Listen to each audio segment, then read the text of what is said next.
Ladies and gentlemen, welcome back to Hell. I am ever and always your host, the Lore Runner. Today, we're going to be playing more of a game that may or may not qualify for bottom 5 territory. And it was brought to my attention that the only way to properly review the game like this is to go ahead and give it the Dragon Age Inquisition treatment, which could also be qualified as the Devil May Cry 2 treatment for those who want to do it for either games.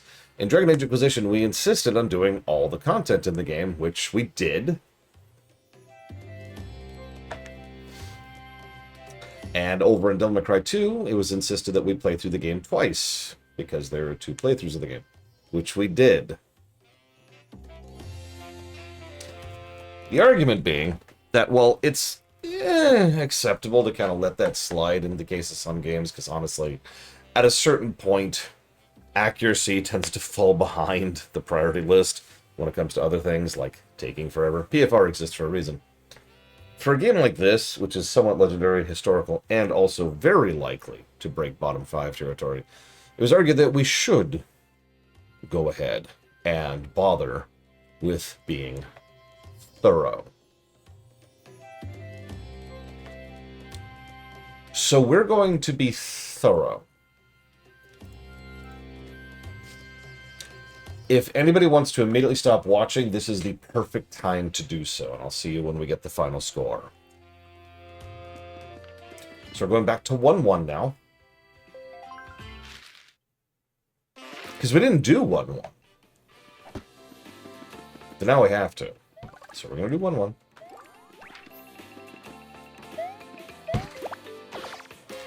Okay, so we're going to accidentally kill things instantly. There we go.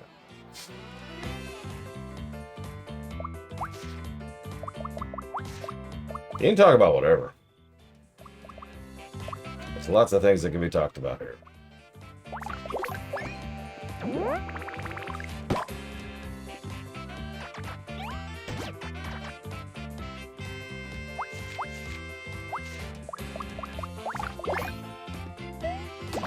Congrats, Spartan.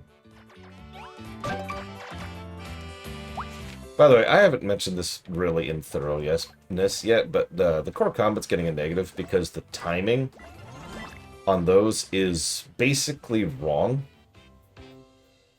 Oh, there's absolutely 100% no reason to fight them. Frieza said that I was wrong, stupid, and dumb for pointing out the coin cost when it came to how worthless battles are. Now, I was doing that because I thought it was a humorous way in order to try and convey just how pointless it is to actually bother doing battles. So allow me to make the exact same argument while ignoring coins.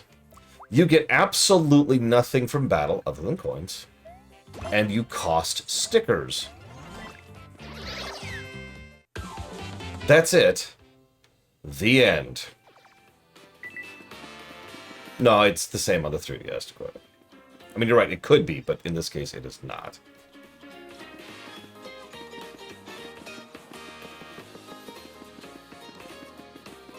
So, while we're here, let's discuss these things, shall we? This is fantastic. Yeah, let me pull up my chart here. Because, yes, there's a chart. Alright, let's start with a hammer. That's a good thing to do. Now, I'm going to put a hammer in here. What do you think I'm getting out of this?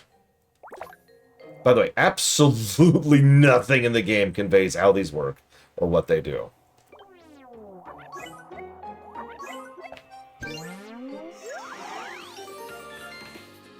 Okay, so we got a shiny hammer. Perfect. Okay, so we're now going to go do a shiny hammer. Now, was it not going to let me do it a second time on the same one? Do I have to restart the stage to do it a second time? I have to restart the stage to do it a second time. Oh, that's even worse than I already thought it was. Alright, let's go kill this Goomba. Oh, we gotta hold on to that shiny hammer now. Because, you know, duh. So let's pull out... do I have a line stomp? I do. I have one. Here we go.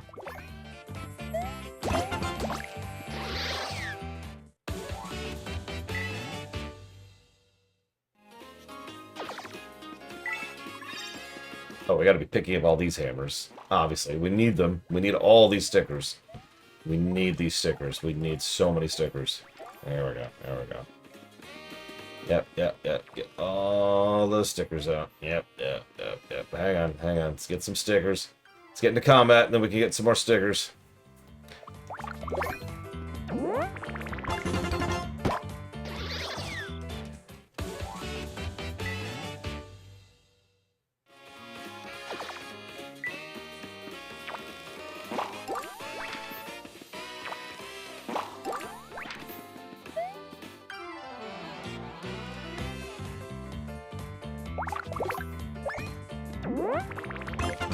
We could, of course, spend coins in order to be able to attack more than once per turn.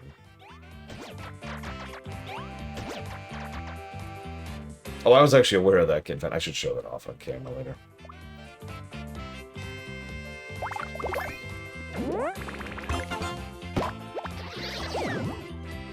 Oh no, we're redoing the whole first world, of course. We didn't do the first world after all. We did it the correct way, objectively the right way. But it was argued, fairly and correctly, that the only way to properly review this game is to play it the objectively wrong way to play it. And so that's what we're going to do. Now, I know what you're thinking. In the back of your mind, you're thinking, Lord, if this is true, why didn't you just do that first time? I actually have an answer for that, believe it or not. And that answer was the fact that I've already played this goddamn game. In fact, I've already played this the way we're currently playing it. It wasn't very fun. It did not take very long for me to realize just how pointless and stupid this was. But, no, hang on. That was in a casual playthrough, when I did not have analysis mode on and was not reviewing things like itemization, or power progression curve, or specific level design. You know, there's all kinds of individual things that are relevant here. Even difficulty curve, enemy design, enemy encounter design, and enemy encounter density are all things that, you know, you have to actually just go through yay old a fashioned way in order to properly review. And, as we all know, I quit this game about halfway through, actually. I double-checked. It's pretty much right at the middle point when I finally put this game down.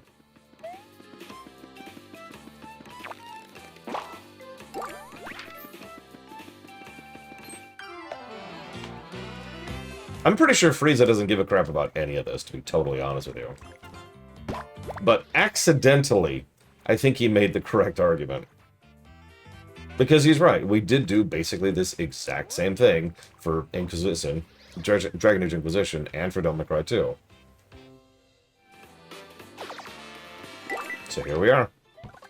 Being thorough.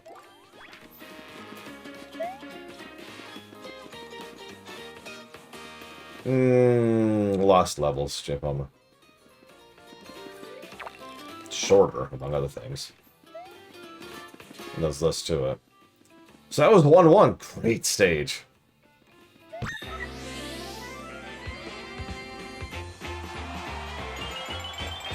Fun fact that absolutely nothing in the game tells you about. The number of coins that drops to this is directly tied to how many enemies you defeated in that stage. Do note that running counts as defeating.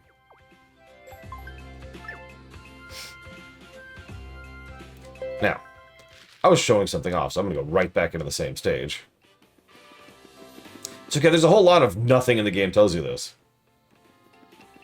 The fact that the things actually have QTEs is something I didn't know until well after I put this game down.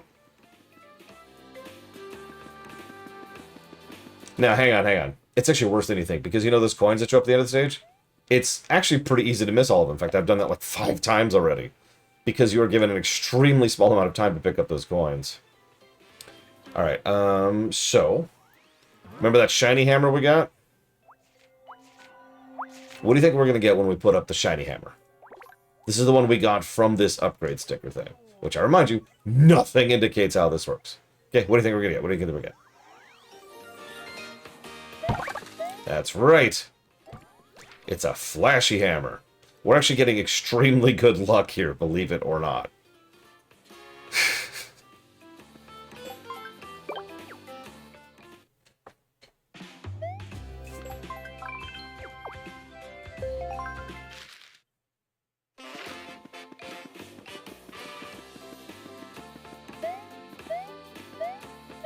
Yeah, I've got the chart, Kitten Fan. I am shocked we're getting nothing but upgrades.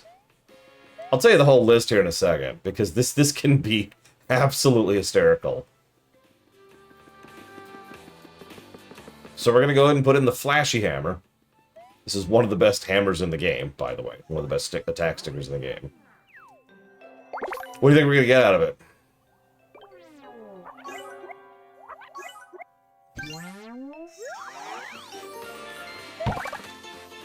So that is a Flashy Eek Hammer. Not terrible. So let me explain how this works, okay? We started with a hammer, right? When you put in a hammer, you get one of 4 separate things out of it. It's a random chance. So you either get a shiny hammer, which is what we got, an Eek Hammer, a bunch of stickers, or a jump, a regular jump. If you remember, that actually happened to us the previous stream. So let's say we got the jump. Okay, so let's put in the jump, right? What can we get out of it? Well, we could get a shiny jump, an iron jump, or a hammer.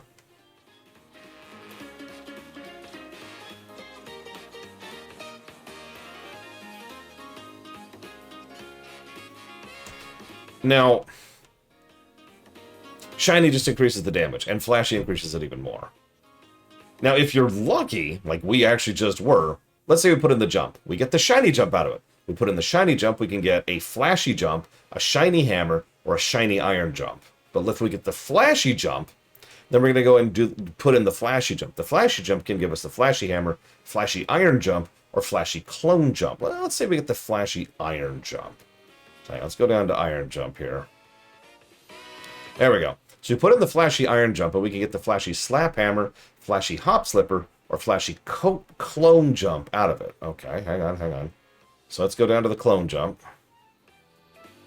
If we put in the flashy clone jump, we'll either get a flashy clone jump, yes, the exact same sticker we just put into it, or a flashy infinijump. A flashy infinijump is technically the best actual, the actual best attack in the game. I was not able to find specific information on the chances of these. But, yeah. I think you're getting the idea. Let me use another path. Fire Flower. Let's say we top in a Fire Flower, okay? So, let's go up to the Fs, because it's all alphabetized. There we go. So we put in a Fire Flower. Okay, so we can get an Ice Flower out of that. Okay. Well, let's put in the Ice Flower. Remember, we have to reload the stage each time we do this. So we put in the Ice Flower, and we get out of it a shell. Okay. So let's go down to the shell. Okay, so we put in the shell. Okay, we get a shiny shell out of it. Oh, okay, we're upgrading. If we put in the shiny shell, we get a shiny Ice Flower. Okay. So we put in the shiny Ice Flower, and we can get a flashy Ice Flower. Whoa. If we put in the flashy Ice Flower, we can get a flashy a POW block. And if we put in the flashy POW block, we can get... Oh, I guess that's actually it. Never mind. Sorry, I thought that kept going. Several of these keep going. Or loop. Remember, you have to reload the stage each time you do one of these. Nothing anywhere indicates how this works. Nothing. So, let me explain how bad this is. Because I want you, this is a total absence of info in game, which means, let's say you walk up to an upgrade block. Let's say you put in a hammer, and you get out of the hammer a jump. What do you assume from that interaction? What feedback do you, the player, take from that?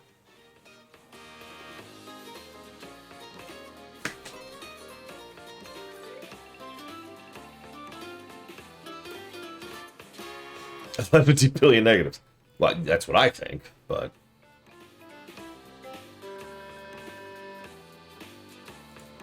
Yeah, horizontal conversion. Exactly. Whoops. Sorry, didn't mean to do that.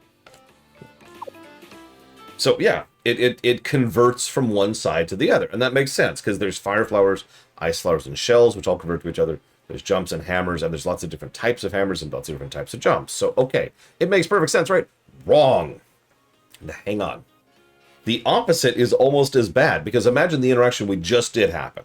We dropped in, what was it, a hammer? And we got a shiny hammer. Ooh, an upgrade. And then we dropped in a shiny hammer, and we got a flashy hammer. Oh, even better upgrade. We put in the flashy hammer, we got a different type of hammer. Both interactions teach you wrong. Because none of them actually convey what's happening here. The actual chart I'm using, thank you speedrunner.com, is reverse engineered from a lot of speedrunning. Because believe it or not, people do speedrun this game. I don't really know why, but I know exactly why. Awful games are very common when it comes to speedruns, so here we are. So, that's the first thing I wanted to comment on.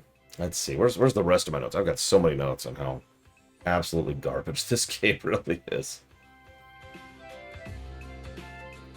Oh god, don't even get me started on 5. Just the world of 5. Let's see. So I thought of another negative, so we're going to just jot that one down. It's called gameplay and story segregation. We're just going to give it to both gameplay and story here really quick. Go.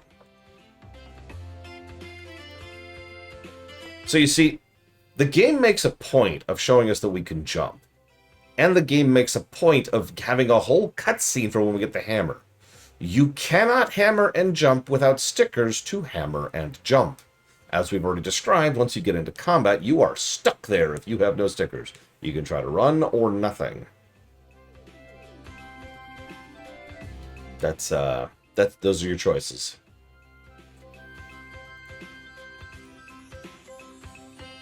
Besides first strikes, which admittedly I do not count for these purposes.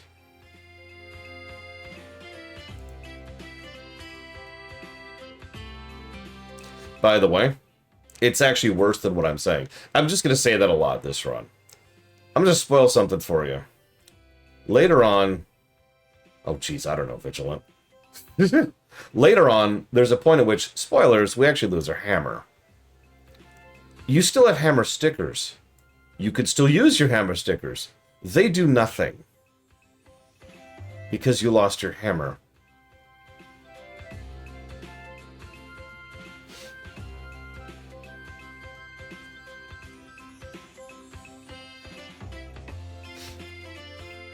So you can just burn stickers. It does. It burns them. It destroys them. You've lost a sticker. Congrats.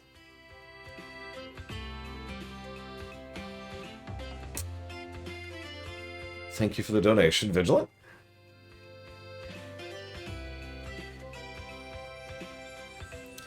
Oh, gosh. I don't know. I think I would emphasize... I would try not to talk about how, like, super heroic awesome... Like, no whitewashing, right? Instead, it would be like, this was the core nugget of the rebellion, and the first person to really get the dominoes rolling. If not for him, and people like Saw Gerrera, we probably would have never gotten to the rebellion. Something like that, right? Now let me jot down a note really quick here. Vigilant asks, so you are the newly appointed chronicler of the history of the rebellion. What is your official history stay of Lucian back in Andor? This is the thing that'll be taught publicly. Like, this is the thing that'll be in schools. This is the George Washington thing. One of the things I was mentioned yesterday, I'm sorry for continuing to... I had a lot of notes and thoughts as I was moving very heavy things in 98-degree weather. By the way, I'm actually still in pain from that. You know me, I'm in pretty decent shape, and lifting heavy things is nothing wrong with me, but it was 98 degrees in whatever the humidity was. Oh god, I was dying. So, one of the things that was brought up was how these bosses are worse than Mega Man bosses. Now, that pricked a nerve in the back of my mind. I didn't really respond to it at the time, because I had a bunch of other things going on. But that just kind of made me pause, because that statement implies that Mega Man bosses are bad. So I started trying to process that, and it took a little bit of figuring it out, because it turns out what the person was trying to say was that certain specific Mega Man bosses are simply too weak to certain weapons. We actually have a term for that. It's called Spark Mandrill Syndrome.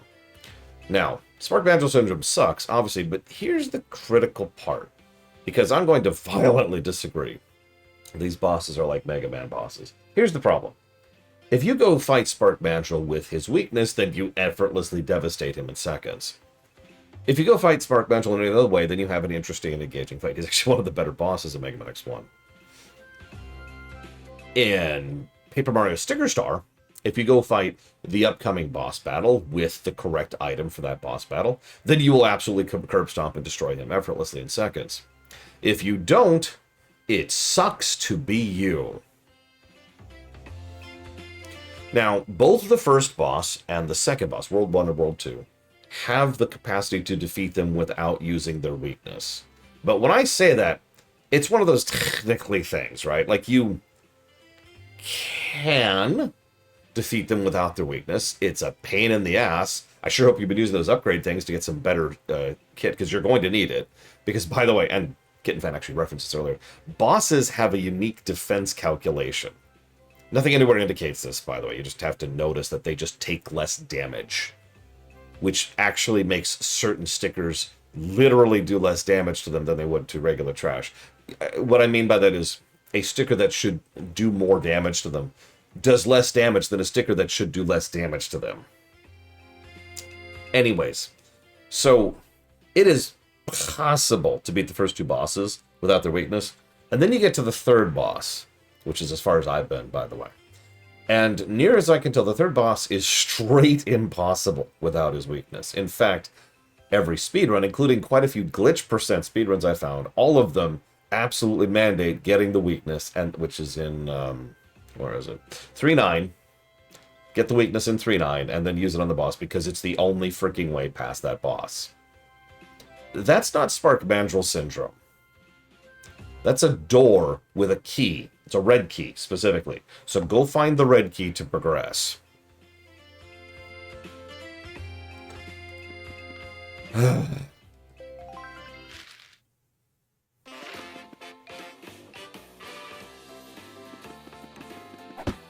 Oh, right. No, we gotta fight everything. Gotta fight everything. It's just such a habit to avoid combat. I can't imagine why. It's so strange.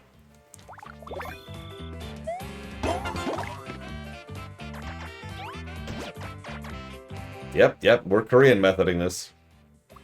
Because I hate everything.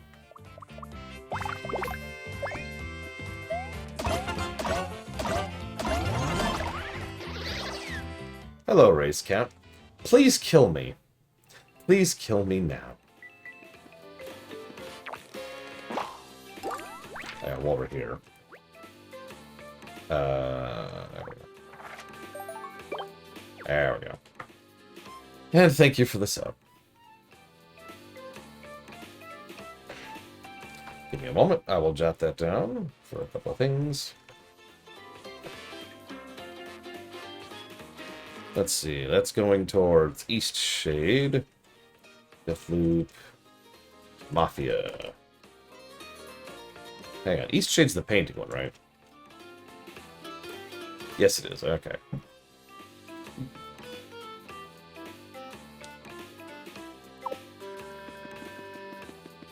See, normally what I'd do is I'd go put on like a movie or something in order to push through this nonsense. But I can't do that while streaming. So it's kind of like a worst of all worlds situation.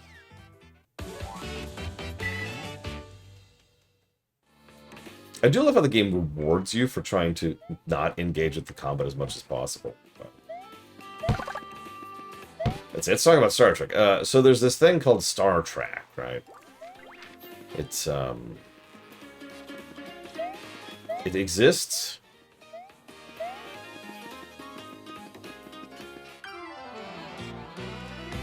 I think. I'm not even sure. I might be slowly losing my mind here.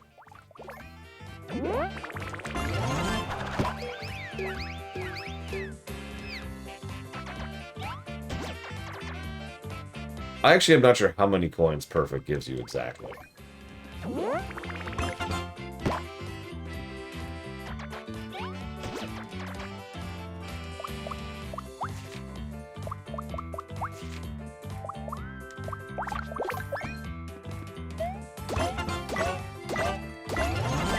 You wanted brain rot? You got brain rot.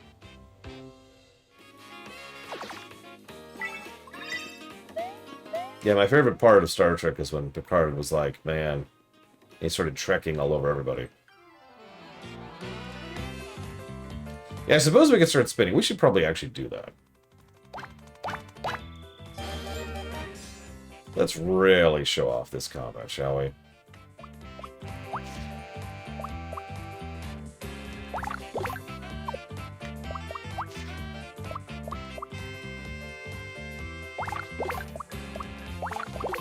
I'm almost positive you don't get 15 coins out of it, Kitten Fan.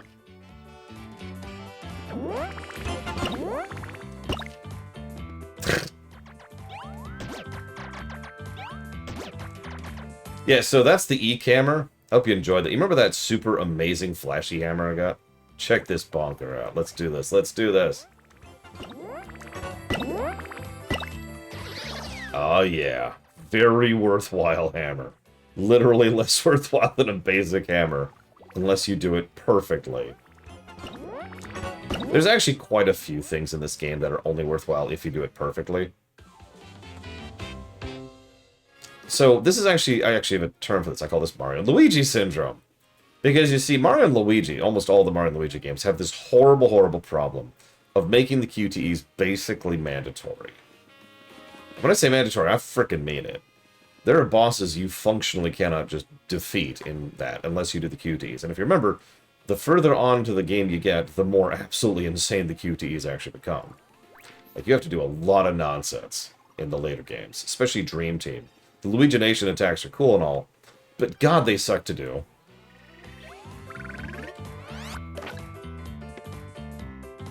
Oh, no problem. Well, we'll just go ahead and spend some coins here.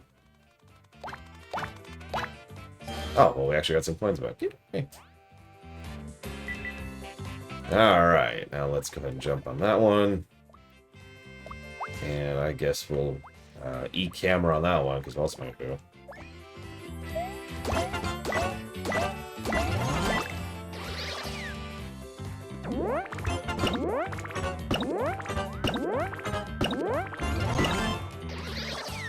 Luigi Nations. Their turn, not mine. I bring this up, though, because in both of... all four of the previous Paper Mario games, it's nice if you get the QTEs. It's a bonus, and it helps alleviate some of the difficulty of the game, and it puts some of the combat into the player's hands. But in the Mario and Luigi games, no, they're freaking mandatory. Come on, buddy, what is that you was holding? Show it to us, huh? Yeah, your act's going old fast. Break out the goods, now. Heads up, it's Mario. What are you looking at? We were just playing nice and friendly like. Well, you got a play date with this twerp or something? In that case, give us 20 coins. We could kill them, but no, here, have 20 coins. Well, you for real? Man, you are a good guy. We're trying them, alright? Thanks for the coins. You're welcome.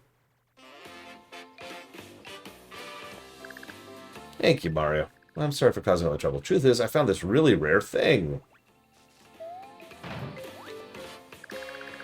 Yeah, I knew that too, Shadow Machine. And yeah, there's no... For those of you who don't know, there's something called a Super Guard, which I forget which Mario RPG started Super Guarding.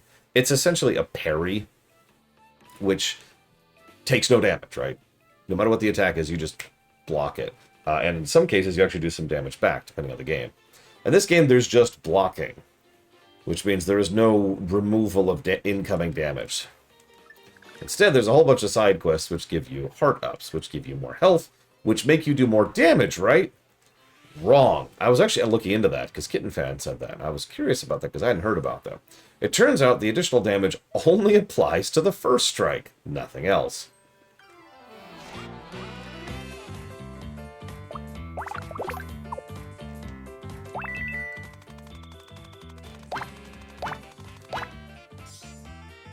Yay! I got nothing!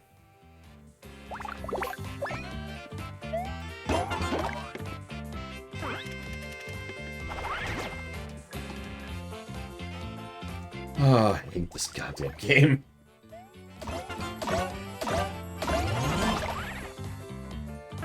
I've been playing it for like 30 minutes today and already, I just...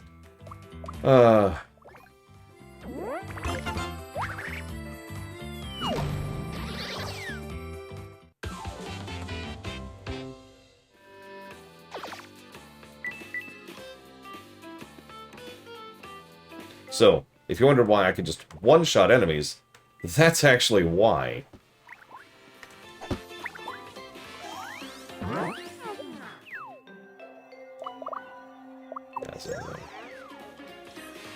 Oh yeah, no, the difference between regular and shiny, and then shiny and flashy is actually quite big.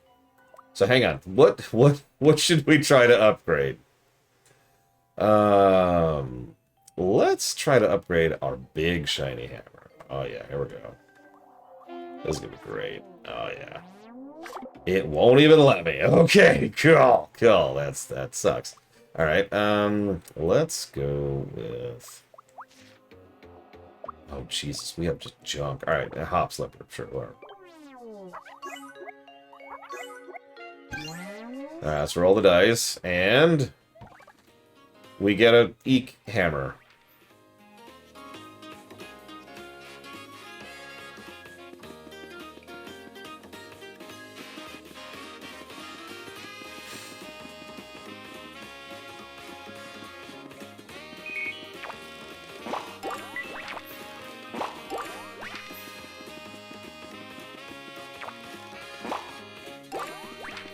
Bowser has like 3,000 health total, Frieza. Give you a little bit of perspective on that. I know that's final boss territory, but think about the Bowser in Paper Mario 1 and 2 who has 99 health.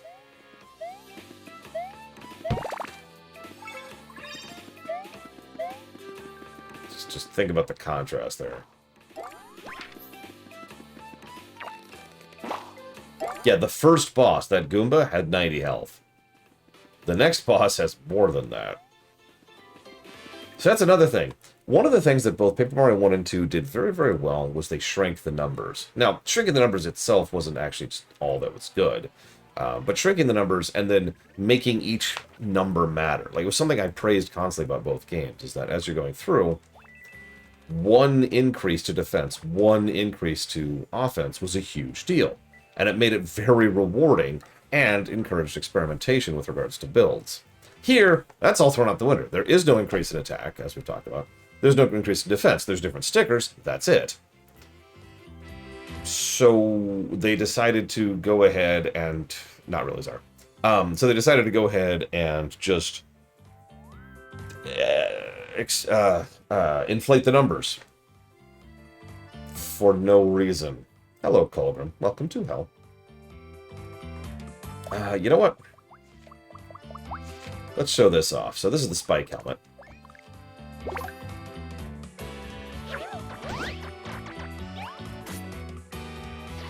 That's what the spike helmet does.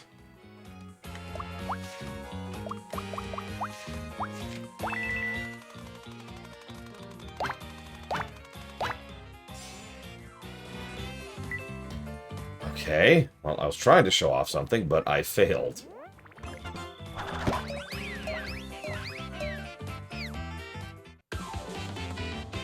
I think the reason I specifically put the Switch version is because the Switch version is the slightly more modern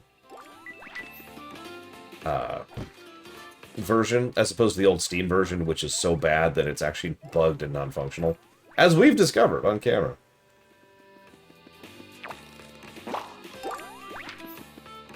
I don't know, Kitten Fan. Honest answer. Okay, so let's see if I can get a spin in here.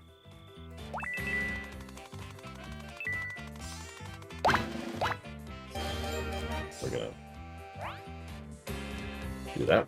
Okay, so I want to do a spike helmet, and then I guess a jump? Yeah, we'll do a jump on the Koopa. Okay, here we go.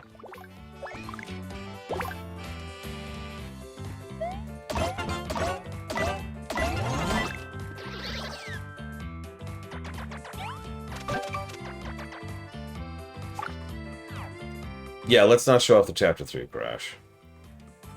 I don't know which version of the game I'm playing, so that's just a whole lot of...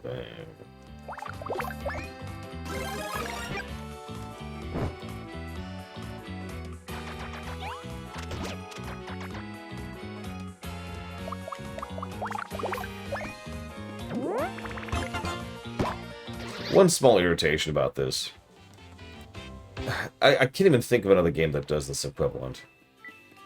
Most RPGs have itemization. You know, you get different items based on area, and there's actually a fairly large amount of thought and effort that goes into good itemization in an RPG.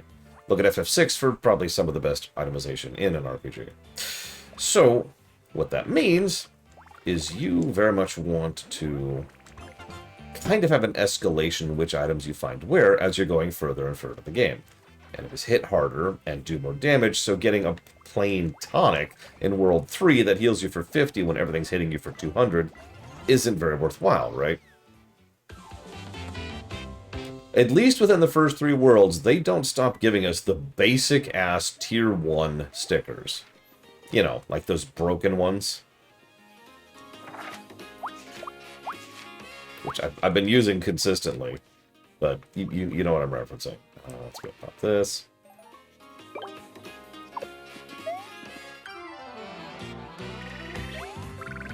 Rather, have you noticed so far that despite the variation in the enemies, there's no real variation in how they operate?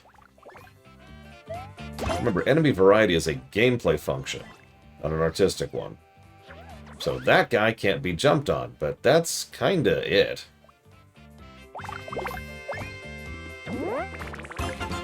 Remember how, in Paper Mario 1, and especially Paper Mario 2, a tremendous amount of thought and effort was put into encounter design? So enemies that would, like, complement each other in terms of different tactics you would have to fight them was a regular and common element of the game. Yeah, all that nonsense is gone.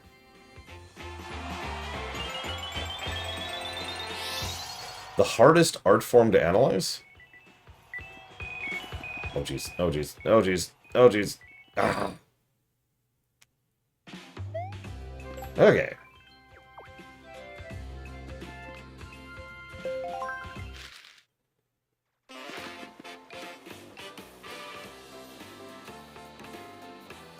No, music's pretty easy to analyze. Well, easy is the...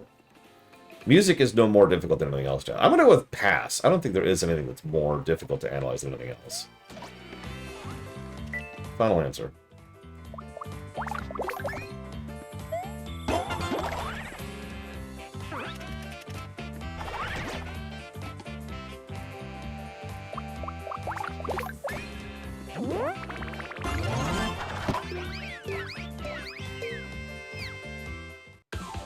So, there's actually a reason for that, Lord. It's because I'm technically over-leveled for this area. But, like, for example, I could just do that and instantly kill an enemy. So I'm specifically trying not to do that. Because we didn't do this legit. So this is as legit as we're getting. Too legit, one might even say.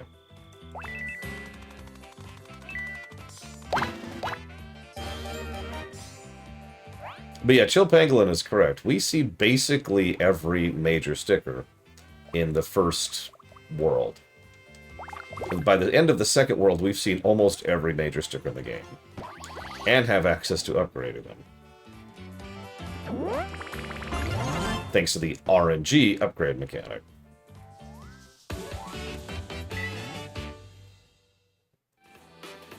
Yes, FNAF, FNAF.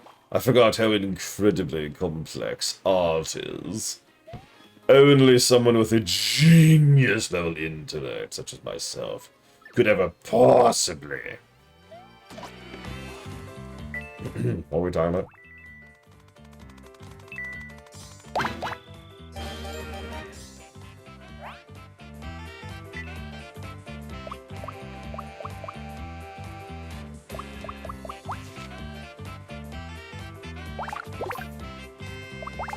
Yeah, this should be a good demonstration. So that killed them all. Where did my other fire flower go? If you guessed into the ether because you burnt it, even though you didn't use it, you're correct.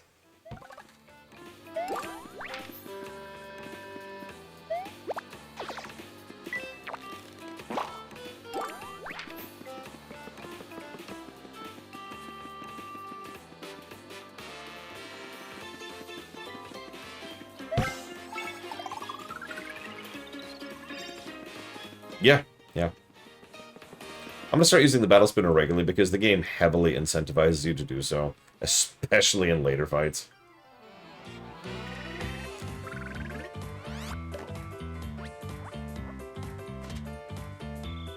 So, we're just going to do this every encounter now.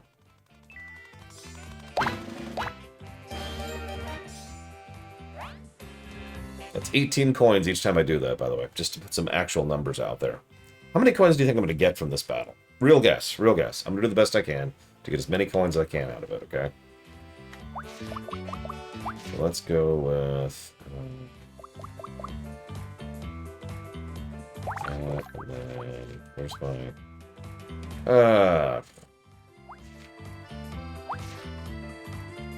honestly, that's just going to be that, isn't it? Alright, let's do that.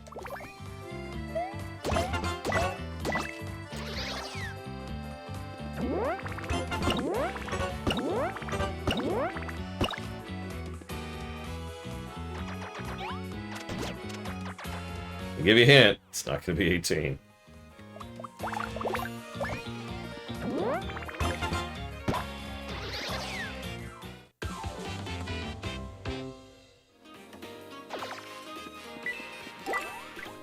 It was 4. Correct answer was 4. Well, they're going to be a lot of hurl hammers here. That's appropriate. I do want to hurl while playing this game. Forgive me for constantly pointing out the coins thing. Because coins are kind of pointless. It's just sort of indicative of how badly balanced everything is. It's just a wonderful, easy metric of how stupid the design is of this game.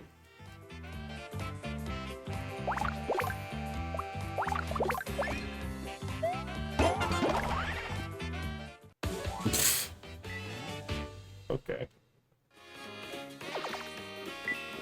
That battle gave us 1 coin.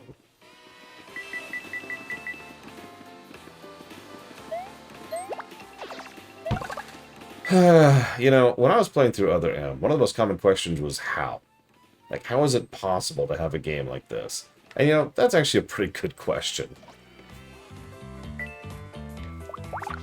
You just, every now and again, you think, what were they thinking? And the answer boils down to, they were just randomly trying stuff. Like, that is the actual answer there. This is a bunch of people being like, okay, got a question. Or I've got an answer. I've got an answer. We're going to do random-ass stuff. And people will like that. People will like that, right? I'm so tired, boss. Let me go home. No, you must make it more paper. And also, stickers. Okay, but like, can I make a good game out of that? No. You must emphasize the 3D features of the 3DS. Do I have to, boss? Yes. If you don't, you are fired. Okay. Oh god, am I out of jumps? I am out of jumps.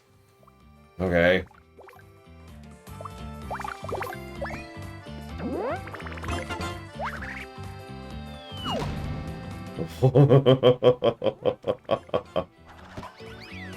Guess that might work. Nope. Wow. No, you cannot, Frieza, by the way. Okay, it's okay. He popped out of his shell. So now I can hit him with the 1,000 hammers I have.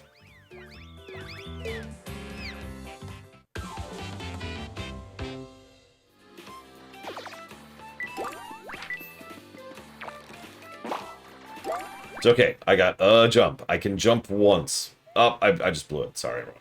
I'm stuck. Help! I can't jump. Could you imagine? We were talking about the minimum change game to make this worse. There it is, right there. Every actual jump in the world costs a jump sticker. Every usage of the hammer in the world costs a hammer sticker. Change nothing else about the game or its balance. Just that requirement right there.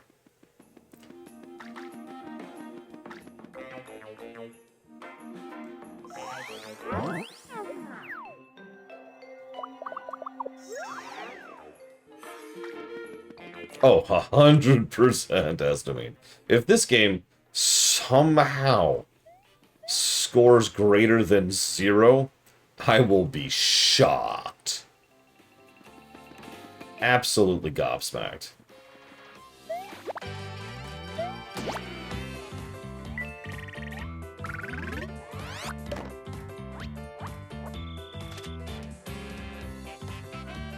And yeah, we've accessed the museum. Not that we care, but we can. I'm going to save those, actually. Oh, right. No, we need to do this.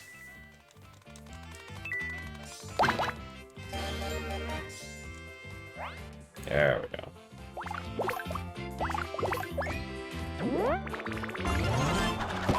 As a reminder, every hammer excellent I get is a 1-frame window.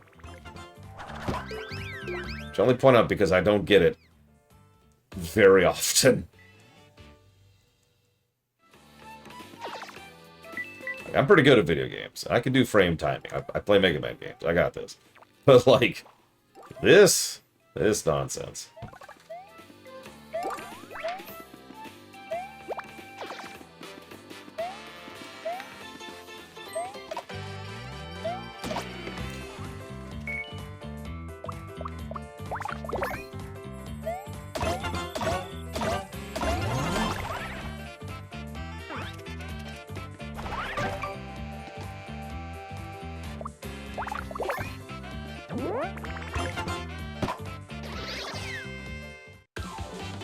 I don't even know what to say about the rewards for the museum. Like, that's kind of super optional territory. But it's still really bad. So for those of you not aware, which is all of you,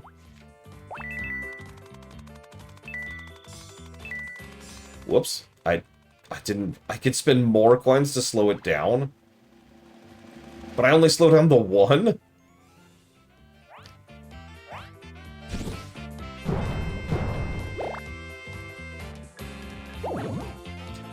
Yeah, by the way, POW block just gives the crumpled status. They take double damage from crumpled status.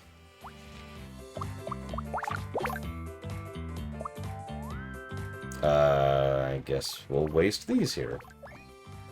I didn't need these flowers anyways.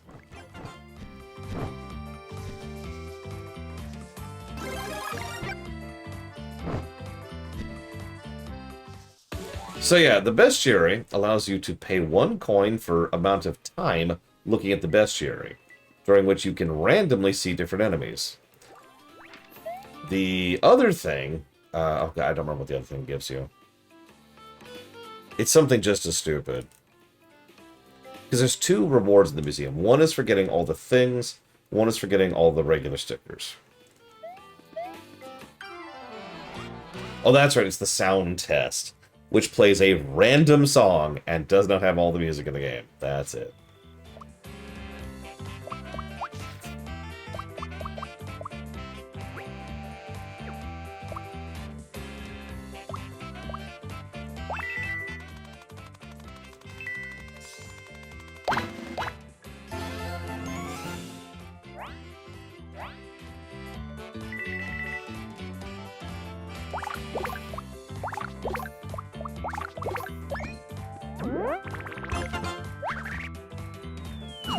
So what you're seeing here is pretty indicative of what my experience was like. Frieza pointed out that the game is a perfectly good game. There's nothing wrong with it. It deserves all the positives. Because the game... I'm being facetious. Because the game shotguns stickers at you. Notice I've mostly been staying on my first page of stickers. That's because all the garbage stickers they've been shoveling into my, my inventory have pretty much been keeping me through most of the combat. Even using multiple stickers, burning stickers on nothing, and having to constantly attack virtually multiple rounds per combat, I've still mostly been staying ahead of the curve. In World 1.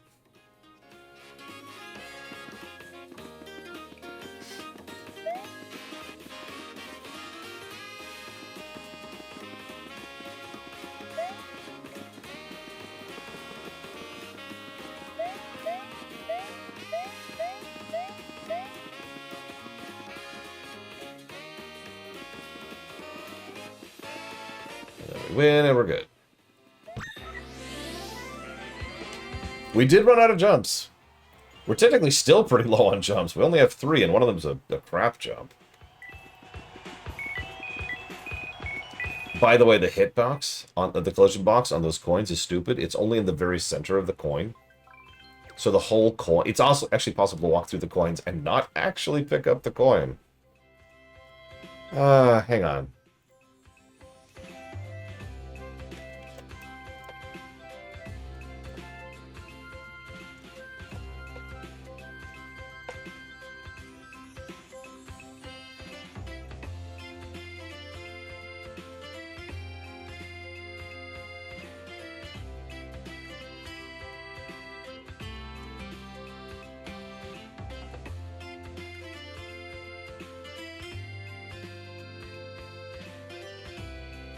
Jotting down some notes. Don't mind me. That sounds good to the optional stage really quick. So, now we're starting to get to enemies that suck. What would you do about this Spiny?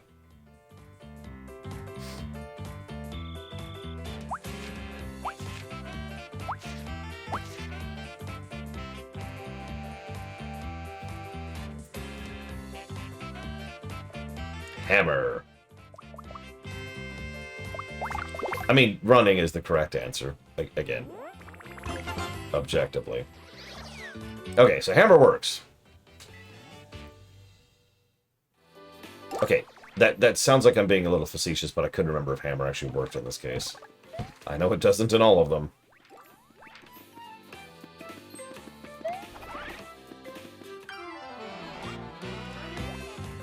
Okay, so now we do this.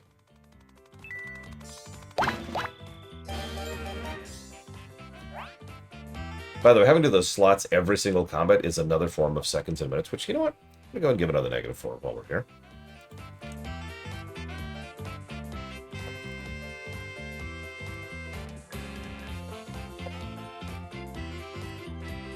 Okay. So we'll go ahead and do a jump. We'll do regular jump. And I don't have a lot of good hammers left at this point. So we'll use a Bah Hammer. Unfortunately, I haven't gotten, like, any YouTube comments lately. I think YouTube just stopped watching me. Either that or YouTube started shadow banning my VODs again.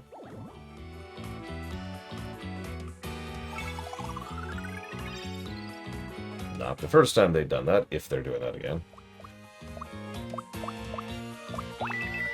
But, I did not mean to hit that button. Whatever. I got some points back. I really didn't. I meant to hit that button. So, stomps even spiked foes. Yay! Okay, so... That's not a to be fair, Colgrim. That's just... YouTube is burying me again.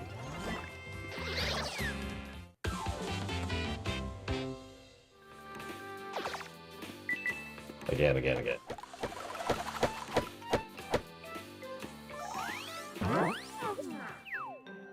Speaking of which, Nazis! Alright, yeah, it doesn't sound like a to be fair. That sounds like a... So this sucks, but... Wait! Colgrim doesn't want my videos to show up on this page. I knew it! Oh, off the deeper end. It's so bad. By the way, you're probably wondering what happens if I do this. That's what happens. Pretty much exactly what should happen. Alright, hang on. So we don't have good enough things for this, so we're gonna have to pop our coins.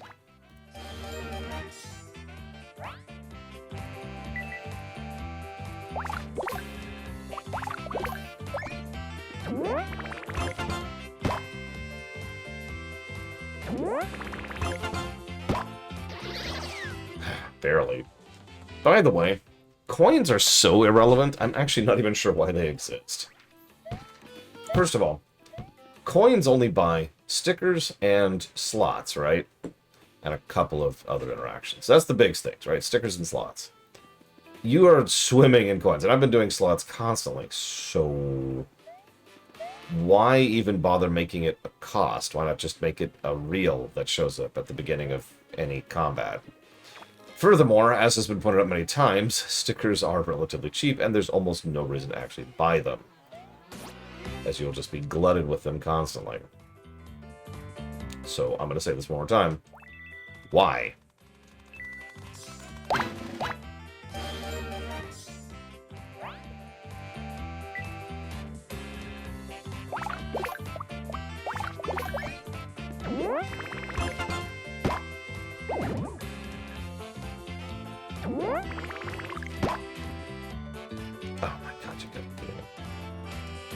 Yeah, I saw a deep round, and I have nothing to add to that, because it's just horrible.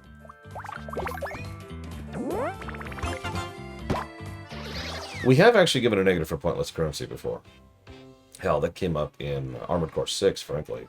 His money was pointless in that game. Like, it was actively an impediment to the game.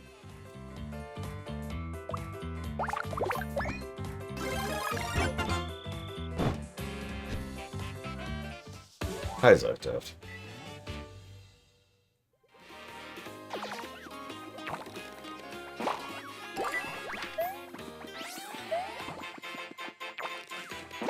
So in Super Mario RPG, you could get these superstars, and there would be rooms with tons of enemies in them, and you get tons of experience from it.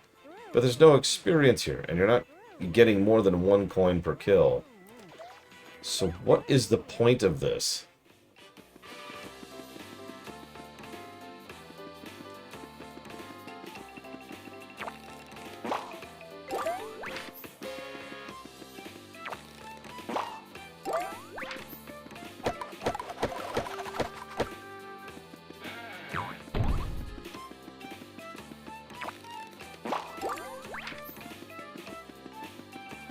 I wish I was writing down the exact percentage of how many worn out stickers it's giving me, because it's got to be at least 50%.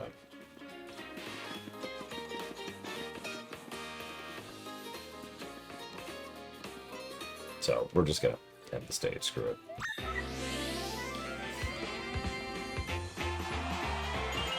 The shinies, the spinies were the only new thing.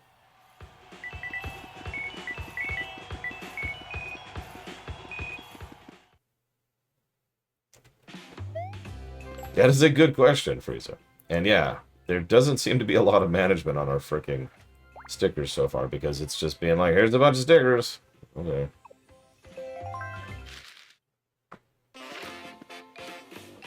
Hey, Rhea Girl. Welcome to hell. Don't worry, it's not as bad as getting an Explorer thing that I can't think of the name of. In Guilder's too.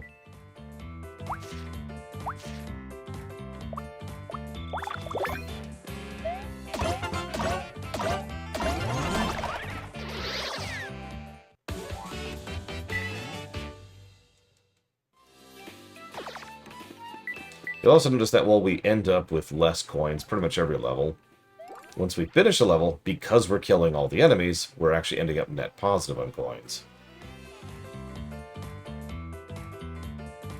So...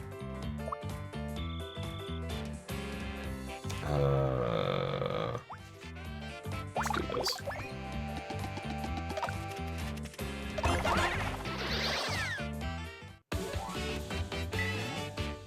I mean, I don't like to speculate on the motives of designers, but honestly, these people had already made a game and then were told, no, go do it again. You know?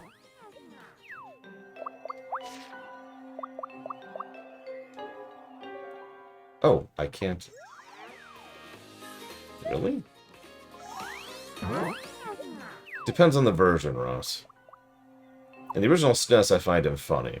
In the remaster, they decided to make him a pervert, where I find him a lot more irritating. Oh, yeah, it was for the fan. Okay. Yeah, whatever.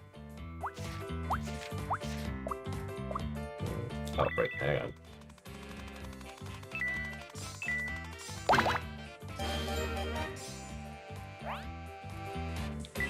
There's only one way to find out what the poison shroom does. There's probably another way to find out, but this is how we're doing it. The frog suit I'm saving because... Oh yeah! Poisons ourselves. Sweet.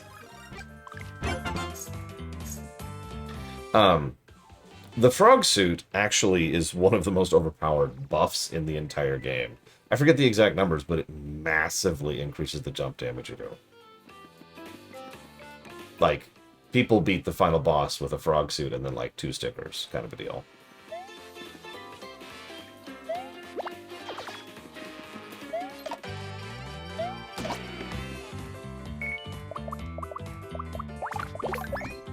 Yeah, I'm gonna keep holding on to that one.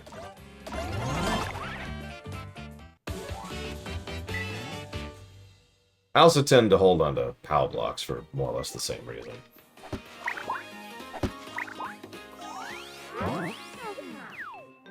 Alright, here. Now let's upgrade something. Speaking of, let's see if we can upgrade a POW block.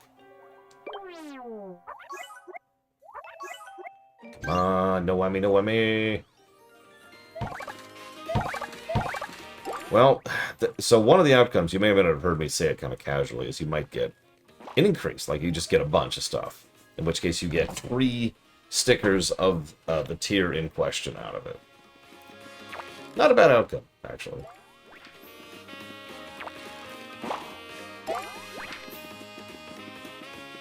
Okay, so then we go into the underground, and then we save him, and blah, blah, blah, blah. Let's go. I'm sorry, my patience has limits. Okay, so now let's go do the boss arena here. Because they hate us, Wolverine. They hate us so much.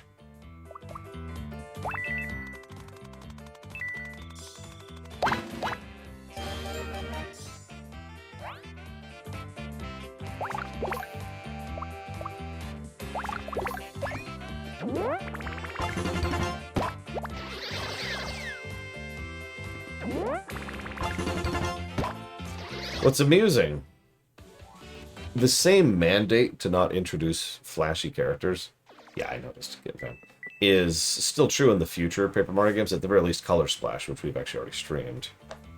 A little, Ray Girl, yeah. The reason I bring that up is because one of the things Color Splash did right was there was actually some legitimately good writing with regards to most of the side characters in the little episodic stories, which meant they were actually characters. They looked like any other Toad. Or God dang it, or they looked like any other Shy Guy, but at least there was an actual honest-to-goodness character there, right?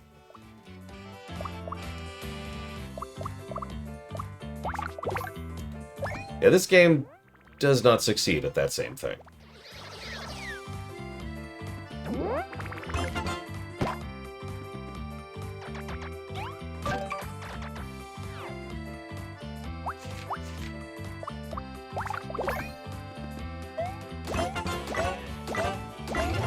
Remember me? No.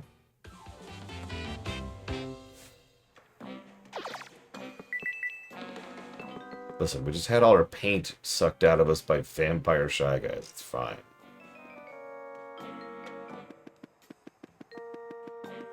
I think this is all Goombas. So, you know what? I'm just going to call this good. So we did it. Yeah, we're done. Okay, so now we leave. So that was World 1. Honestly, not terrible. We actually did fight the bombs later, if you remember, last time. So I'm going to call that good. I have seen the Power Rangers movie. I did not like it. So, World 1, itemization, fine. Like, they really were shotgunning stickers at us, and coins. So we'll call that a wash. I would not call it good, to be quite frank with you. Because there's really no actual thought put into which things they throw at you. It's just, here's stickers. Like, on the stage where there was a sudden increase in the number of Koopas, it would have made sense to suddenly be like, here's a bunch of jump stickers. But no. Instead, they just give you stickers. Nobody thought about what stickers to place where. But, at least there are a bunch of stickers and a bunch of coins, so we'll call that whatever. Where's my notes on that? Ah, there it is. So we'll go ahead and scooch this down here to here. Okay, so now let's look at World 2, shall we?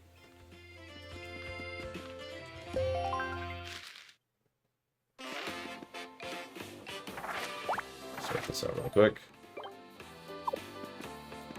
Grab a regular frickin' jump sticker.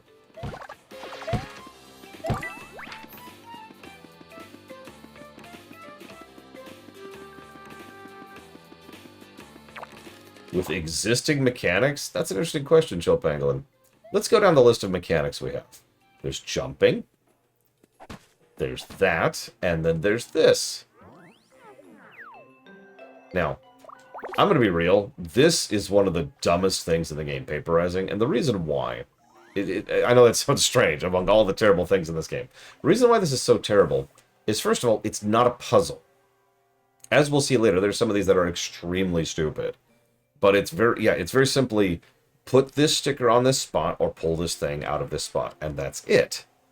The second problem is it takes absolutely frickin' forever to do, and you're limited to whichever screen you're on when you hit the button. Having said that, I think they could have done some cool and innovative stuff with this if they actually felt like it.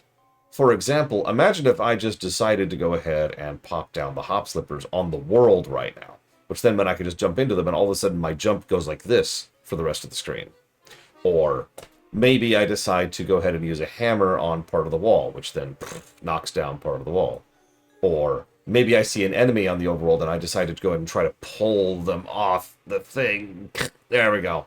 And I just kind of remove them from the playing board. Or whatever. Like, these are all literally just things right off the top of my head.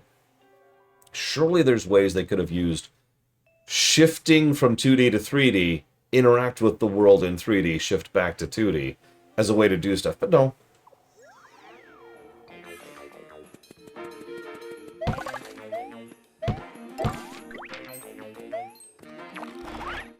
So there's the bat. Actually, yeah, Frieza. Or in Treasure Tracker, to use another example of that. Okay, so, bats. So we definitely want a thinger. I need to hit that button, but whatever. So we have attacks that hit ground, attacks that hit ground, and a couple of attacks that hit air.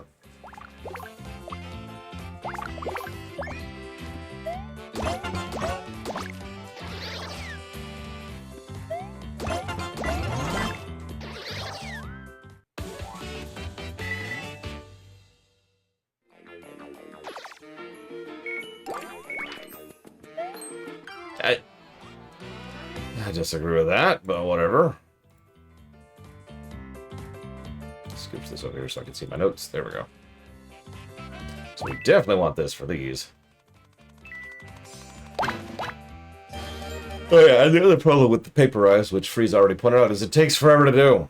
And if you're off by like an inch, well, hang on. Slowly come out of paperize mode. Move right. Slowly enter paperize mode again.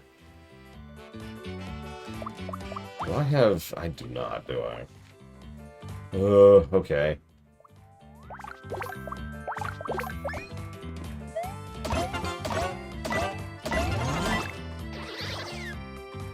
It is. It's the frickin' X-ray scanner in Super Metroid.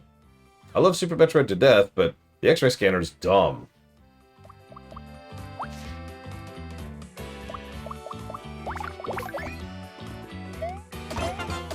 I guess I was to gains. God, yesterday was weird. For being an extremely long, harsh, terrifying day, it kind of flew by.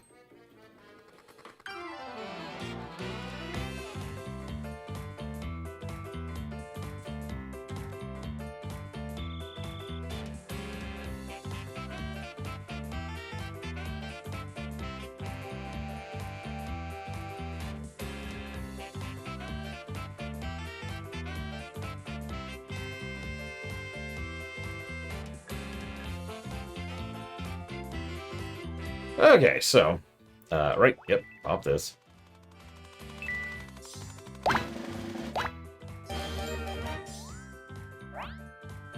I do love doing that, Chill Pangolin. It's one of my favorite things in life. I know I tend to come across as harsh about JRPGs having too much combat. I've been running away from battles since FF4 came out. But I would like to posit that all of those games absolutely pale compared to the sheer density and stupidity and arduousness of fighting in this game. Like, the core combat itself just takes forever. I don't think I can kill these guys. Well, let's find out. Yep, nope, that's not gonna hit them.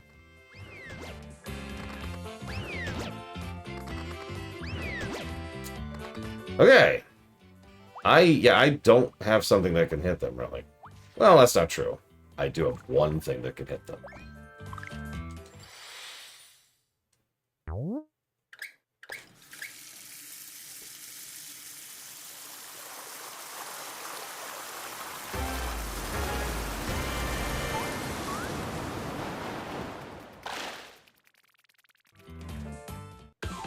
That was kind of horrific. Yeah, even FF6, a game I am quite fond of, has too much combat.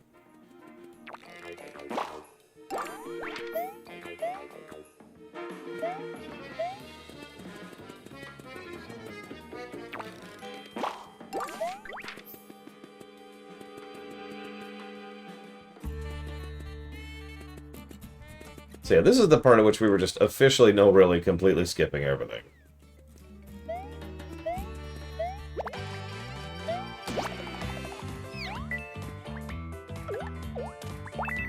So now we get to deal with Sombrero guys.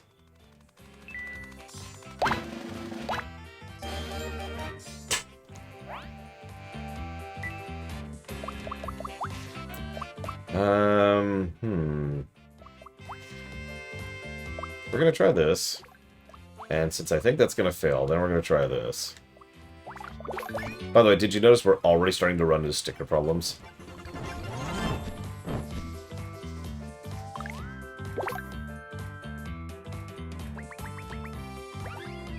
We're in World 2, and the sticker problem has already started to rear its ugly head more than it was in World 1, which I suppose makes sense, but at the same time makes absolutely no goddamn sense whatsoever.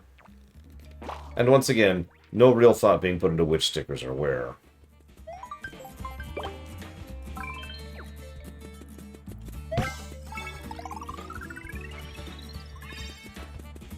Let's go resort these.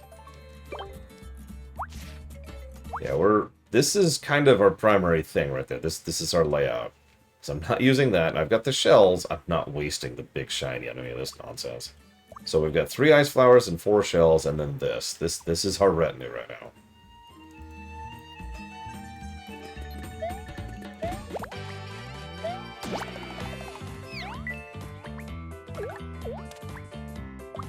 So we're going to try to repeat a trick here.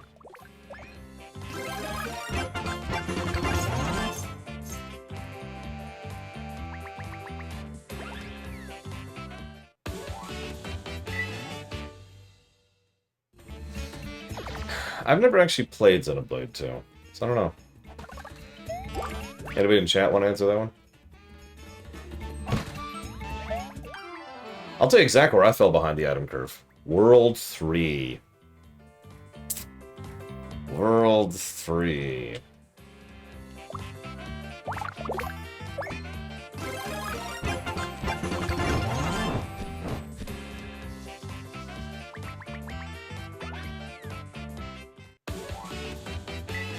Anybody who's played this game knows World 3. It's actually quite infamous. Hell, people who haven't played this game have probably heard of World 3. I'm ready, Ross. I'm ready.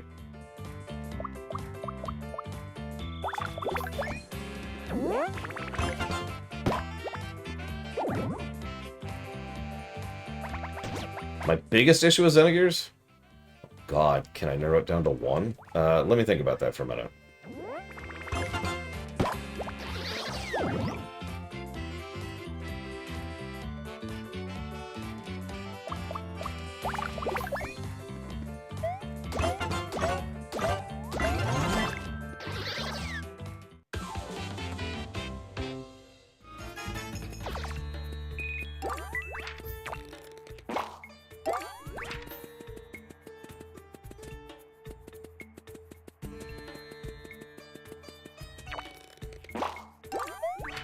No, that was just luck. There's a percentage chance for a lot of attacks, actually, to just kind of crumple. By the way, that applies to you, too. It's basically a form of crit, to put it into common parlance. So we definitely want to spin here.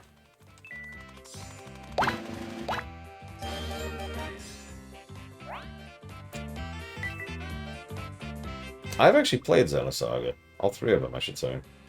I even did a rumination on the series, which I recommend you go watch. Let's do slap on him, and then regular jump on him.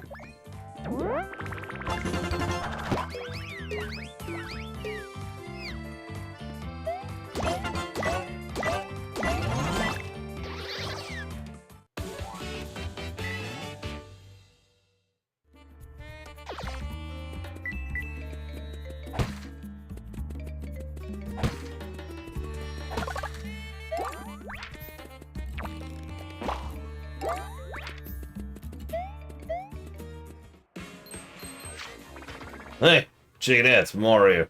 So you want to come up this toad? That's so nice here. You're just nice. Must be why you're so popular. Tell me, Mr. Nice and Popular, can you take on all 5 of us? No. Why fight an impossible fight? How about this? For 25 coins, we'll look the other way. Okay, here you go. That's why you're so popular.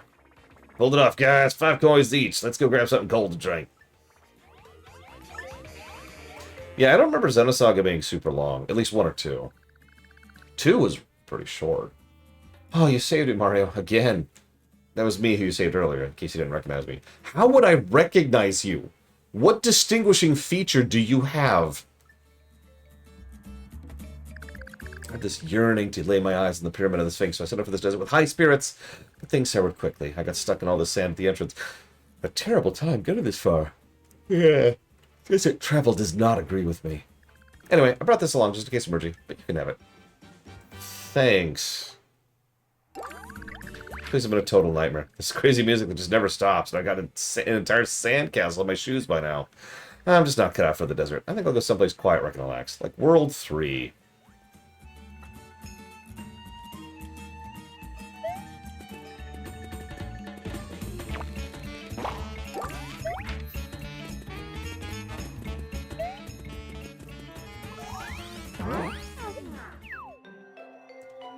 Oh, hello. Let's put a shell here. Sure, why not? Let's see what happens.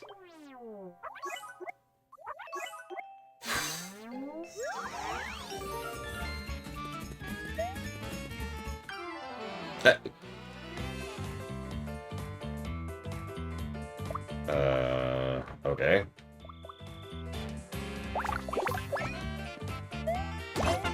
It is Pillars of Snow, 100%. Like, it was something I commented on a bunch while I was playing Color Splash on camera. I was just like, wow, this is a take on Sticker Star. Like, an attempt to improve.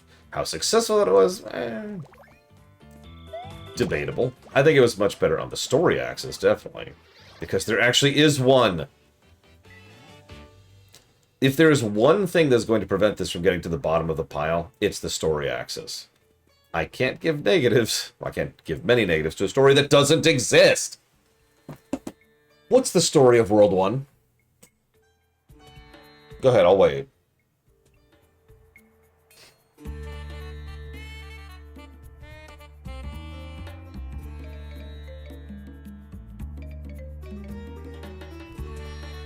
If we want to get supremely technical about it, 3 things happen in World 1. Bowser Jr. is looking for stuff and causing mayhem. Kamek is looking for stuff and causing mayhem. And one of the Sticker Stars powered up one of the Goombas. That's it. That's all. No characters, no characterization, no plot, no theme, no world building, no nothing.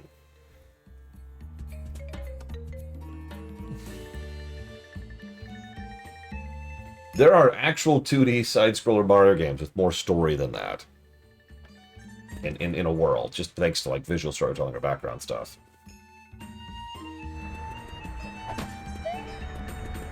Ah, yes, Pokies. Pokies. So, okay. So we're fighting on the quicksand. Okay, cool, cool, cool.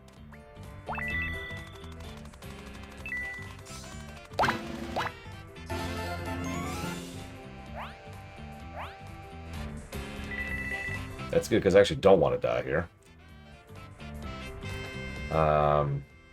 So we'll do... hang on, do I have another jump? I don't use this. Okay, hang on, we'll do a jump. And then we'll do this, and when that doesn't work, we'll use this. Wow.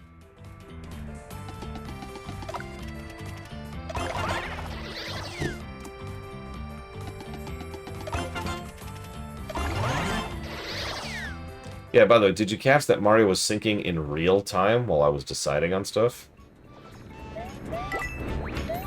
In a turn-based combat game? Did you catch that? That's not clever game design, that's just being an asshole.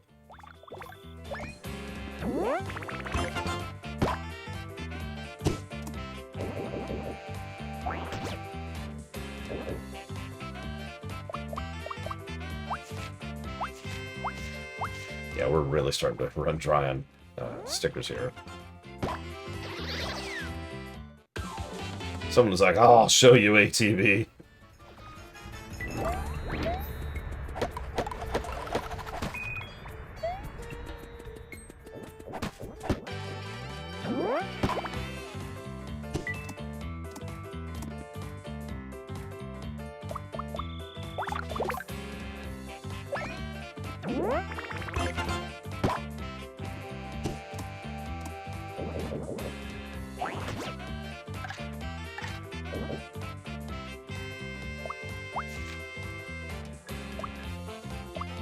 Yeah, I know I can jump on this one, but I have 2 jumps, one of which is an iron jump.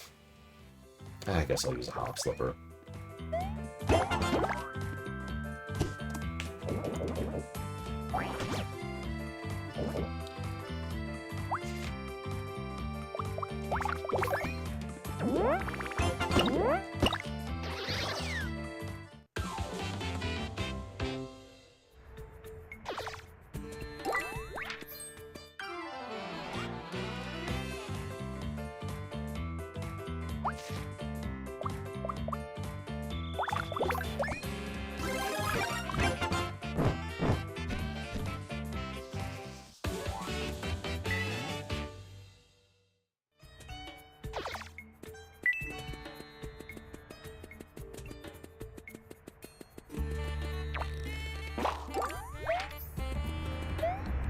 Oh, here we go.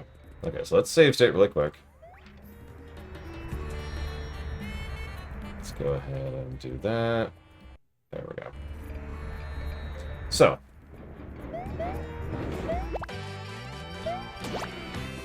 Alright, let me see here. You know what? I should do the battle spinner really quick. Let's see.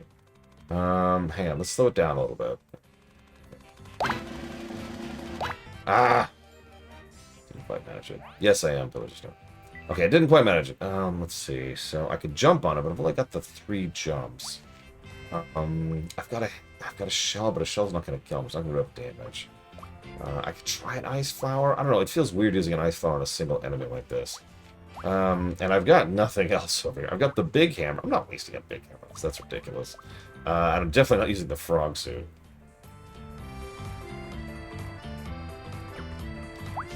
Let's see here. I could use my fire flower, but I don't think a cactus is really going to be vulnerable to fire in the desert. How about a shiny pearl hammer?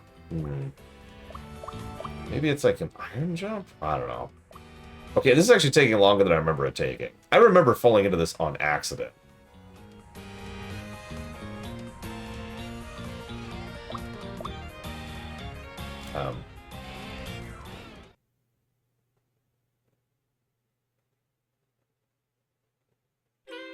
So in case you thought we were joking, it is a game over if that happens.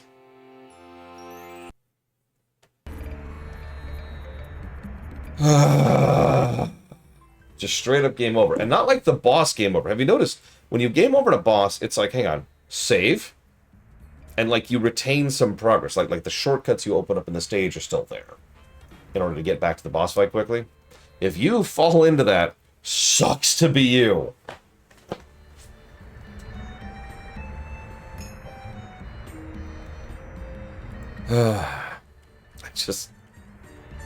I can't. Okay.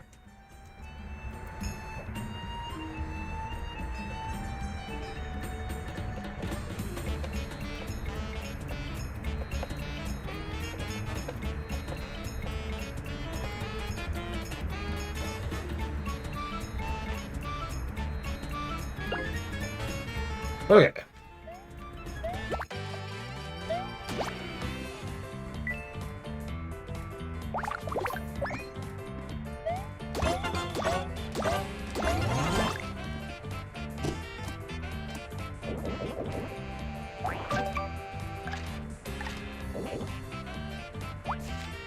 Okay, for real, I don't have a lot of attacks I can use right now. It feels weird to waste decent attacks on these guys. Oh yeah, I was going to talk about that too. How many of you have heard of the cliche of, oh, I don't want to use the elixirs until the final boss?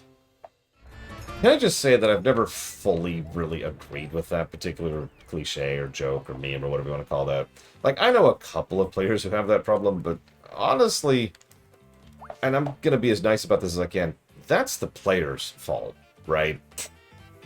No judgment. I'm not trying to shame you. I'm just saying those games don't encourage you, for the most part, to hold on to the good stuff. That's just you being risk-averse as a human being and having basic human psychology.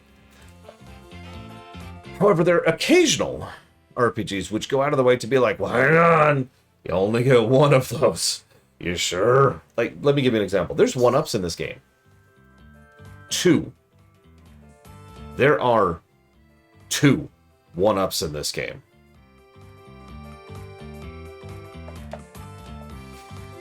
There's actually some extremely good good stickers that can only be farmed by getting them from a specific drop or a specific area in a specific level, usually in like World 5 or 4, I want to say. Yeah, 4 or 5.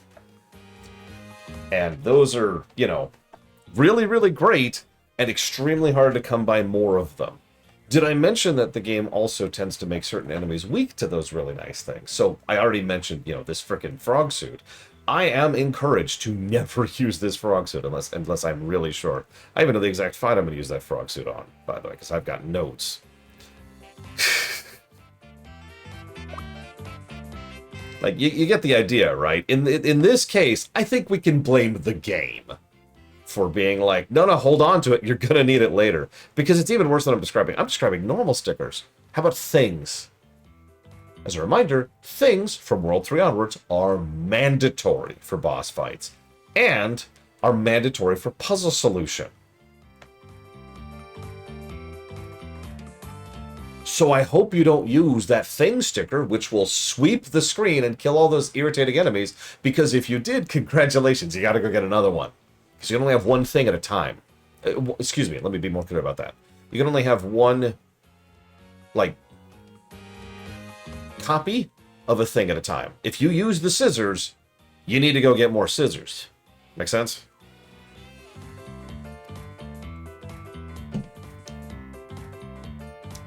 You know what? Hang on. Let's expand on this. Where's my... Because I have something written down already in the notes. Some of you probably noticed. I call it the thing. Yes, by the way, we have 2 capital P problems for this game. One is the sticker problem, and one is the thing problem. And I've been jotting down notes as we go for both of these.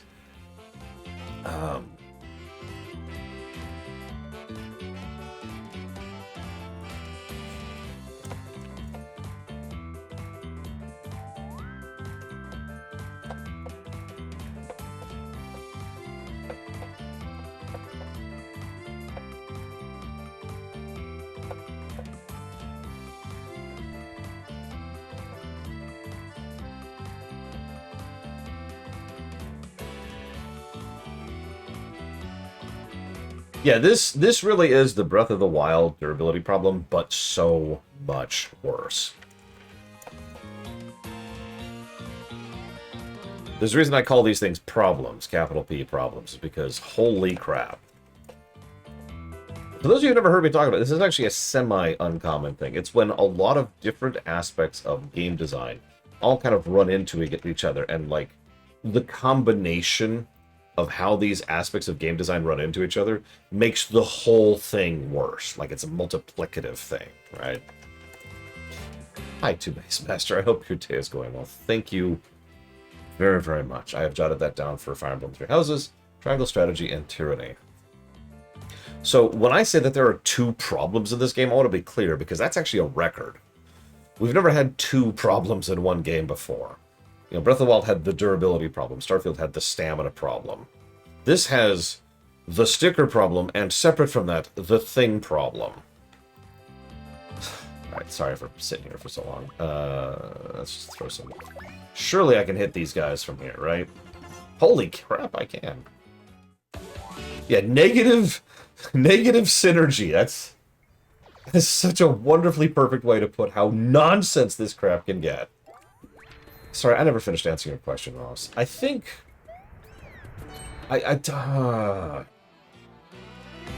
Okay, so from memory... I'm just gonna do this again.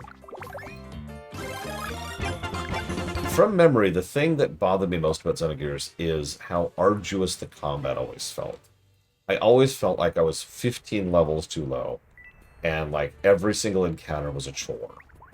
And there's a reason why when I hit the sewer... I've never actually beaten Xenogears, I think I've mentioned that. There's a reason why I gave up when I hit the sewers in the northern capital place, I forget what it's called.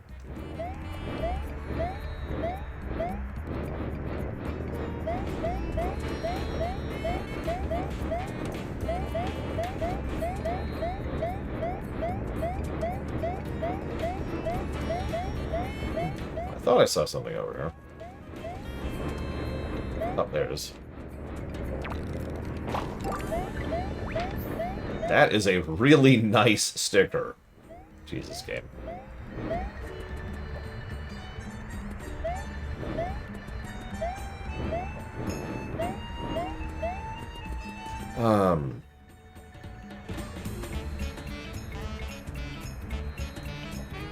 If I had to see, if I had to narrow it down to 3, I would say the amateur philosophy of Xenogears irritated me.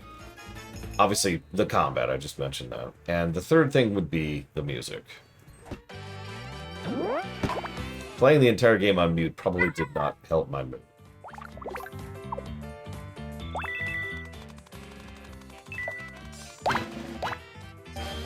Well, the entire game, up to that stupid sewer level I just mentioned. Yeah, the cat is currently going to the bathroom.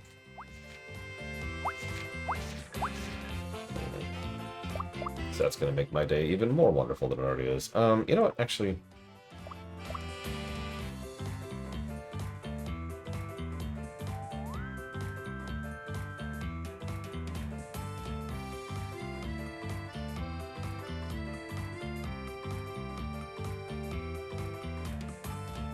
I don't have a good option here. Let's do this, and then this.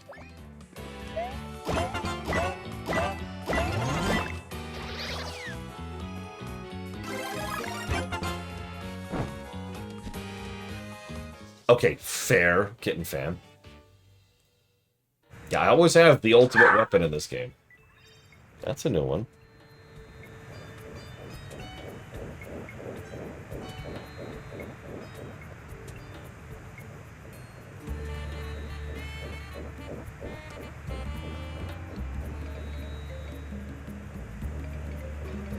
Yeah, this is a 3DS game. Yeah, they're cat. Ever since he was a kitten, he has made that noise while going to the bathroom. They have taken him to various vets, and the vets have all told him actually nothing.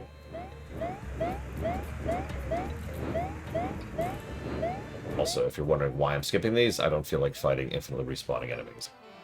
I think we're good.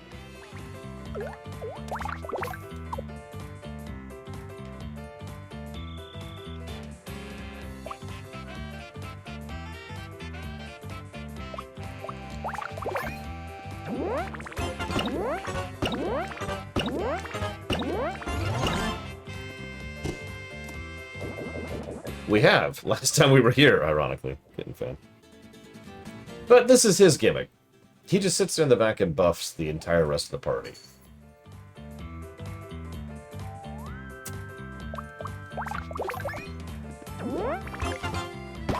The weird part... Oh, is if you don't crumble him, he'll just flee as soon as he's the last guy left. You know what? Sure.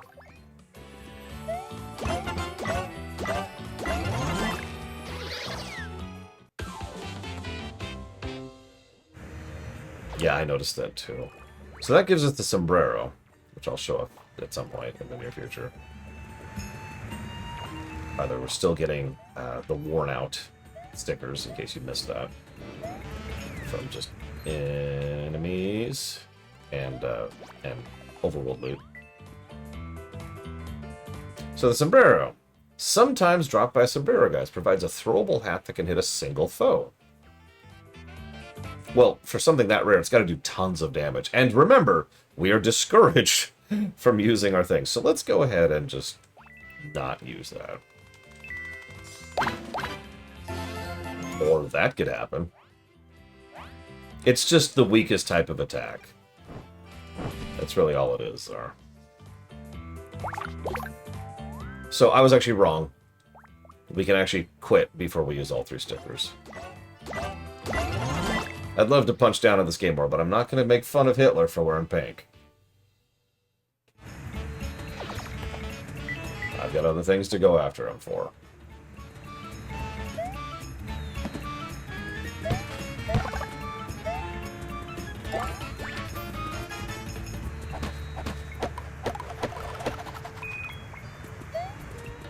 We are still net positiving on money, barely. But we are falling pretty far behind on items, and we're only on, like, the 2nd stage of World 2 here.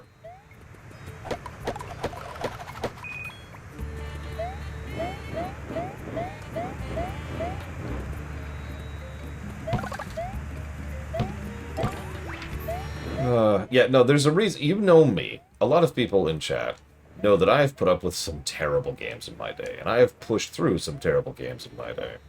I never beat this game. I really don't have a better way to explain how bad this game is than I refuse to beat it. Oh no, I'm gonna backtrack, Kitten Fan. I can figure out how to front track. Can you cheat? You don't really need to cheat in this game.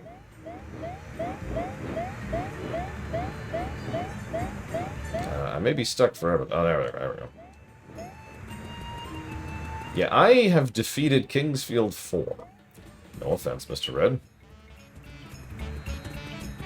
Secret of Evermore. Secret of the Stars. Of course, now I'm suddenly coming up dry on a lot of the old, awful games I used to play because, you know, because I was an idiot. Starfield.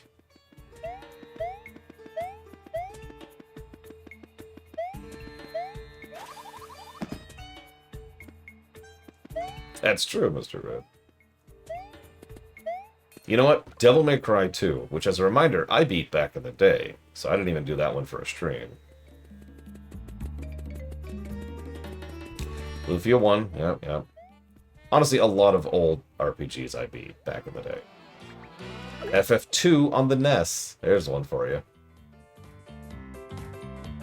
No, you should play this game, Rhea Girl. You should play this game. You're right. Oh yeah, you know what? That's another one. 7th Saga. For the longest time, I held up 7th Saga as the worst RPG I've ever played.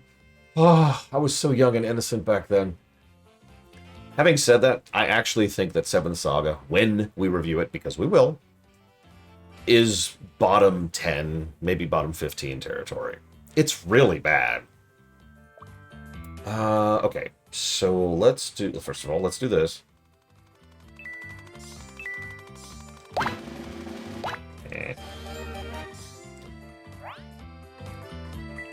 What about Secret of the Stars, sir? Other than the fact that I just mentioned that. Okay, so we're gonna go ahead and we're gonna pop this, and then this.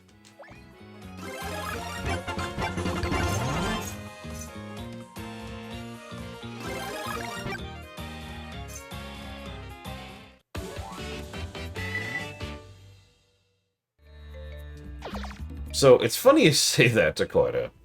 Would you believe 7th Saga is not actually a Saga game? I might even be saying the name wrong, so forgive me if I'm screwing it up. It's a SNES RPG, JRPG, which is absolutely terrible. It's so amazing, Kitten Fan. I can't wait to hear it 7,000 more times, because somebody who will go nameless, Frieza, is ensuring that we're going to hear this a few thousand more times.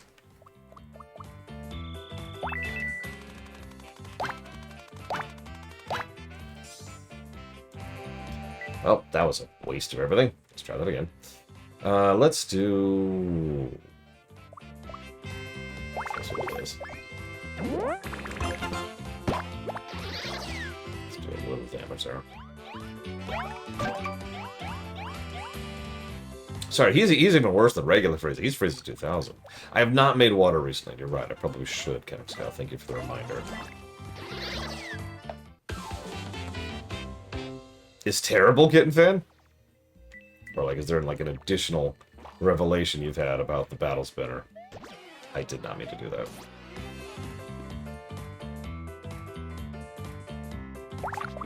Oh, 100%.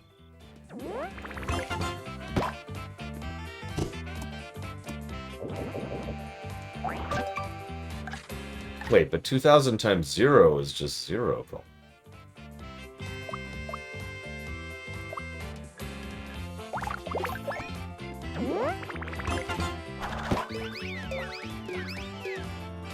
Okay, I wasn't sure, because I might have been misremembering the name. What I'm talking about is a really terrible SNES JRPG, which I realize the Saga games go back to the Game Boy, but it's not part of the Saga franchise. Saga franchise. So it is called 7 Saga. Woo! Memory. I love how the cactus has clear spines, but no, it's cool. Go and step on it. It's cool. He wants you to step on it.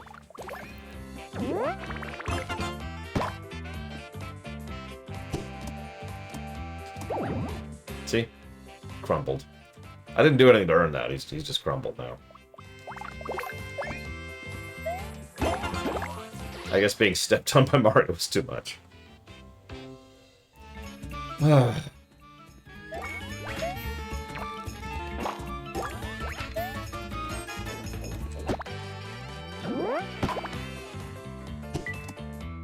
How do you like that initial thing? We actually talked about this in Super Mario RPG, among other games, where the first few seconds of combat music are kind of the most important, because they're the seconds you'll be hearing the most.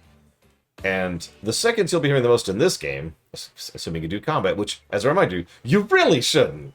But if you do combat, you'll be hearing...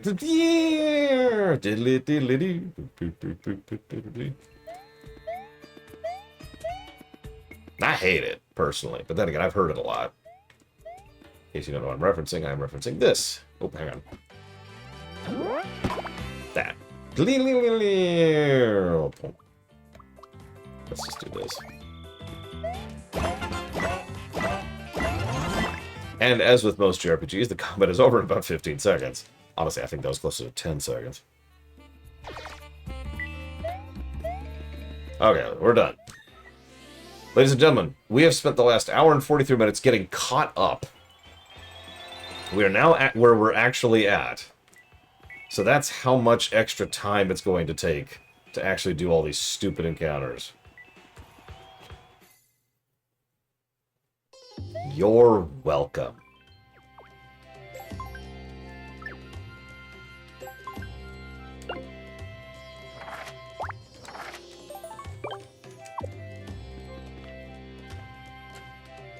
Okay. 2-2.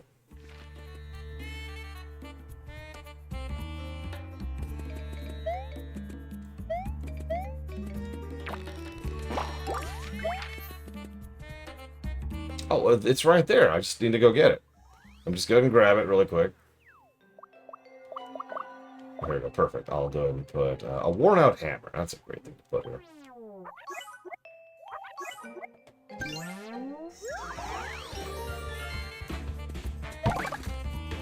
Which turned into a hammer. It actually upgraded. Holy crap. Please, please, please, please. Wow. Okay, there we go. Okay, sorry. Alright, so we'll pop this first.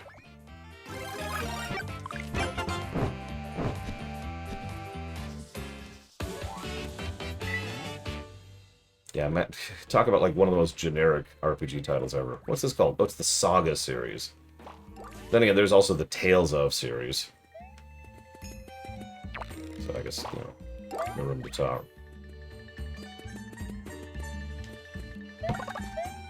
What mandatory secrets? That doesn't sound like a secret to me at that point, does it?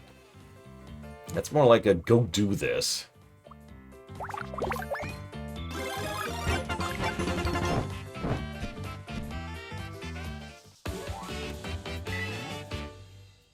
Have you noticed a trend, by the way? If you haven't noticed the trend, I'll go ahead and give it away. Not every sticker is made equal. Now, I know what you're thinking. Yeah, Laura, it's an RPG. But what I mean by that is the game isn't balanced at all around the stickers, even though it's the primary function of combat. You remember how earlier there was that trumpet? You don't know it because I don't have it right now, but the trumpet is a very small sticker size. It's the same as any of those. It does 30 damage in an AoE. You see that little worn out shoe? It takes up the same size as the sticker. It does, I want to say, like, 8 damage total if you hit every button prompt to one enemy.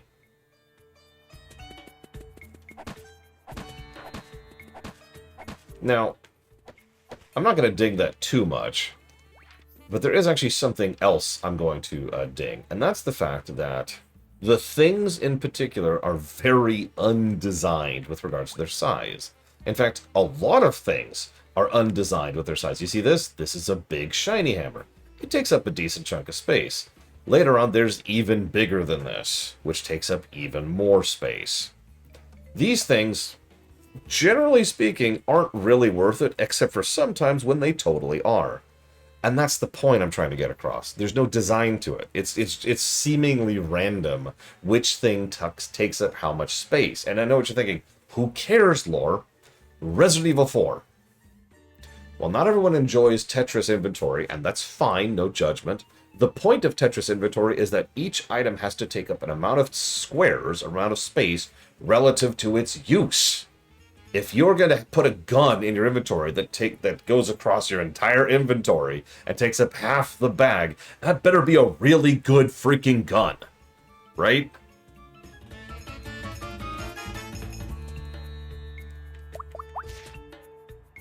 I mean, hell's bells.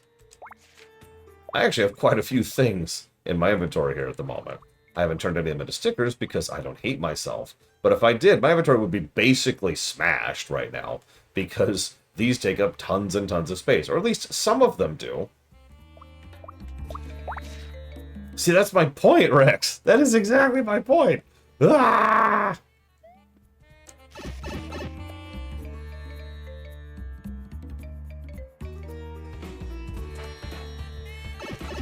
Anyways, I should just jot that down. We actually have inventory category for gameplay design, so let's go ahead and jot that down here.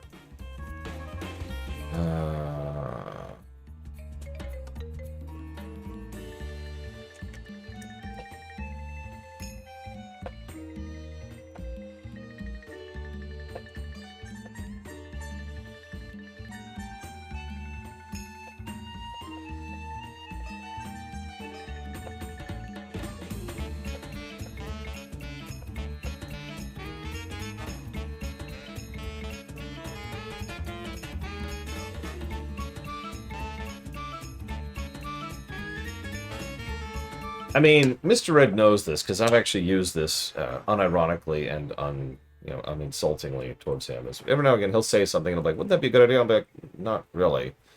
Like for 5 seconds, sure, but then right after that, and then he took up the idea of saying, "That'll be funny for like 5 seconds," as a direct consequence of that line of thought. Because the thing is, there's actually a lot of things that are an interesting idea. Until you think about it for 5 seconds, and then you're just like, hold up. Sure, I did get another sombrero, so just for you, we'll use the sombrero. That's it. Hope you liked that. Those are a rare drop, by the way.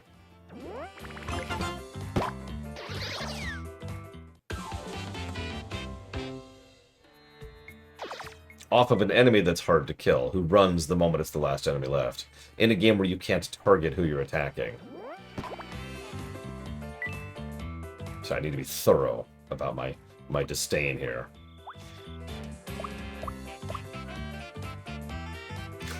That would be hysterical, Kid Fan. But yes, that would be the exact type of stuff that we're talking about here.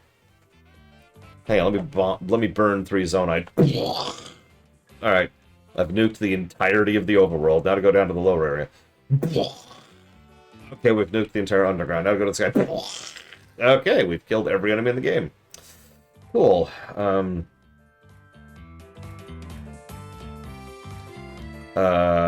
on. What am I doing? Okay, so I'm gonna need this.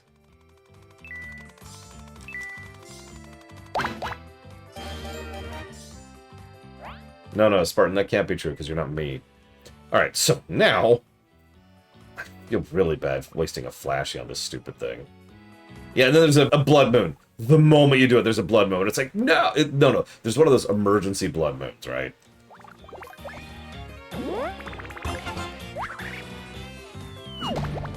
Which just prioritizes a blood moon.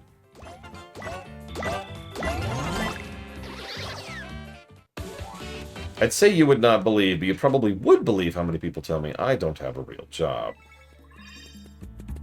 Even people who make less money than I do. If that's our metric. Which it isn't. I don't know, it's not a good metric. A lot of people who are completely worthless and do jack, either in terms of production to society or in production towards humanity as a whole, get paid tons of money for doing so.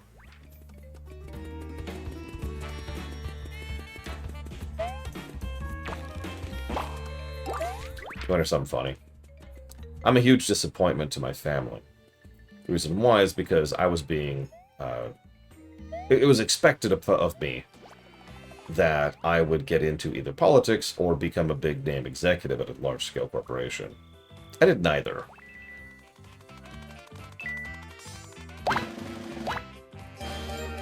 I would like to say without hyperbole that as a small-time streamer who, like, nobody knows about, I still probably produce more to the world as a whole than any of those people.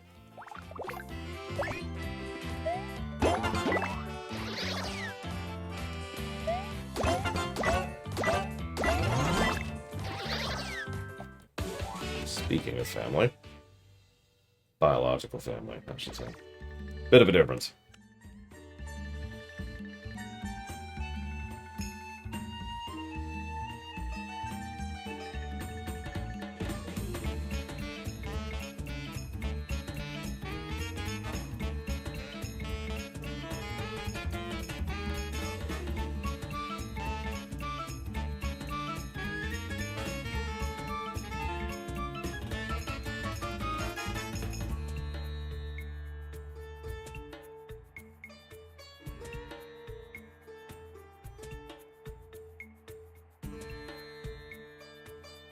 I mean, several members of my biological family have flat out told me that it is a mandate that for the rest of their lives, it is my job to take care of them.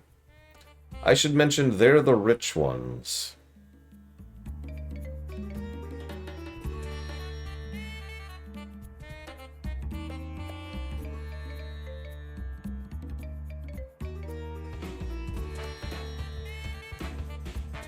You know, that's a good point, Bill. Just now, I didn't even think about that.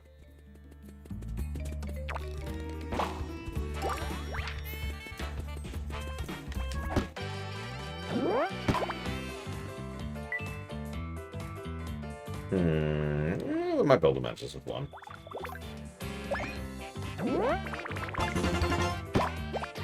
Not quite. 1 health.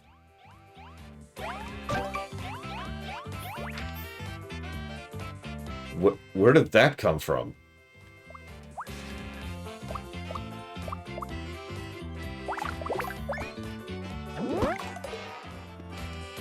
I'm not sure I've seen that happen before.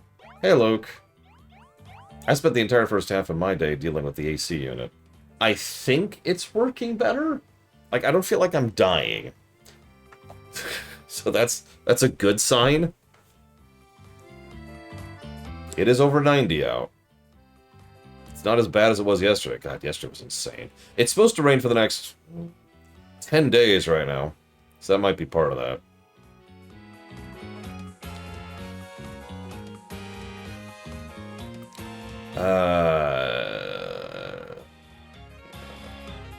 Oh, Jesus, I'm sorry, Luke.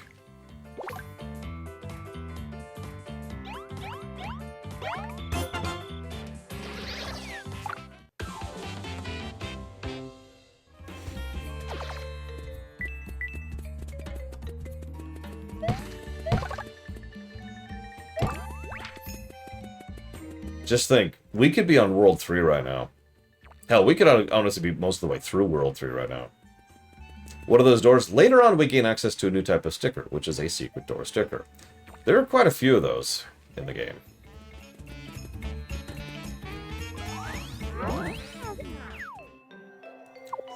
I'm actually not sure the exact time in which we gain access to those.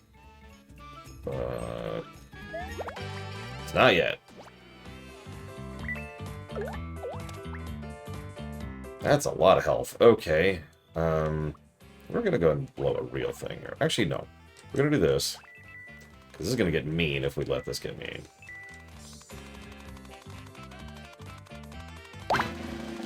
Whatever. Not what I wanted, but whatever.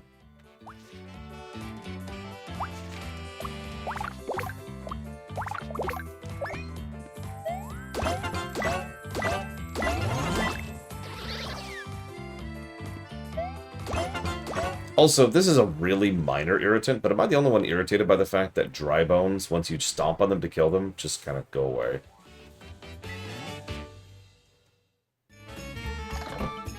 Oh, never mind, they're still there. Okay, we're good, we're good. It's about to be upset.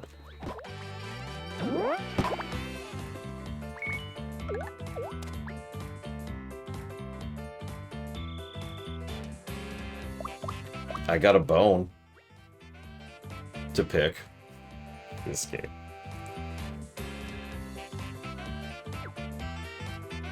What if you run from a dry bone? That's actually a good question. We'll test that. We'll test that. Okay, so let's do this. Stop giving me coins! I don't want coins! Said nobody ever. Alright. Okay. Let's do something big. And then we'll do a line jump.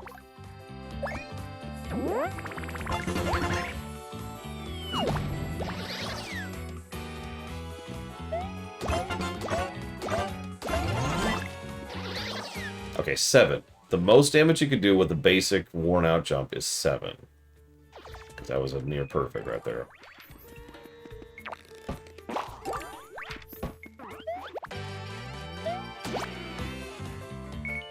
Listen, I don't want infinite wealth. I want an infinite escalation of wealth. As in, every new quarter I want to be making more money than the previous quarter. Forever.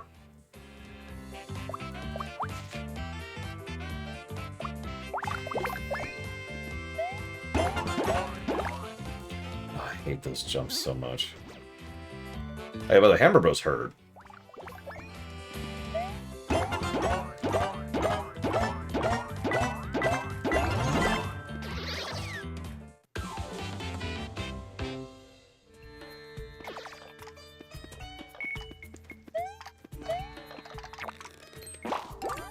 Okay, so let's run from this guy. Let's just see what happens.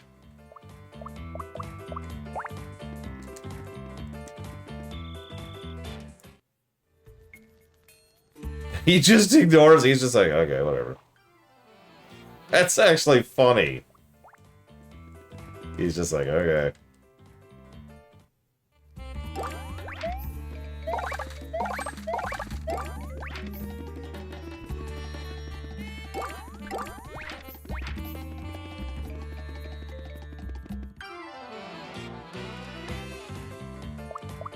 Oh wow, that is a flashy hop slipper. That is such a waste of everything. Okay,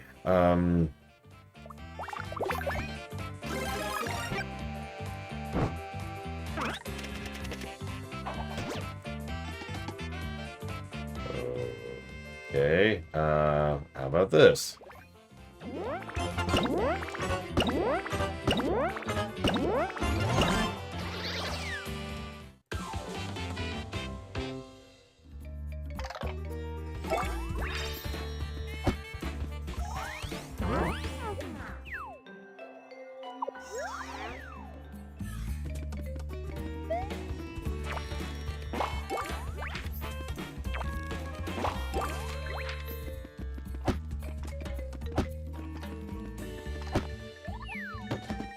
As I say, there's only 3 types of solutions in this game. Literally 3, by the way. That's not actually a joke. Oh, that's a crowd. Okay. Stop giving me coins! Give me Bragwin's dinner instead. Bragwin, I'll give you all these completely worthless coins for your dinner. What a deal, am I right? I think I'm actually going to blow this here. And then... throw it on.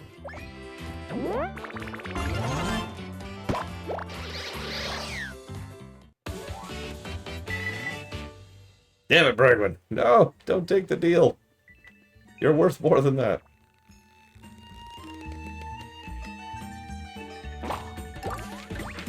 So, that's a Mega Flash. Mega Flashes are the big boys. To my knowledge, there's nothing bigger than that.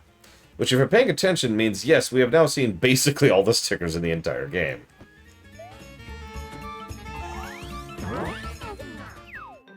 Notice they take up a ton of inventory space. You can have 2 of those per page. For a bit of perspective. As opposed to 15 regular attacks.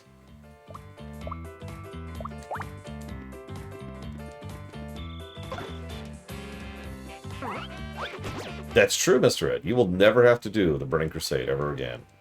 Until the Burning Crusade remix comes out and somehow makes it better. Which is a real possibility. We're now living in the era where that's a thing that might happen. How's that for weird? Okay. So. That all sucked.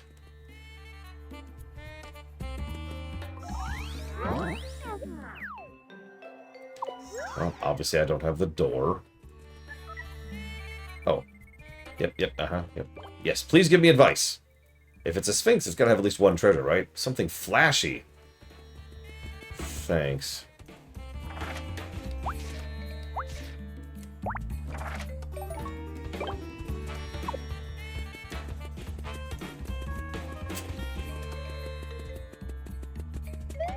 I'm gonna admit, my knowledge of the game's specifics is starting to dwindle a little bit the further we get into it. I'm pretty sure I was blind with rage when I was going through World 3, so I'm not sure how good my memories are there either.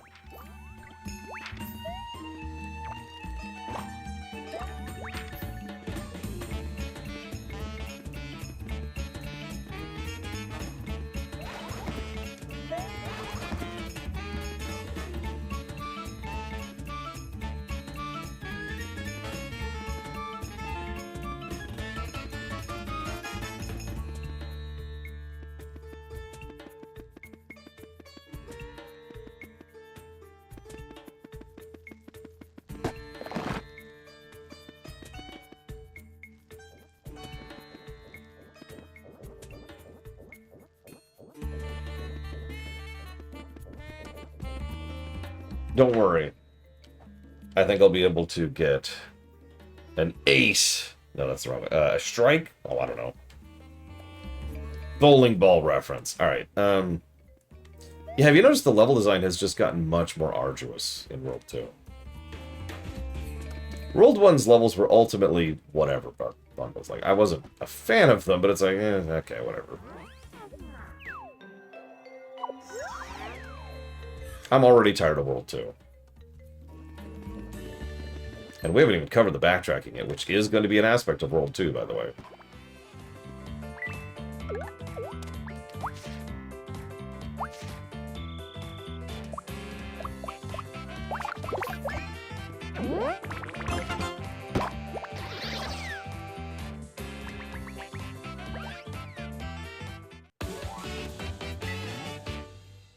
Yay.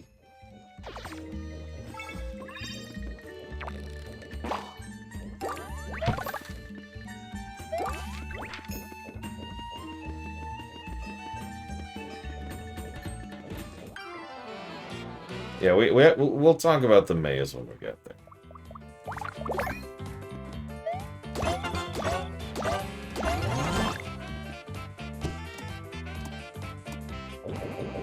So, I'll actually explain it right now, since I got nothing else going on. So, a maze in a video game is usually like, oh shoot, I went the wrong way. Let me turn around and go back to try and retrace my steps, right? Imagine if every time you go the wrong way in a maze, you end up having to go back to the very beginning of the maze.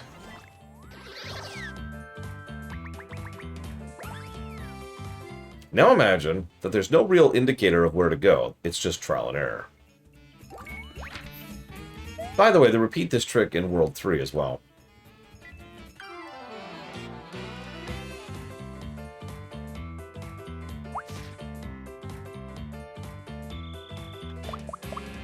I should get rid of these shrooms. They're literally just taking up space in my inventory. I'm not going to, but I'm rid of this.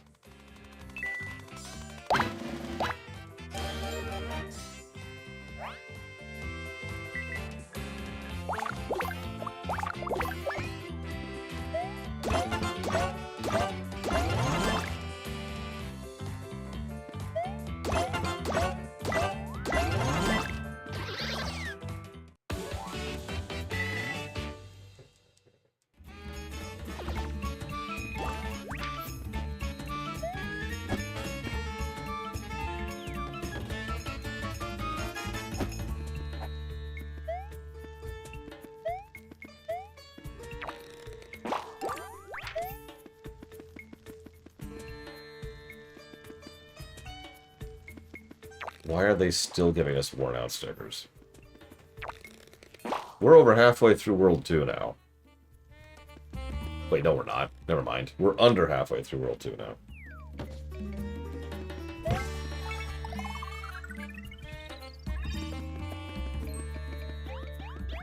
I liked Dream Team. I seem to be in the minority on that, because a lot of people just thought it was such a downgrade after the darling that was Bowser's Inside Story. But I still liked Dream Team for what it was.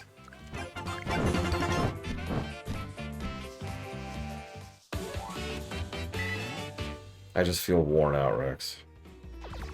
We're starting to catch up again on stickers a little bit. Oh, there's the exit.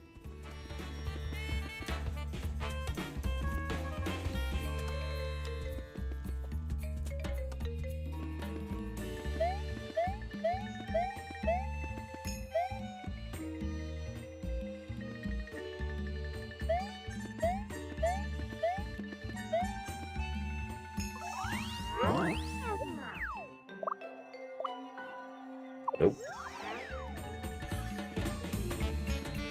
Okay.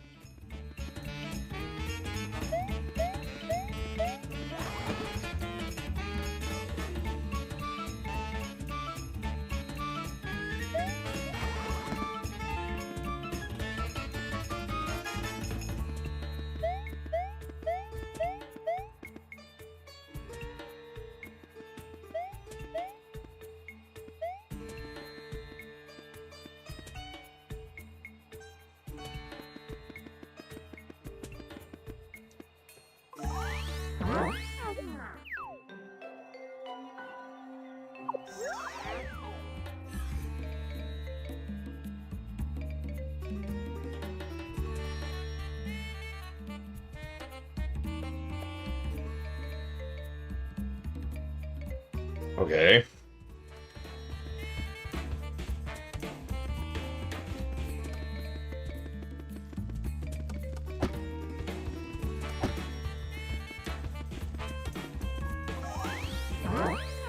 Yeah, let me start scanning rooms here. Hit the X-ray goggles. Okay.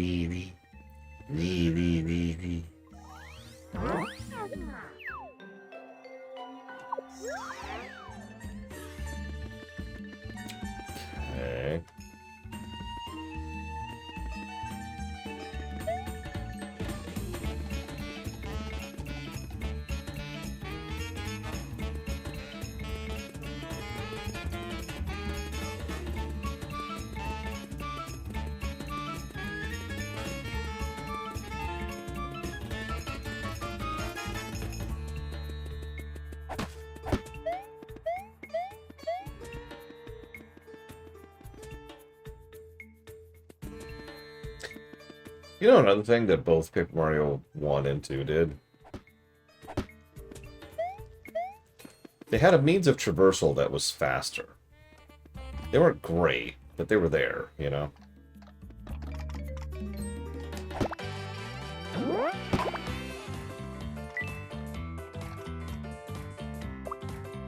There's no way to go faster in this game, is what I'm trying to get at.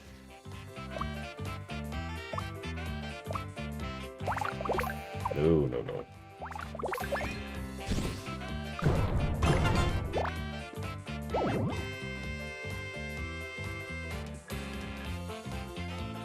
Yeah, there was the spin plus the spin badge in Paper Mario 1, and there were several things you could do in Paper Mario 2. Yoshi made you go faster, there was the rolling thing that made you go faster.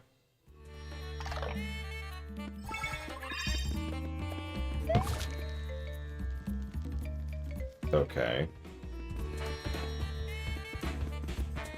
I'm going to be honest. What I was going for there was jumping up to see if there was like a hidden switch or something. At no point in time did it occur to me that I could jump into the light to ignite it, because that's stupid.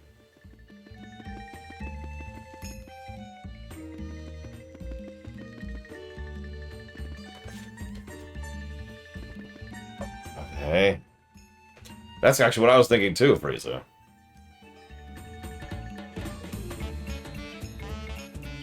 Like, I don't get credit for solving that puzzle. Especially since it doesn't appear to have actually solved it. Okay. Well, hang on.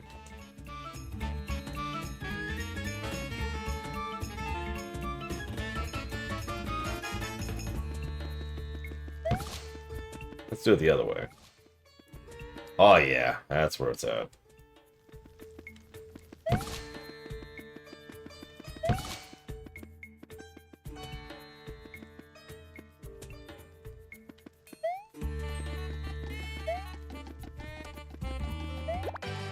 Damn it, go away! Stop wasting my already somewhat limited stickers. 1 HP. 1 HP.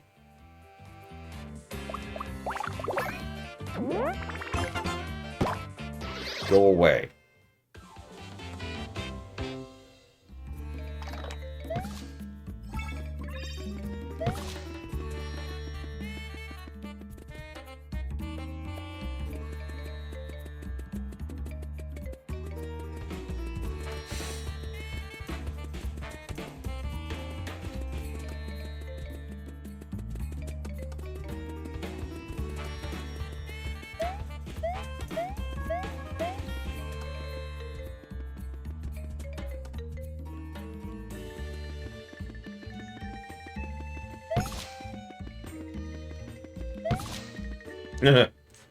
This game is a professionally crafted waste of time. Imagine a MOBA game. A MOBA game, excuse me. Remove the microtransactions and you've got sticker starter. So it doesn't actually work that way, Wolverine. There is no damage meter, right? The only thing that increases as far as your damage is your first strike ability. In other words, if you increase your HP, it does increase the damage you do with a first strike, nothing else. Because all your damage output comes from the stickers. Actually, it's just a commonly misreported thing. I've heard that several times, and I decided to go digging myself. Because it's me. Okay. One moment, please. Let's go ahead and hit our review document here. Let's go down to World 2. There it goes, 2, 3, I think. What world are we on? Does anything even indicate? What world are we on? It doesn't say. Oh yeah, let's ask Kirsty. She's totally going to help me out. Alright, let's do this. Okay, here's the hint. If it's a Sphinx, it's got to have one treasure, right? Something flashy. It's a law. Okay, so, as I was saying...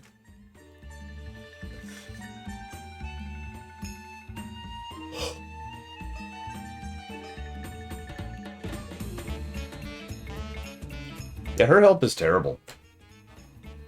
Can I give it a negative for Kirsty yet? I need to do that if I haven't.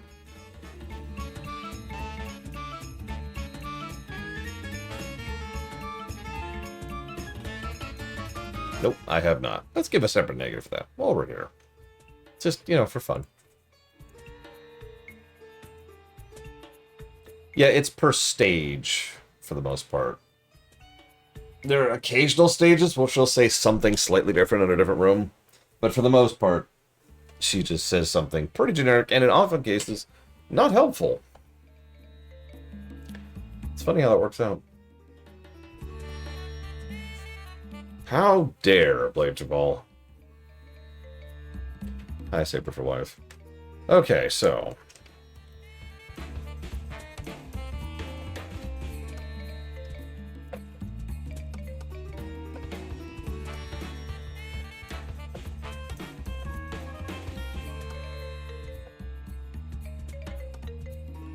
Alright.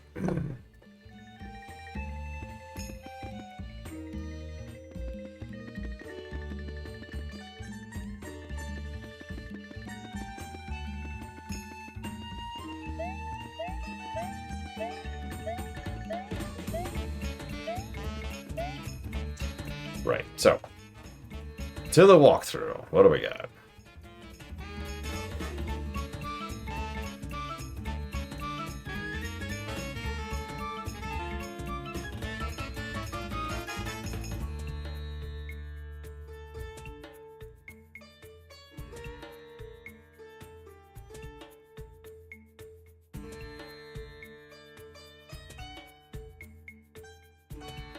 Oh my god, this is only 2-2? You've got to be kidding me. Oh, I hope you get that solved faster than I did then, Blade Jabal. That was a thing.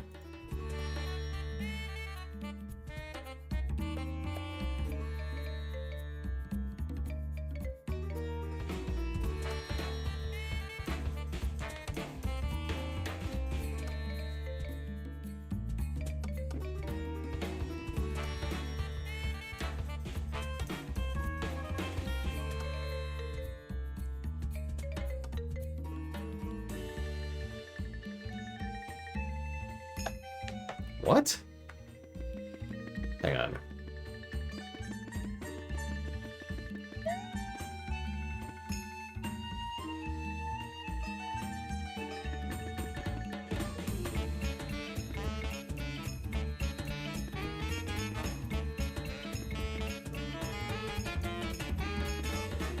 Okay. Yes, Magister.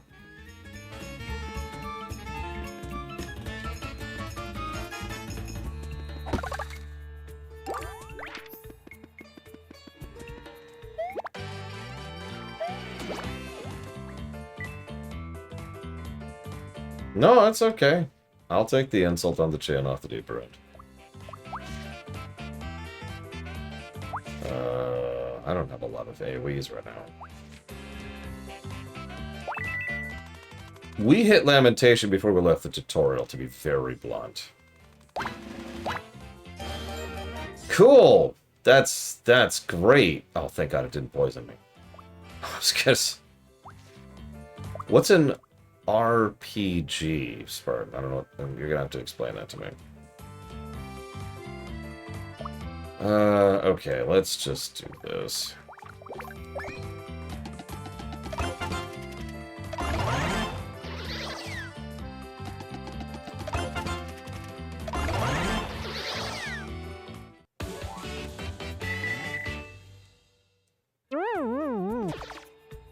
Well, honestly, the litmus test is going to be just to see how it goes over the next few days. But at the moment, I'm not melting to death, so that feels like that's an improvement. Okay, so hang on.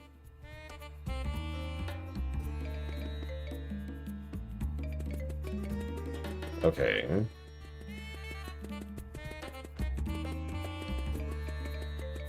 Which one was the room with... This is so funny. I'm looking for the room with the green pokey. I've been killing all the enemies as I go, except for that guy, which I guess I should go kill for the sake of completion. So I don't know where the room with the green pokey is.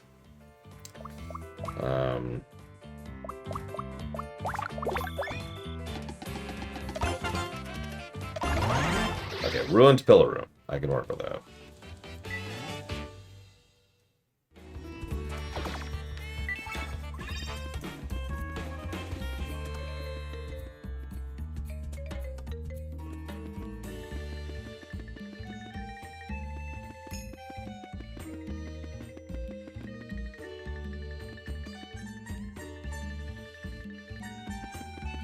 Okay, so this is a ruined Poke Room.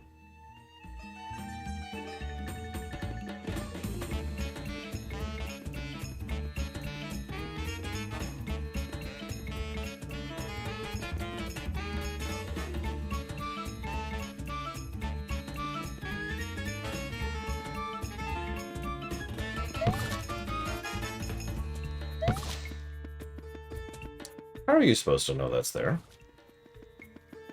Oh, okay, I can barely see it. Jesus Christ.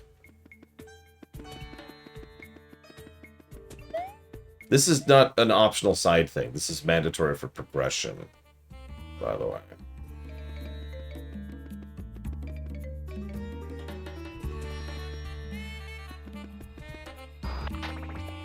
Target acquired.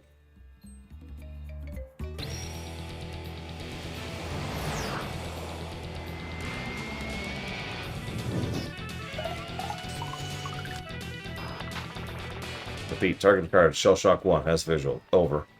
Shell Shock 2, standing by. Target appears well fortified, over. Shell Shock 3, weapons free, light him up, over. Engage it well, over. Right behind you, over. Right behind you, over.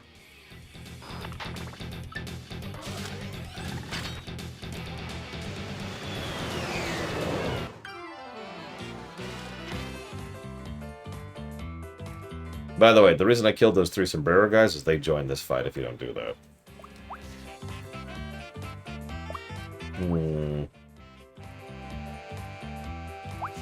I'm actually not real equipped for this fight.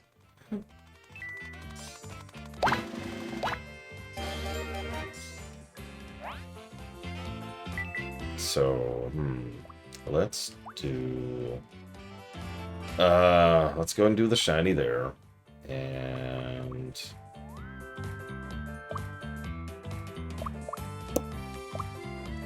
I guess that.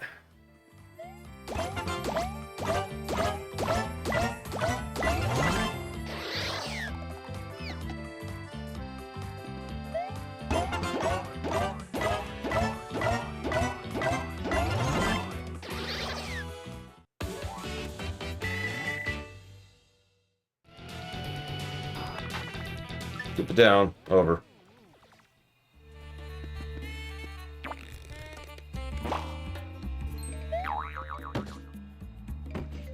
Shortcut get.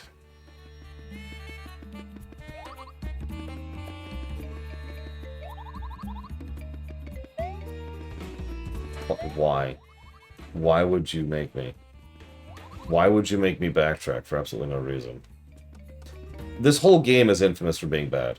World 3 is infamous for being bad in a bad game. Like, picture a terrible game, and then picture, like, a really bad part of that game, because that's World 3. Like, Devil May Cry 2 and the helicopters, which are, like, quite infamous. The infested helicopters. It's actually worse than Devil May Cry 2, but everyone knows about the helicopters.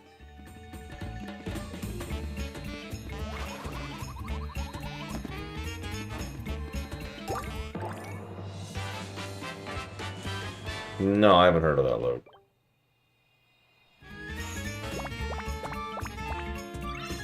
Sounds like Nintendo corporate being dumb. Or more accurately, Japanese legality being dumb. Okay, ladies and gentlemen, we have just finished our first actual stage of the game. Today, I mean.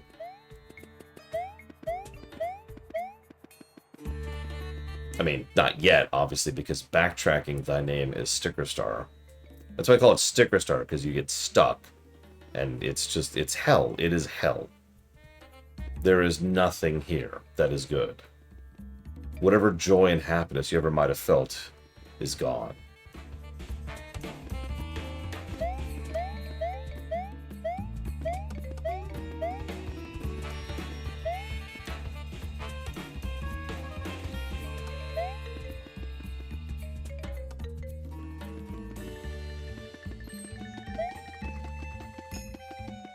Ah, there it is.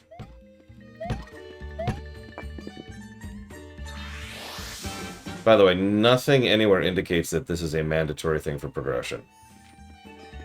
I mean, most things are mandatory for progression, but I just want to make that point really quick.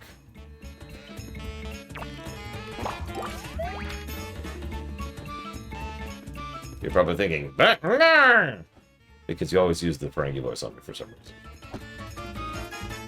How did you know to do that? So I have notes. Because as much as it would be nice to just kind of show this game off for real, I don't think anybody in their right mind actually wants to see this game. Like, legit. Nobody wants to see this game legit. So we have notes.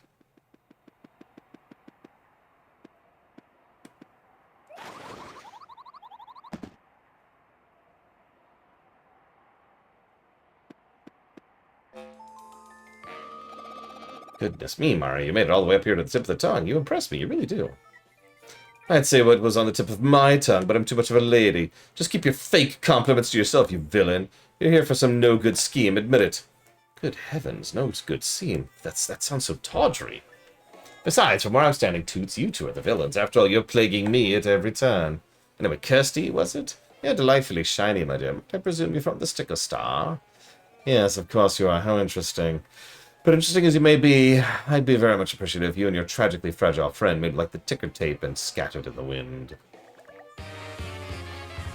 It's okay, surely this isn't the horrible one, right?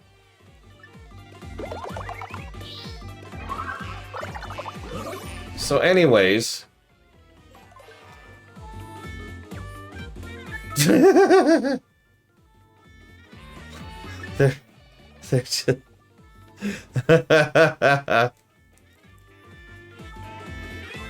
Oh, you're talking about the bricking thing, Luke. Yeah, they're gonna lose that one in court. As they should. That's pretty dumb. So anyways, yeah, no, the horrible one is in World 6, I'm almost positive. But this... Yep. So he turned all our stickers into these.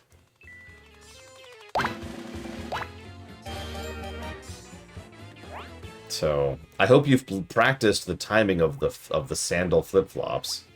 I hope you remember which one of these is which, because you're going to be burning whichever ones they are. And I actually am going to go ahead and use this. And this.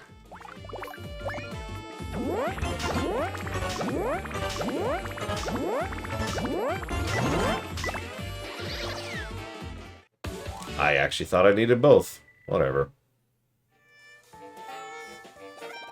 Ah, the great Mario, fighting bravely to the end, unbowed by mighty magic. So brave, so very impressive. Of course, it's not really just you, is it? No, I know full well that your little friend Kirsty is providing you all sorts of sticker power. It seems that things have suddenly gotten interesting. I look forward to our next contest. Till we meet again, bye. Ugh. Look at me. I ride a broomstick. I wish I was into stickers before it was cool. Pfft, he doesn't know about sticker power. And he's a sore loser.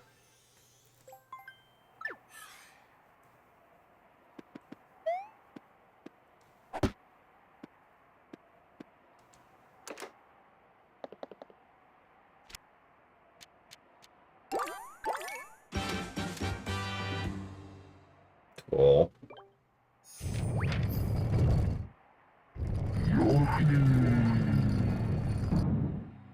Oh, we just got eaten.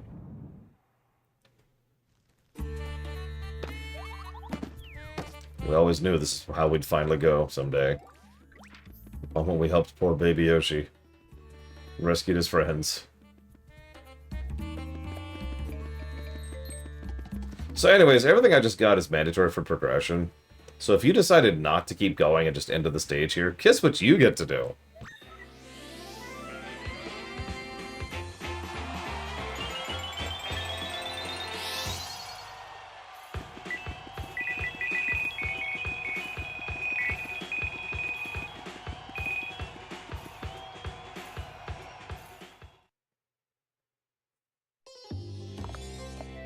God, this frickin' game. Yeah, no, we killed a lot of things. That was 2-2, by the way. I just want to be clear about that.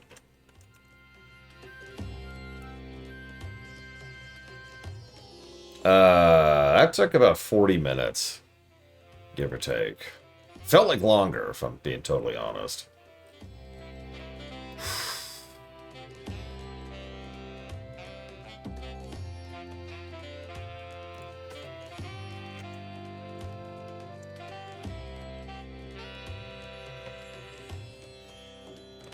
One moment. I need to check something really quick here.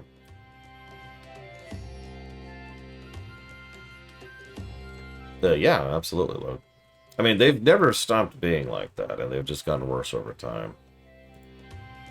See you round off the deep round.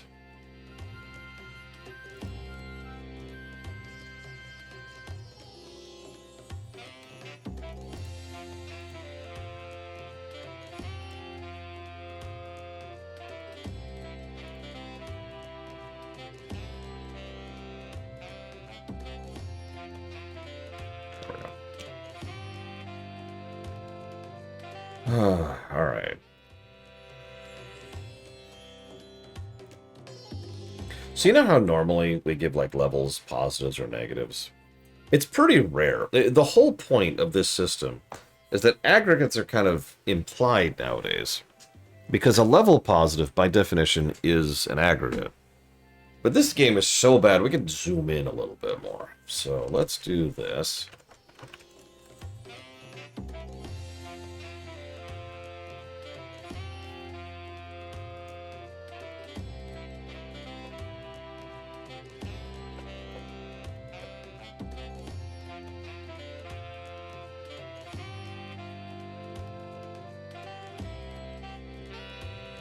It's okay, Kitten fan. I don't blame you if you bow out. I imagine I'm going to have really small viewing figures for this whole run. And you know what? I'm okay with that. No one should have to be subjected to this game. No one deserves Sticker Star. No one.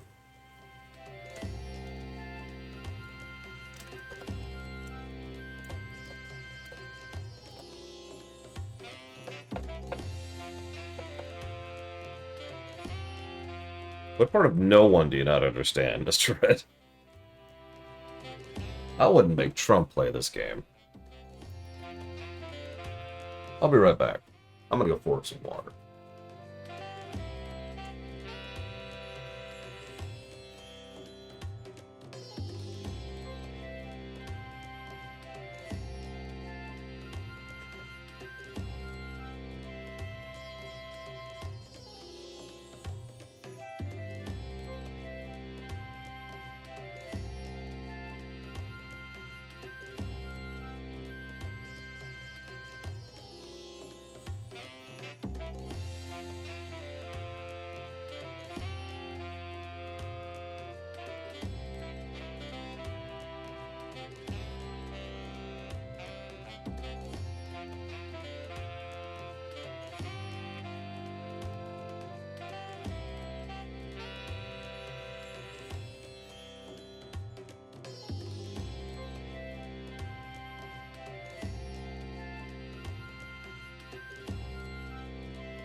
I mean, fair enough, but let's just know.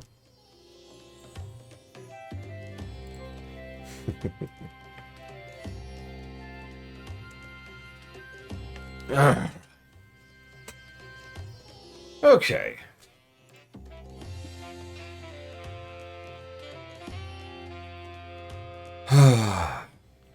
Two, three.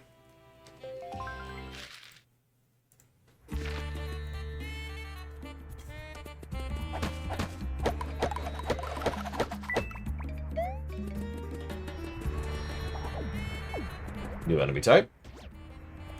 they do that.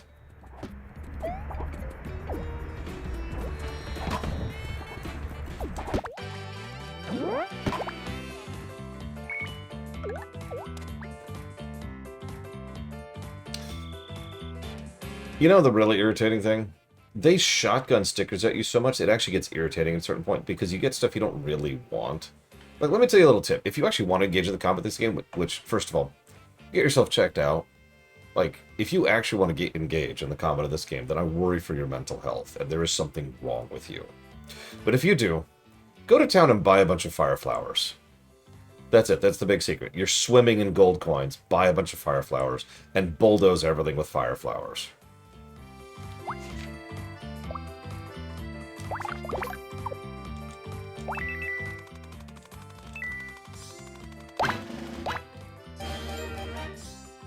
Seriously, they will destroy most of the enemies in the first 3 worlds in one shot.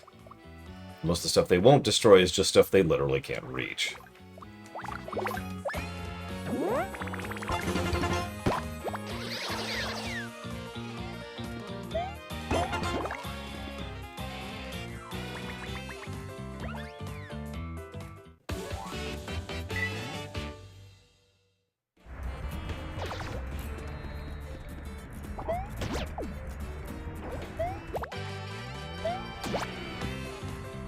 Oh, goody. We're technically on quicksand. That's fantastic.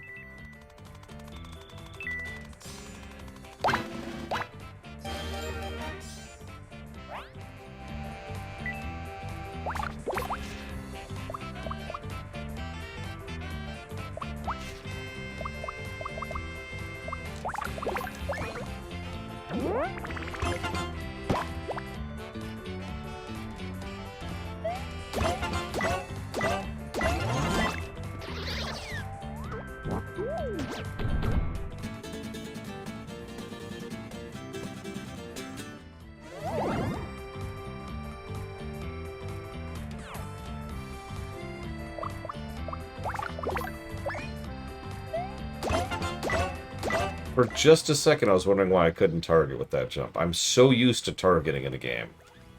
Even though I've been playing this game for about a day now. Didn't even occur to me.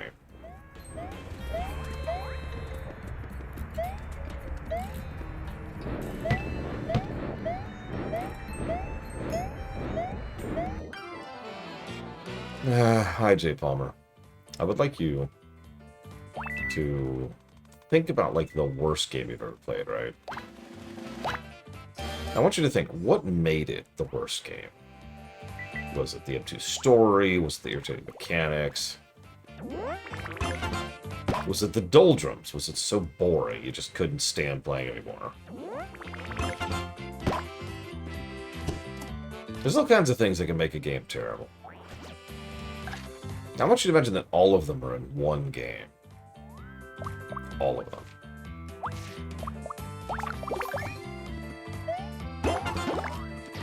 Hello, Baron. Insufferable fan base. That's an interesting one.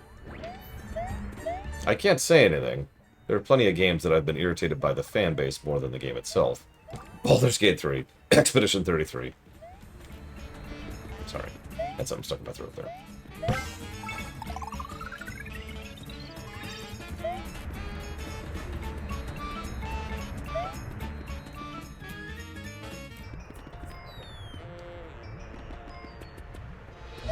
I've never had any issues with the Undertale fanbase, actually. I think I'm just lucky on that one, because I've heard horror stories, but I've never encountered any of that myself.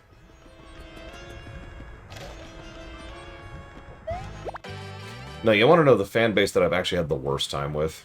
By far. Can anyone guess?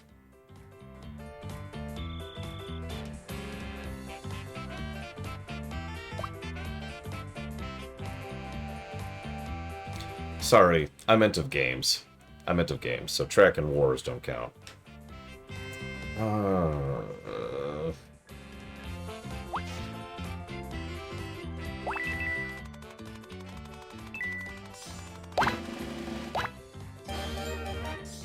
FromSoft is correct. Hi, Sean. Pretty much any FromSoft game is the worst. I actually know the second worst, too. Hollow Knight. The third worst would be Halo. That is still one of the worst streams I've ever had. Am I seriously down to just that? Yep. Okay.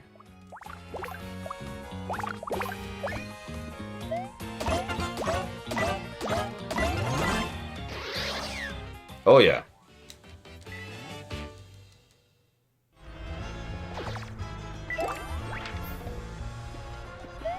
Yeah, the Halo stream was just a really, really, really obnoxious amount of backseating from absolutely everyone. Like, I'm used to a little bit of backseating. I've been streaming for a long time. Imagine just a non-stop cavalcade of viewers, non-stop telling me how to do absolutely everything. Even things I've already figured out. That was the Halo stream. And then getting yelled at for it, too.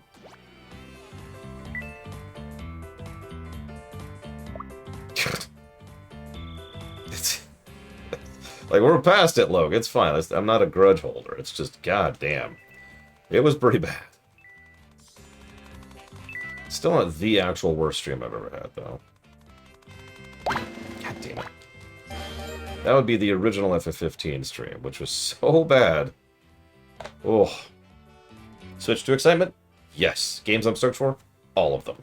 Although Donkey Kong Bonanza is probably the top of my list at the moment. I don't believe you, Kitten Fan.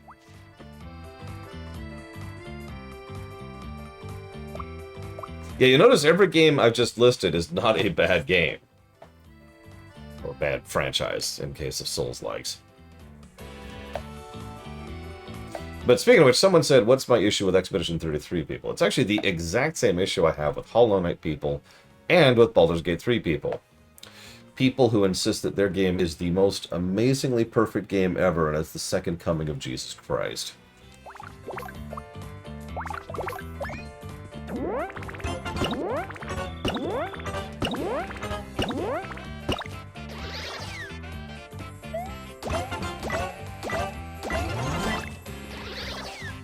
I should mention, I liked Baldur's Gate 3, and I liked Hollow Knight. I anticipate liking Expedition 33. Hey, he dropped the spike ball.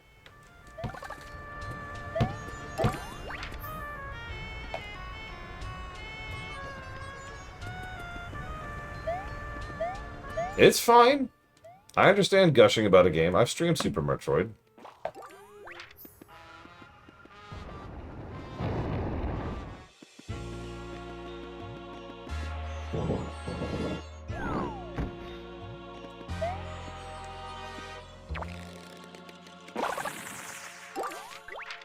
Wow, all that for a jump sticker.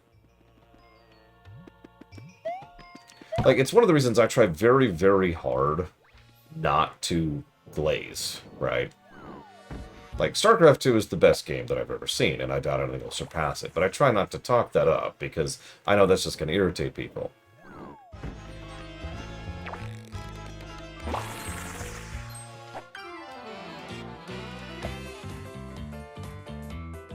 What about Souls-likes? Look, a properly glazed donut's amazing. Everyone makes fun of Krispy Kremes. You ever actually go to a Krispy Kreme place and have a Krispy Kreme that was made like 30 seconds before you ate it? Because those are really good. Whatever you get in the grocery store, that's not a Krispy Kreme.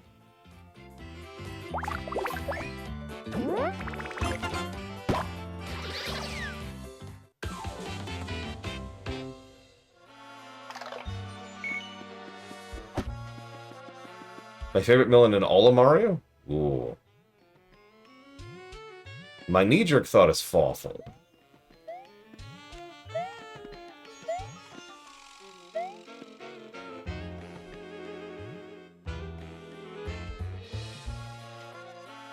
think I'm going to stick with that. I think I'm going to stick with Fawful. I'm not counting Bowser, obviously.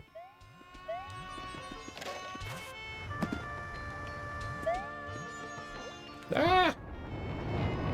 I did not do that on purpose.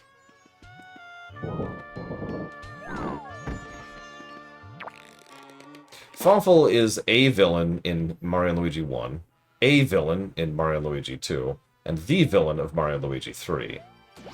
Also known as the best of the Mario & Luigi games. And arguably one of the best Mario RPGs, although I think Paper Mario 2R surpasses it. So this sucks. Let's go ahead and pop this. Oh, thank God. That's true, Fawful has an actual arc to his character and characterization. So, this is perfect. Okay, so first we're going to use, we're going to jump, obviously. And then I'm going to go on use the spike ball against the flying enemy there, which is going to be super useful. And then we're going to go ahead and we're going to use a line jump on what's left. So let's do it.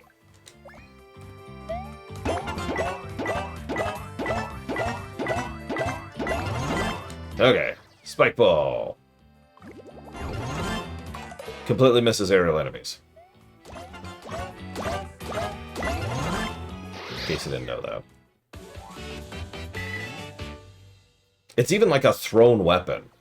And so if you don't understand why that's so terrible, a lot of the time, these games, including previous Paper Mario, including this game, will have a thrown weapon, like the sombrero, or the bone you get, and it's a thrown weapon, which means it's target agnostic, right? This is actually a specific type of attack back in the previous Paper Marios, where that's what you'd use, those kind of target agnostic attacks, in order to hit something that's like way up here, or like it's hiding on the wall, or whatever, right? Here it's just...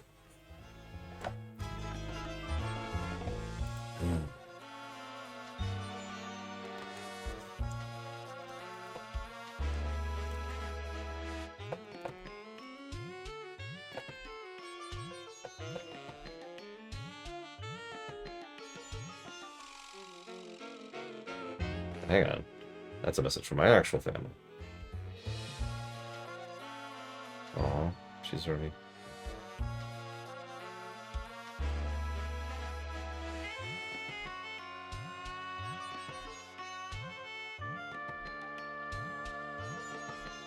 I could, J. Palmer, but I don't really need to for this game.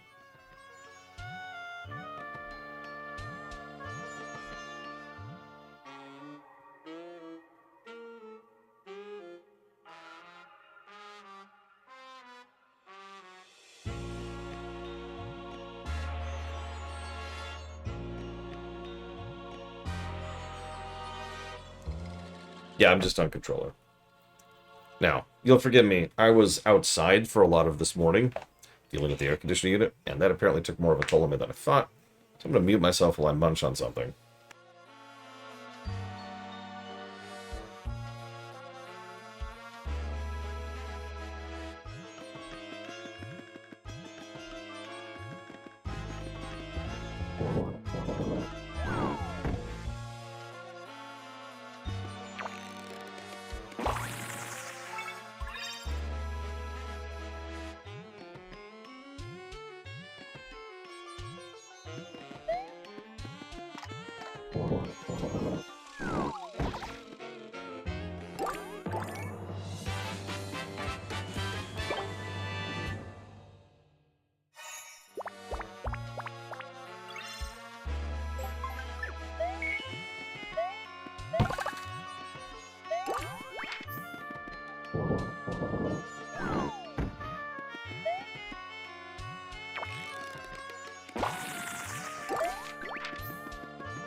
The baseball bat is here? Really? You have got to be kidding me.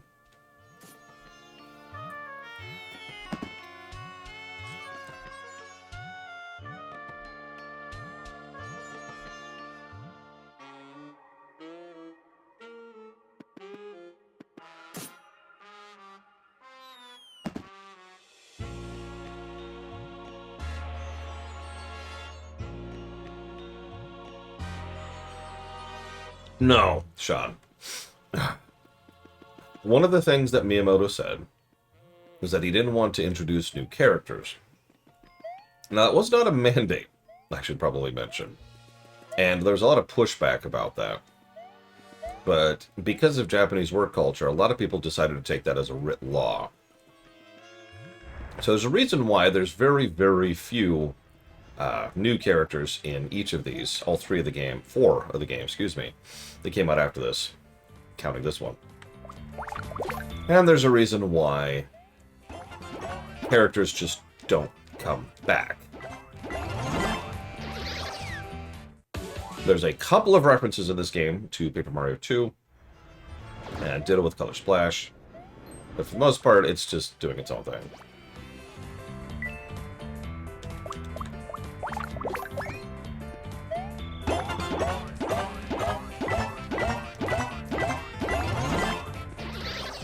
Burger, by the way, whoever asked that.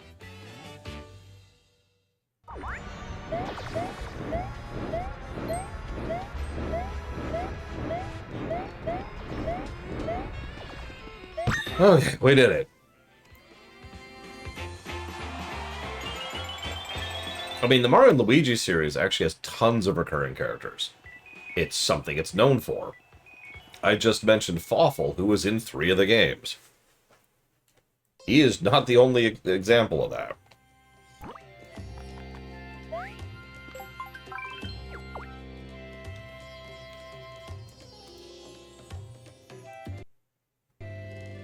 Nope, that's totally the end of the level. We're good to go. Let's move on to 2-5. We got this. No need to think about anything. Let's just go. Alright. Huh.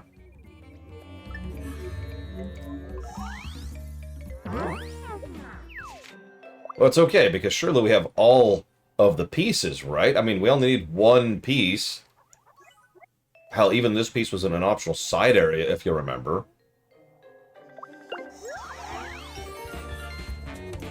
Yep, so we need 2 pieces to progress.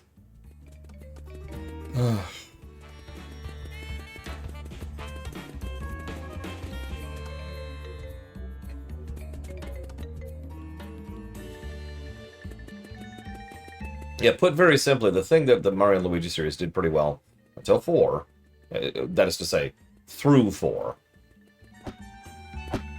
is continuity.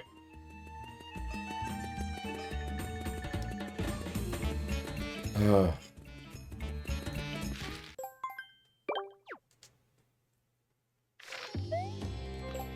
hate this game so much.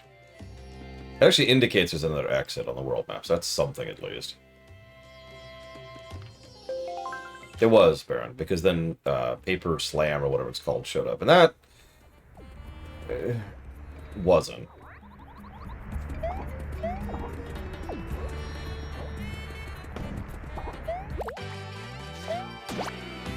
Paper Jam, that was it. I even owned that game. It could be worse. That's the nicest thing I could say about it.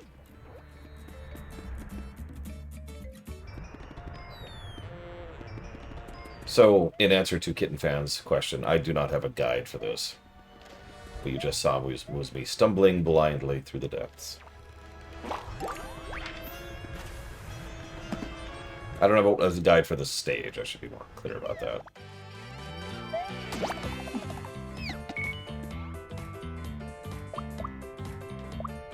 Okay, let me employ the strongest weapon of the game here. Yeah, you do have to go back and do the sandal fight, obviously. In order to get one of the pieces. Hello?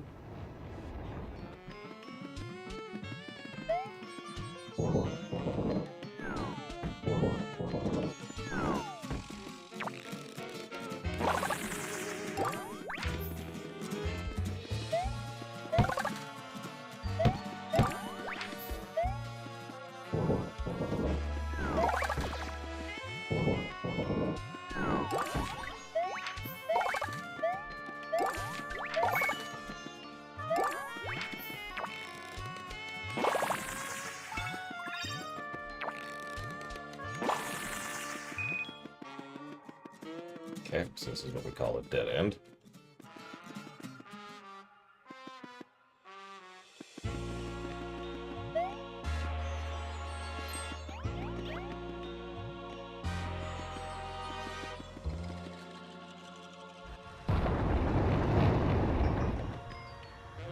Honestly, I would love to find out what exactly happened with Alpha Team, or Alpha Dream, whatever they were called, because, like, it's not like they were putting out bad games, and it's not like their games didn't sell. Their only real mistake was putting out so many 3DS games in an era where the Switch was just completely crushing everything. Like, they stayed attached to the 3DS way too long. That is to say, that's the only mistake I know they made.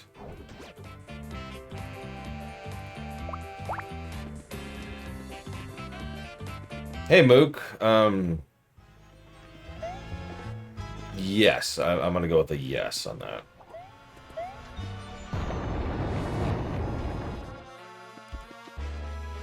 "3DS was nice, but financially it was a mistake to make something on the 3DS when the Switch was out." Like, you could see how that is just a losing move, right?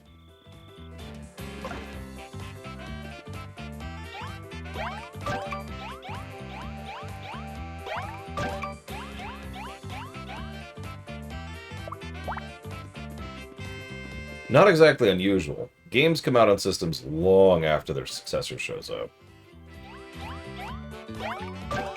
Like, someone do me a favor. When did the SNES come out? Like, someone look that up really quick, please. Oh, God.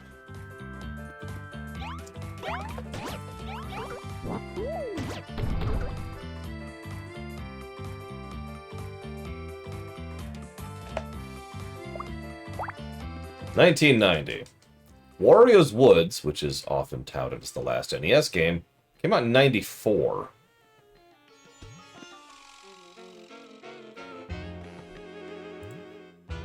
It gets even worse when you go past the SNES. Let's see, so the last SNES game...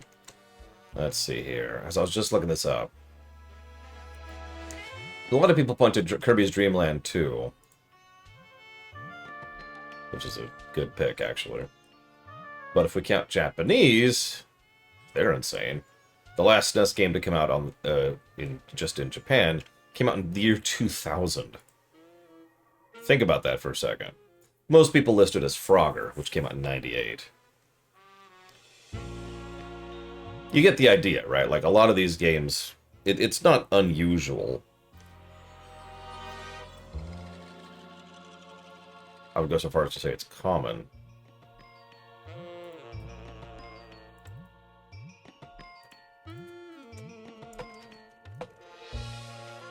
But for a bit of perspective, that means the last SNES game came out right about when the PlayStation 2 was coming out.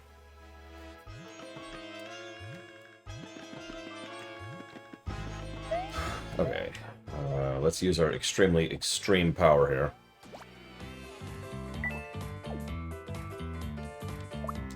Isn't that still coming out of Ballista, or am I misremembering?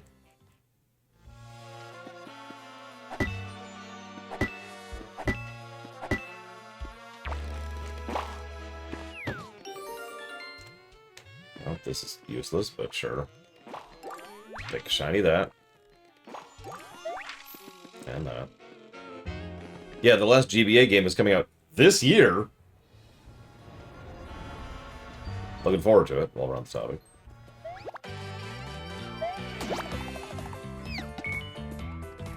I know what you're saying. Laura, you're saying all this stuff is totally normal and understandable. Why are you making fun of Alpha Team or Alpha Dream, whatever they're called? Well, the problem is, and I don't have a nice way to say this, they were spending a fairly large amount of money making fairly good games. I mean, have you played the 3DS remakes of Mario & Luigi 1 and 2? Because they're... Or, sorry, Mario & Luigi 1 and 3. Because they're really good. And they included new content in the form of the little side stories with Bowser Jr. Oh, we haven't been this low on health before.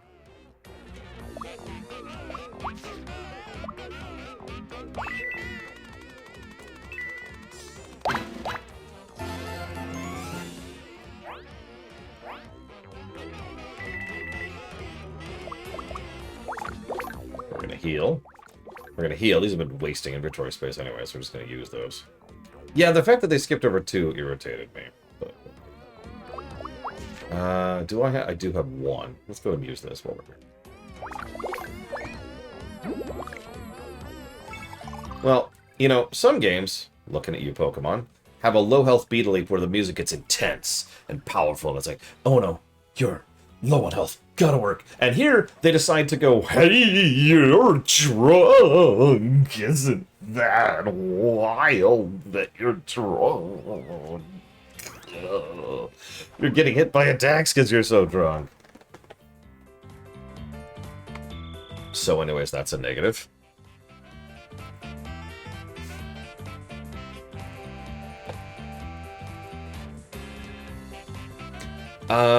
I don't remember if we ever found out who did Brothership. Thank you for the sub. Dream Whisper. Give me a second. I did like the music thing they did in Gen 5, I think that was. Gen 4 or 5, I forget which. There's the DS. Pokemon Violet, Hatch Within, and that looks like 2D platformer blah. Oh, I couldn't even guess, Jay Palmer. You're super low on health. Oh, wow, that's hardly anything, Jay Palmer. Jesus. The 360 did not have much longevity, did it? I've got it. Let's fire 9,000 people so we can invest in AI.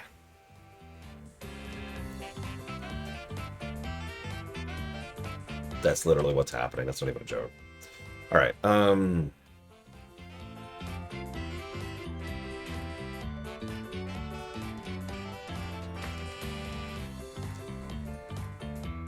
Really, Brex? Wow. That's a good point, Valerian. Never thought about that. We were talking earlier about how much money you make is not a good metric of value as a person. And what's funny is, it's so obvious. Anyone in the world could tell you why money is not a good metric for people. But then at the same time, how many people make the automatic argument, well, I make more money than you? Or, I'm the majority, person who pays the bills. I'm the one bringing in the bacon. I'm the one who's keeping us employed. And it's like, so does that make you more valuable? Is that what you're going with? Because that's what they mean. That is what they mean. Don't even start. I know someone, I'm not gonna name names, who has been yelled at for having a job, doing what they love because they could be making more money in something else.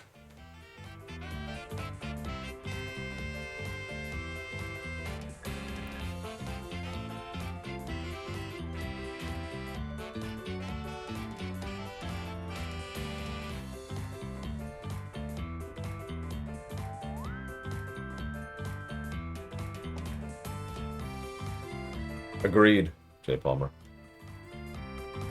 Sorry, I was writing down a negative. What was I writing down? Right.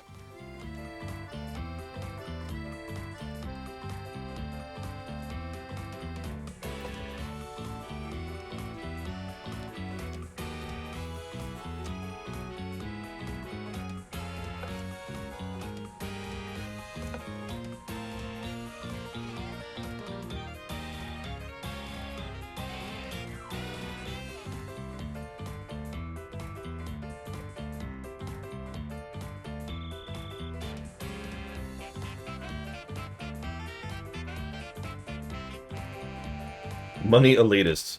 Let's just call it what it is. It's classism. That's all it is. I'll tell you exactly what it is, for real. Let's ignore stupid people for a moment, okay? Those people feel bad because they're upset at the people who are above them in some way or another. And they can't do anything about the people above them, so they target the only people they can. That's you and me, the people at their level. That's it, that's all it is.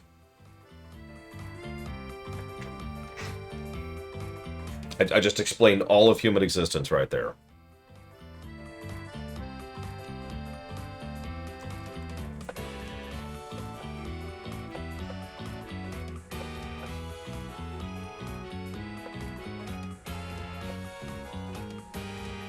Okay, negatives written down. How was I doing? Oh yeah, I healed. Right. And I decided to go ahead and kill these people. I don't have anything I actually want to kill these people with, though. So let's do this, and then this.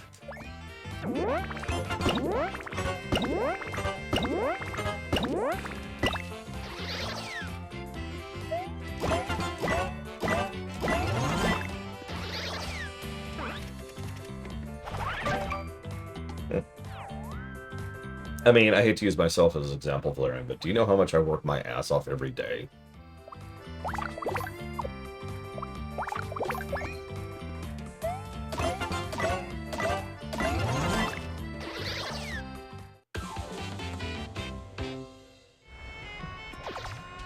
Like, I'm not trying to be, oh, woe is me, I'm just saying. I'm not exactly swimming in dough.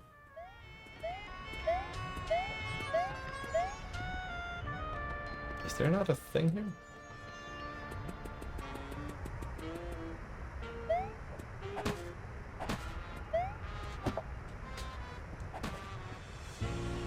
I mean, point to a large corporation, I guarantee you, if we zoom in on, say, the janitor, or maybe like the low-level tech people, the internal tech team, the IT department, they probably work harder than everyone who makes more money than them at that company.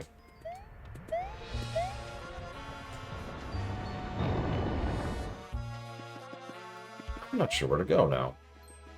I was actually looking for a guide for this place, and this place is not very fun.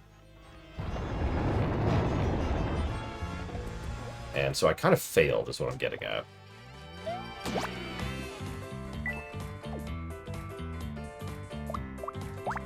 Yeah, that sounds about right, Rager.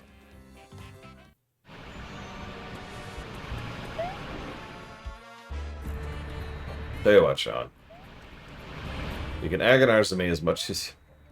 Oh, right. Did I mention that the mazes go back to the beginning whenever you screw up? That's what that is. Oh my god. Okay, hang on. Let me see. Since we just reset, let me see something here real quick.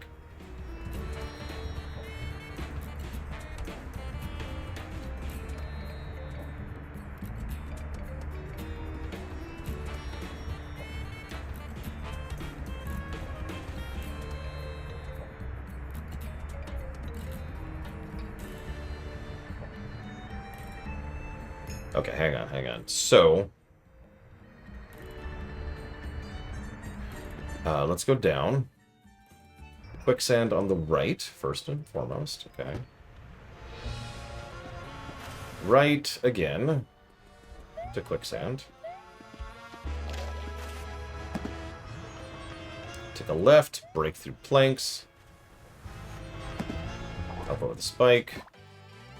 By which I mean... I know, Sean. I know you poked fun at that meme for a bit, but God, the way he says that is so wonderfully devoid of empathy. Your agonizer, please. Please, Mr. Spock, please. It's also a great bit of immediate exposition on exactly the nature of the world they've entered. Please let me run. Oh my God. I'm gonna die. I'm gonna die to this random trash encounter, because I can't run from it. There we go. Fall through the hole. Enter the door you land in front of. Oh my god, okay. Climb the stairs into the doorway on the right on the second level. But the exit's right there, I can just get it. Oh, okay, so let's go ahead and grab a shiny while we're here. My favorite Type 3 villain? Ooh. It's tough.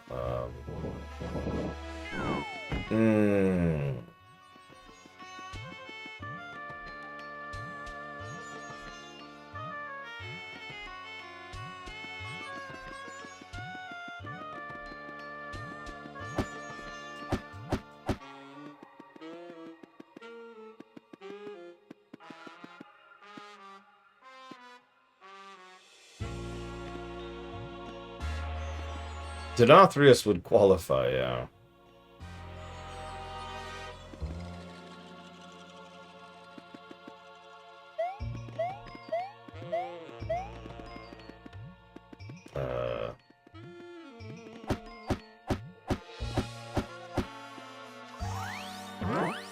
Kai Wynn's another very good one. I agree.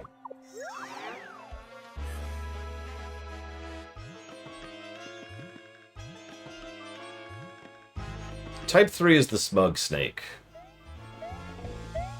They're usually not very strong or powerful, but they know how to sneak around you. Outmaneuver you, outplace you. Rules lawyer, that kind of a thing. Yeah, Silco in Arcane is a good example of a Type 3 villain. And also technically a Type 2. Xalatath is Type 1 at the moment.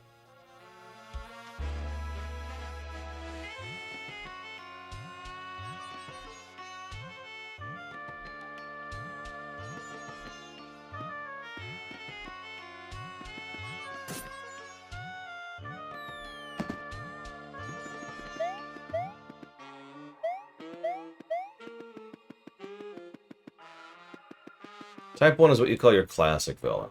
There's not a lot of depth to them, not a lot of layers, not a lot of characterization. It's mostly carried by the just general enjoyability, charisma, right?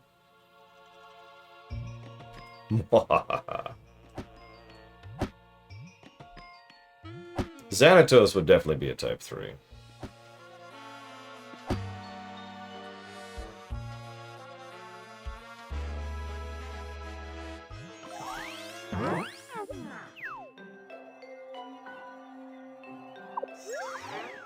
Kefka, a lot of people debate, but depending on your interpretation, he's either Type 2 or far more likely Type 1. Ironically, same thing with Sephiroth, and for the same reasons. Both of them are arguably not actually responsible for who and what they are. And both of them became monsters as a result of it.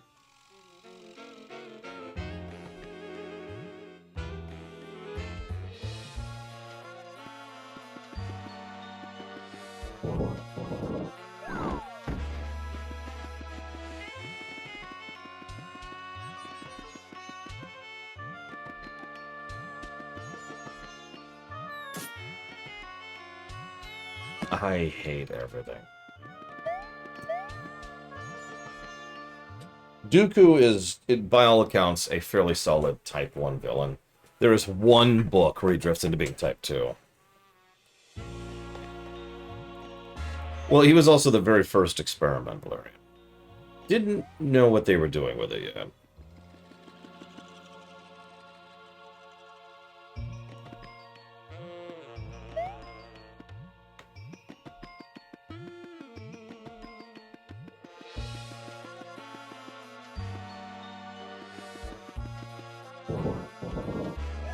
Oh, that sounds good, Braven.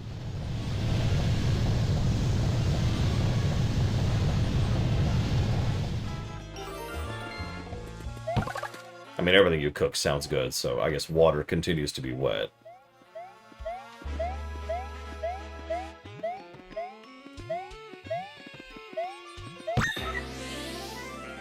Cyril's a weird one, but yeah, I'd put him as a Type 3. You could also argue he's a Type 4, or a Type 2, but I would lean towards 3.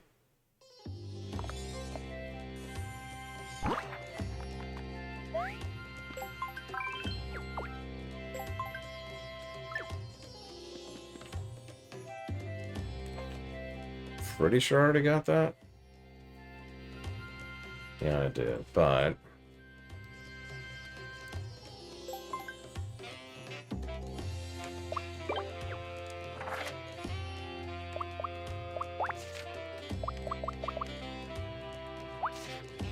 I did.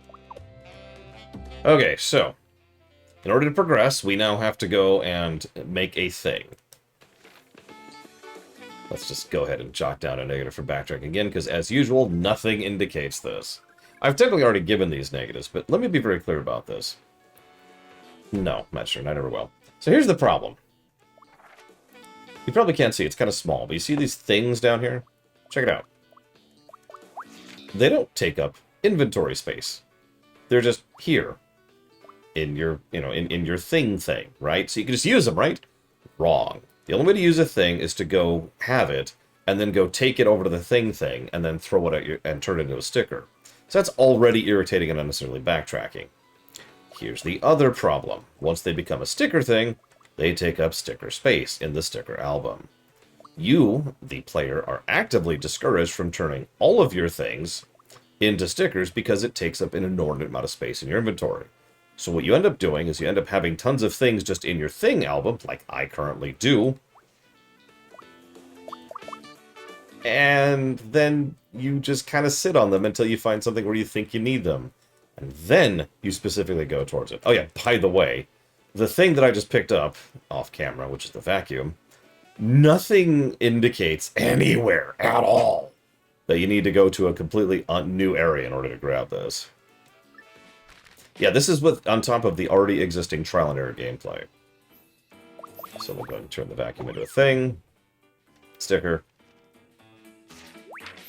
God, look how much space that takes up. Jesus.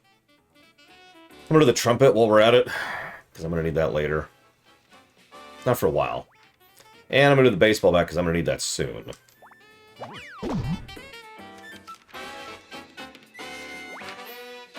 And the light bulb, for the same reason. That's a good freaking question, Uthor.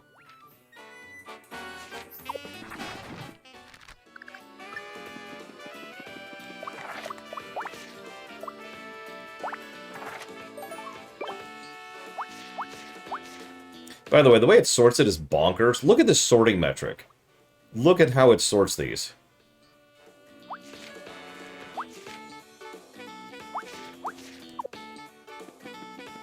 Yeah, plus to gameplay. Game ends. Reminds me of Quest 64, where someone was like, hey, can we give a plus to gameplay for this extremely minor thing? And I said, absolutely, sure, no problem, here you go. And then I didn't give the plus to gameplay. And when Random was doing the highlight reel of that game, he made a point of calling that out. In the highlight reel.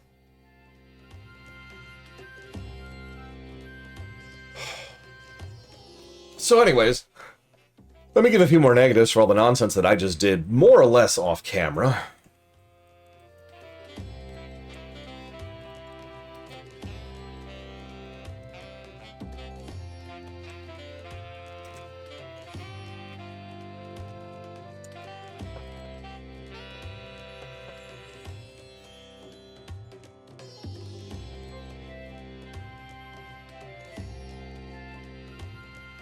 I am so sorry, Hardbowlen. Do you need help? Do you need a hug?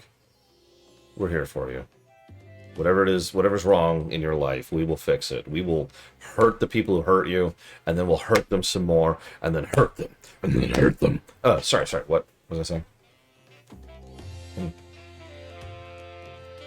I'm so sorry, Ross. You mentioned that in Discord, and honestly, good luck getting what you want. They're going for a lot right now. Yeah, who's pointing the gun at your head, Hardboiled One? It's okay. We're here for you. We will hunt down the sniper.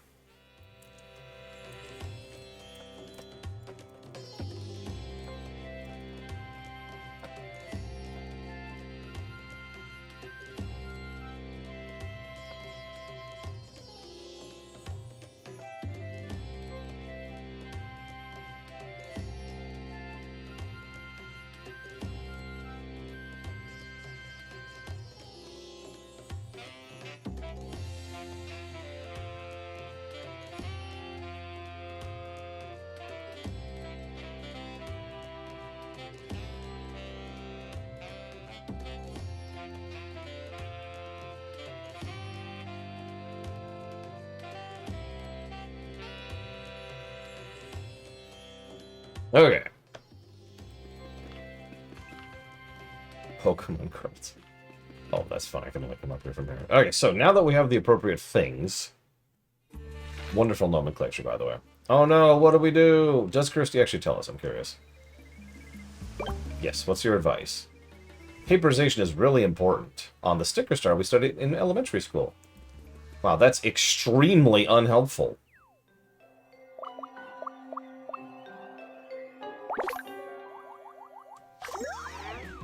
Like, that's actually unhelpful.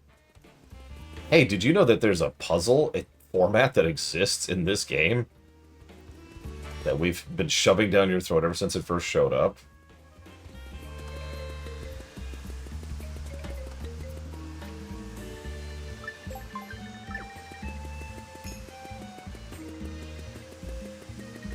Oh man, you know what my favorite thing is? When a game already has slow traversal and then makes it slower by slowing you down as you're walking. There it is.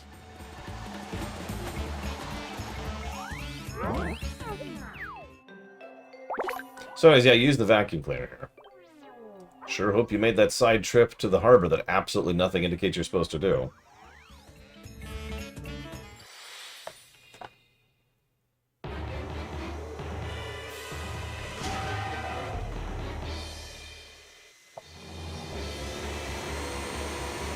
Also, never vacuum up sand unless it's a shop vac. I have known people who have absolutely ruined vacuum cleaners that way.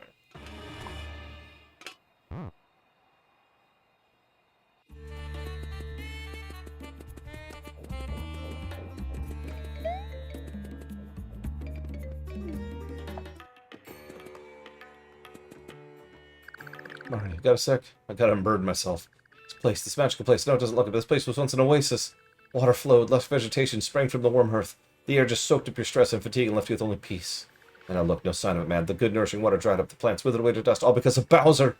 So lush, you know what I'm saying? The water jug was like runneth over, you know? I want to bring back those days. Wow.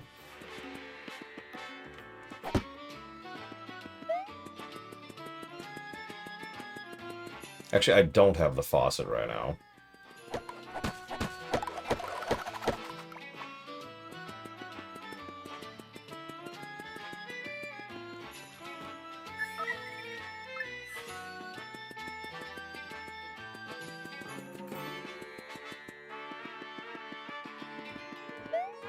Is this it? Wow, this really is it.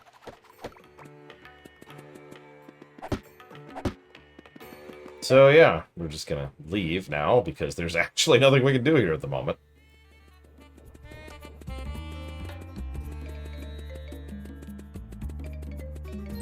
I'm not gonna fight these. I'm sorry, Frieza.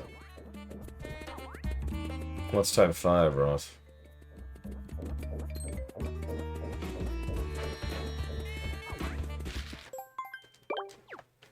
Type 5 villain. Not a villain.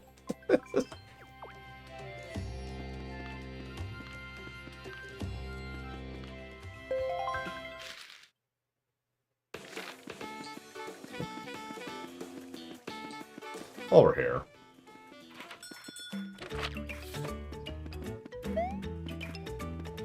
Huh.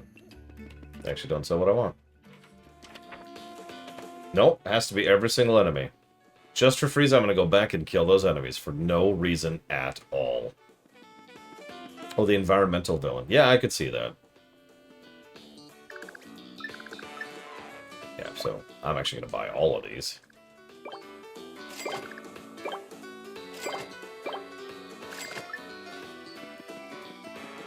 It's not like I have any coin problems right now.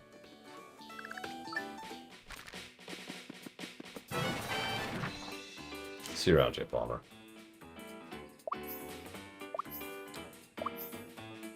There we go.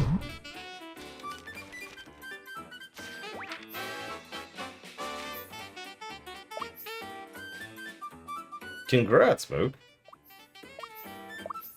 I am sorry. Was it one of those new delves that I can't think of the name of? I know you need scissors later, but I don't think we need them yet, so I'm just going to hold those right now. I love backtracking anyways. It's one of my favorite things in video games. is to constantly go back and forth. You know, I've been wondering that too, Frieza. And real talk, I don't know if the colors of the things indicate anything. I have no idea.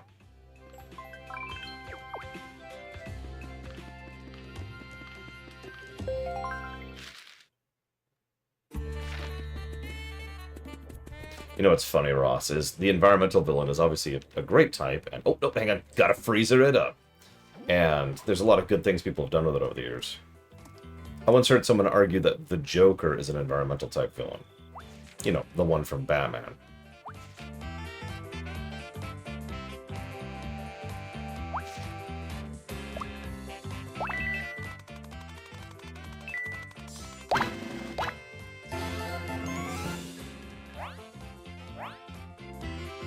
I get where they were going from, really, but the answer to that is no. We're just gonna state that simply.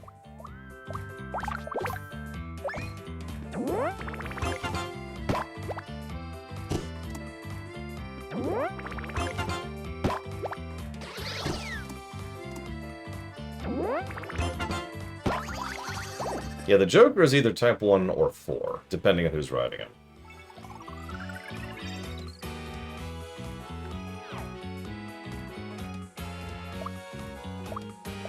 Cause of death. Late stage capitalism.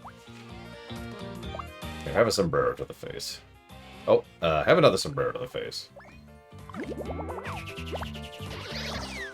Yeah, and most of the Mark Hamill Jokers would be type 1 as well. To continue that trend. What?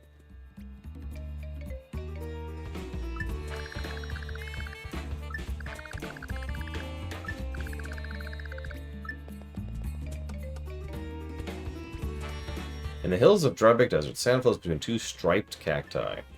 I didn't know that hint was even there. That's shocking. Oh, hang on, Frieza mode. Frieza mode. That's what we're calling that now.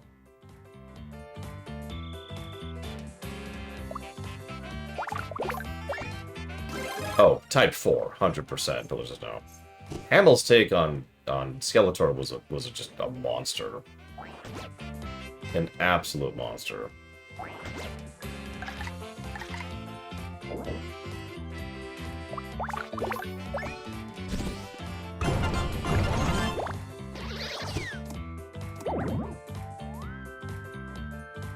Amanda Waller is a pretty classic type 3. And to be clear, Amanda Waller's a villain. Anyone who says otherwise is kidding themselves.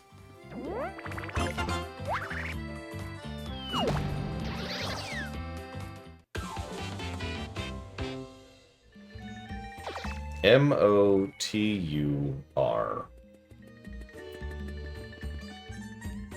So there's this acronym, right? It's called TMA. It stands for Too Many Acronyms. Ah, right. I hated it so much that I didn't watch it past the second episode.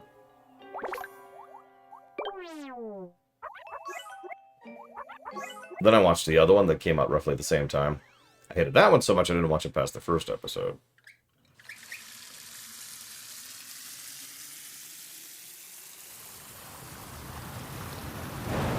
I mean, she's a definite villain, look, like I said.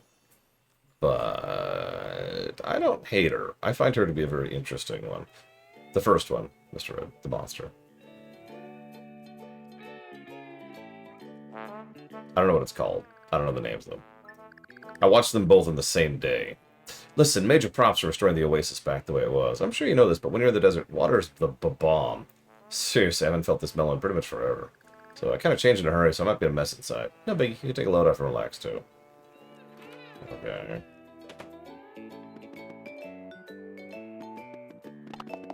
I don't care if he's different from the original, but he was just really, really evil. Like in a rather unpleasant way. One down.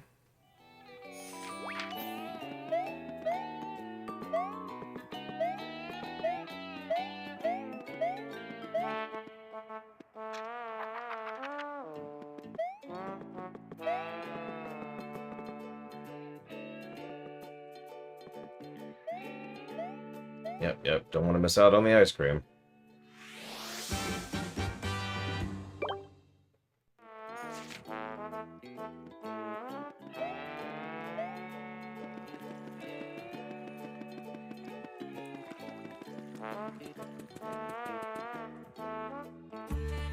I mean, this is basically a Q&A stream anyways. Most of what I'm doing is doing my due diligence and showcasing just how bad this game is. I could talk you through how terrible this game is and probably do a pretty decent review without ever playing it. But the only way to be truly accurate is to really go through and measure every single inch. So, Horde Prime, right?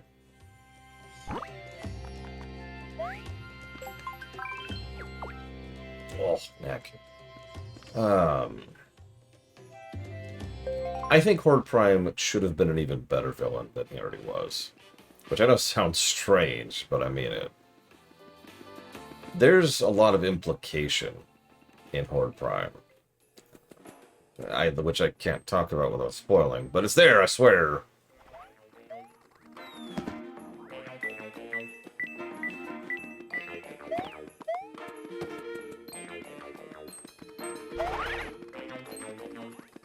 I love the idea that Horde Prime was basically a reaction to the old empire of you-know-what.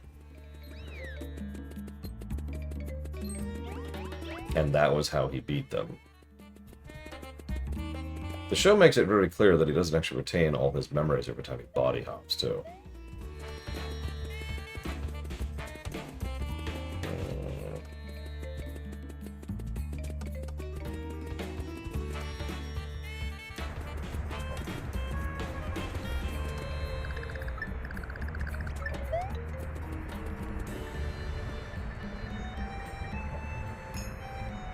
Yeah, no, Horde Prime is all about implications, and there's some really messed up stuff there. Early Catra can go straight to hell. Not because she's irritating or evil or whatever, but because she's actually what I would call a bad character. I've said it before, I'll say it again. I feel like the writers or the writer room could not decide on what they wanted to do with her. And so they just did all of it. And the result was this giant schizophrenic character.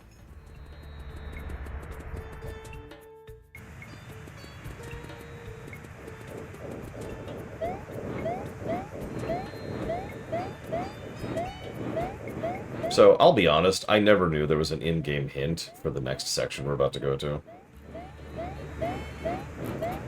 I still think it's kind of bullcrap. For those of you not aware, falling into quicksand just straight up kills you. We've kind of already demonstrated that before. So, desiring to deliberately delve into quicksand is... well, why would you ever do this?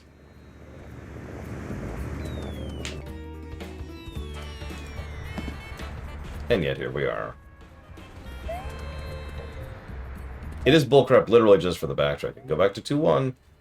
Even if you do everything correctly, even if you get the hint, even if you interpret the hint correctly, you still have to go all the way back to a stage you've already cleared. Mandatory. Like, there's no way to get to 2.4 without doing 2.1 first. And just redo all this nonsense.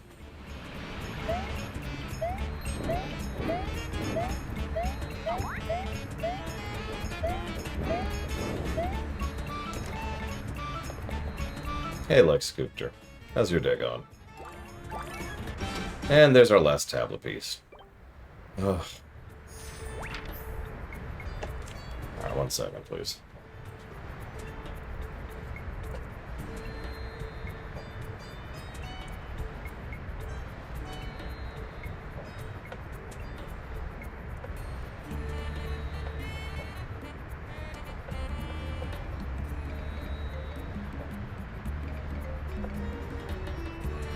I'm so sorry, Lex. I have failed you.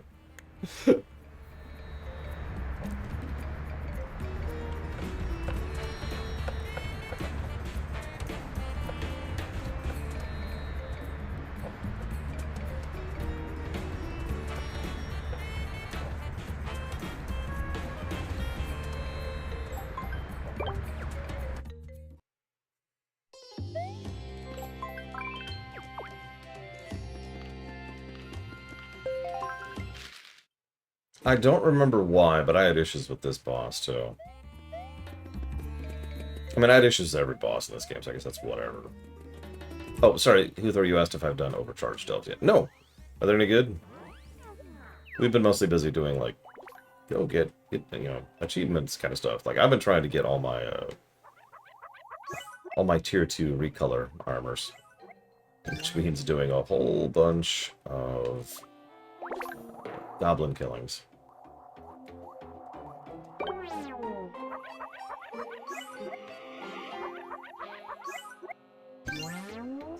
Yeah, I've discovered that's true about a lot of things, Lex.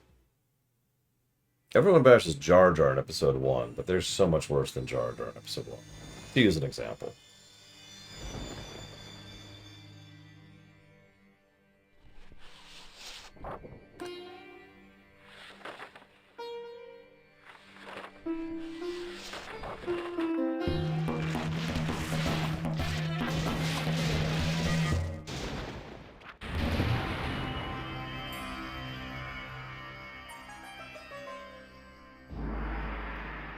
I haven't done it yet, Magister.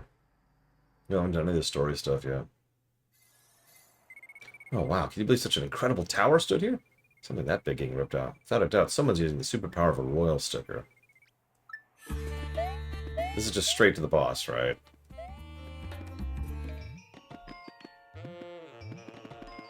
Right? We can just go straight to the boss, right? Right, we just ignore all these enemies. We're just gonna ignore all these enemies. We're just gonna go! We're just gonna go! We're done! God damn it.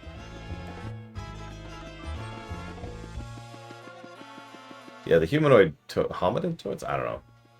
They're kind of terrifying, you know? Okay, so boots. And that way.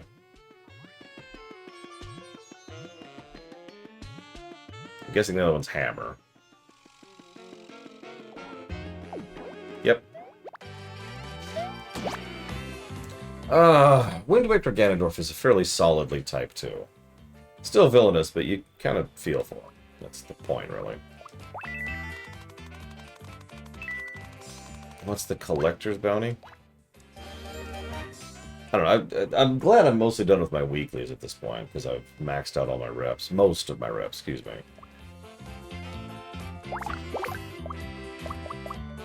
No! No! No! There we go.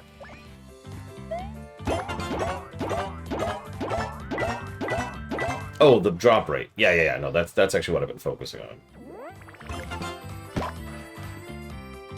1 health. He has 1 health left.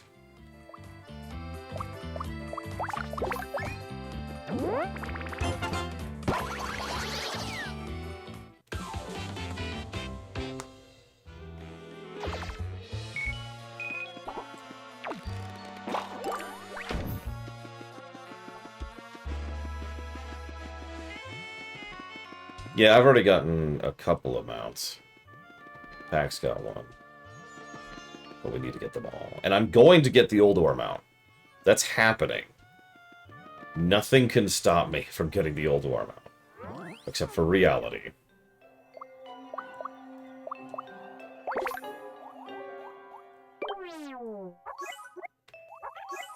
God, I cannot even begin to imagine doing Pandaria Classic. No offense to anyone who was excited for it. I just... slogging through the Pandaren starter zone was just bad enough. No, thank you. Better, worse. Sorry, Lex. The game is actually worse than I remembered. This time around, I've been doing my homework. What?!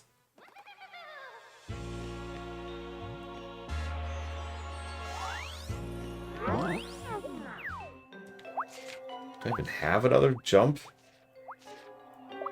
I do.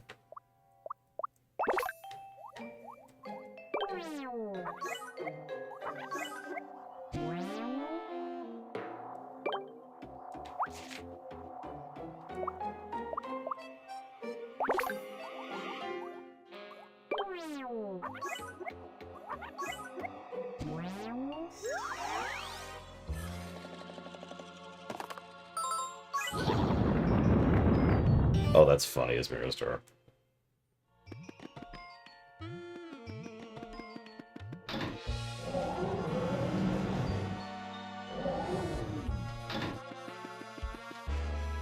I should probably at least see what's in those question blocks.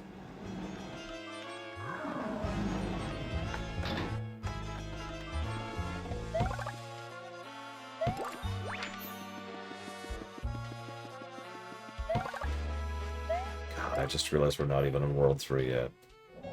We're not even on World 3 yet. Oh my god. I hate this game. Like, I actually despise this game. The fact that anyone actually likes this game is only a testament to the sheer quantity of variety that exists across human existence. It is legitimately insane to me that anybody could actually play this game and derive enjoyment from it.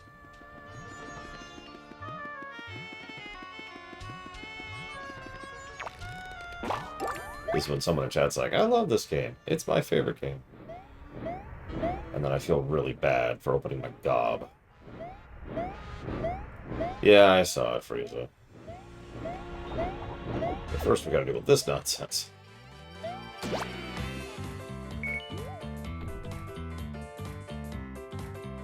I know, I'll use the baseball bat now. I mean, that's how it works, Baron. If there is one consistent thing about actually reviewing a game, it will get better or worse than I expected. That's pretty universal.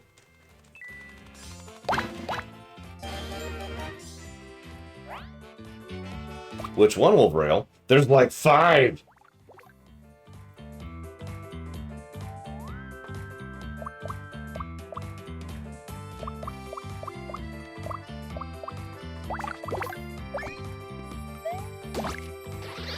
If they ever port Color Splash forward, I wouldn't mind doing an audit run of that.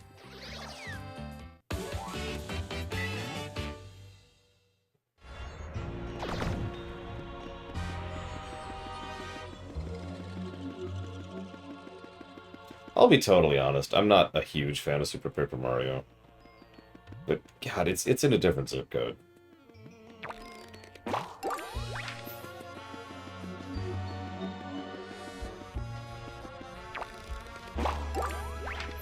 Story, Sean. Color Splash actually does several things arguably worse on the gameplay axis, but its story is massively better. Like, imagine this game, but the story's actually really good, and we're, like, massively net positive on story. That's Color Splash. The other thing it did better, though, it is a small thing, but is a thing, is the things. So the things in this game you grab, they take inventory space, and you have to go stickerize them. In that game, things you just use. They got rid of one of the steps.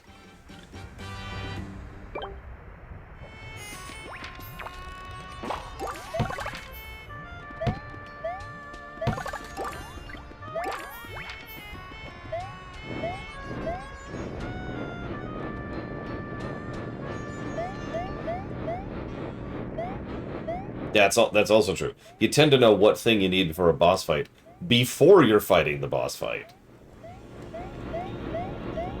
As opposed to, for example, the fight we're about to do. Like, I happen to know what I need for the upcoming fight.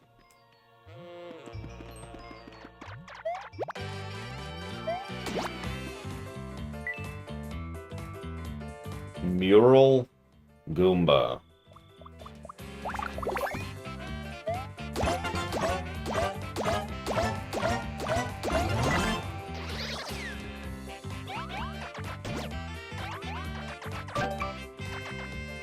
They got some help, don't they?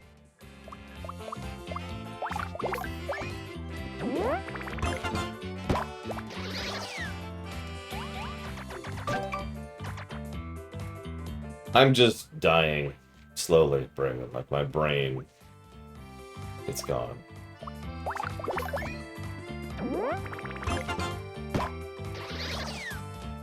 As the anguish of Paper Mario Sticker Star's suffering glues itself to the very album of my being, I find myself wishing to desire nothing more than a cessation to my horrific agony.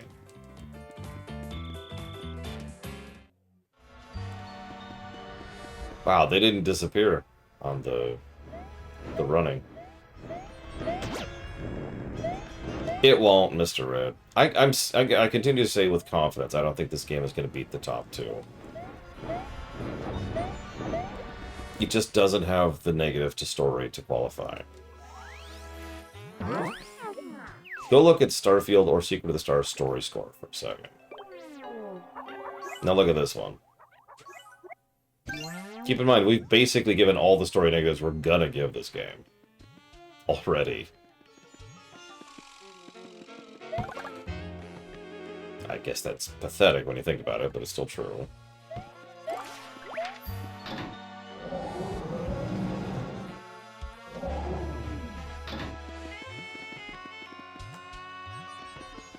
Oh, you're right, Lex. Sorry, there is one other story negative in the outro. I actually forgot about that.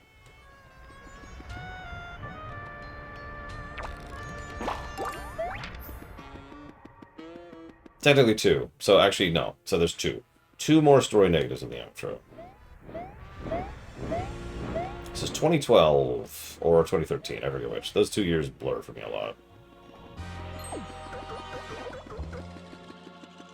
Oh, you know what? There's actually a third thing. I didn't even think about that. Sorry, there's actually... So, okay, 3 negatives for the outro.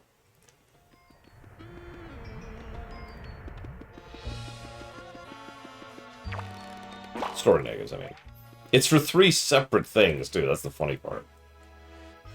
Ugh, okay. Oh, excuse me. Okay.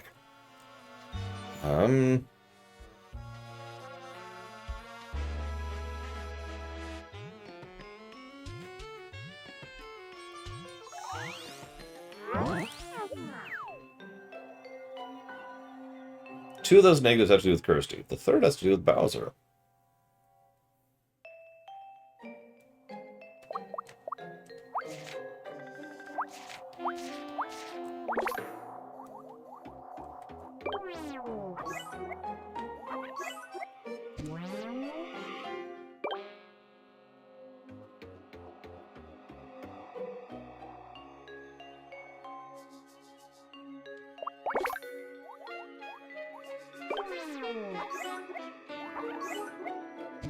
See, toxic doesn't feel warm. It's kind of like sickly, you know, like feeling nauseous.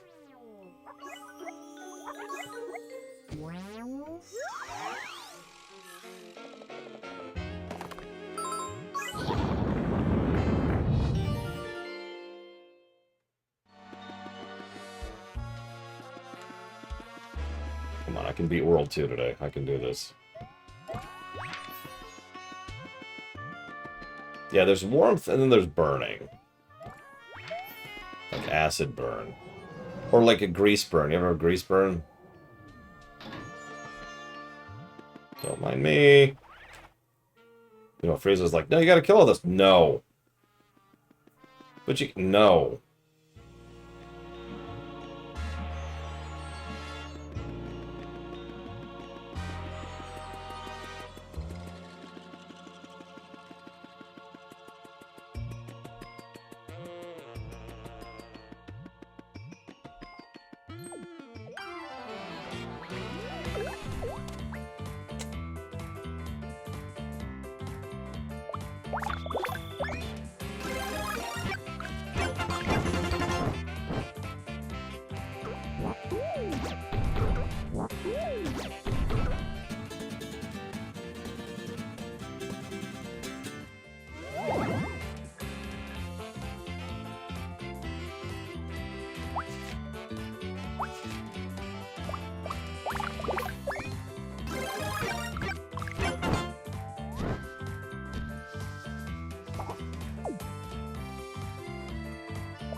Okay.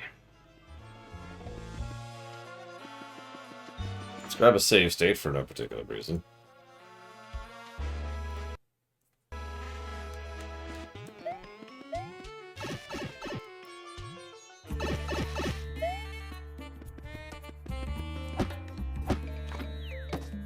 And there's our shortcut. Okay, we're good.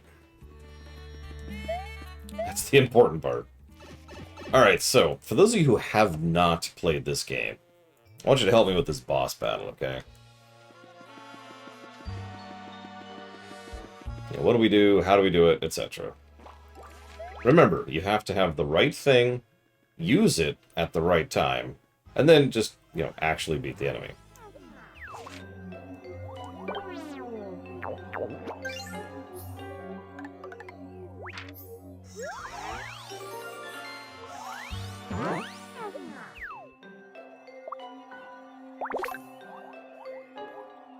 Oh yeah, remember, nothing at all, anywhere, indicates you need to bring the baseball bat to this fight. Before you get to it.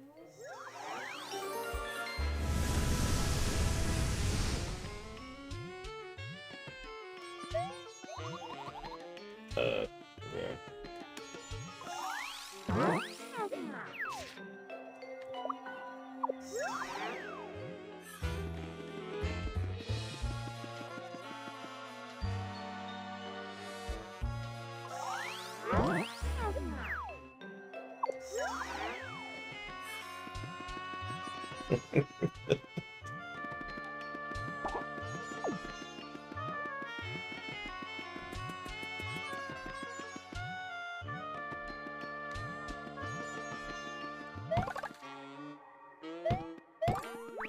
Nevertheless, your guess is use the baseball bat when Kirsty says to use it. Okay.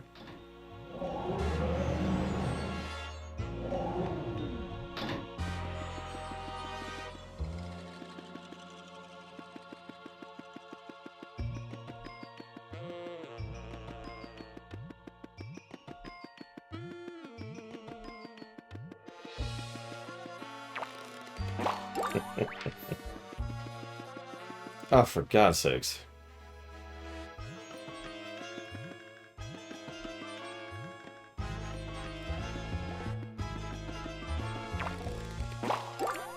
Yeah, you have to die for Kirsty to give you any hints.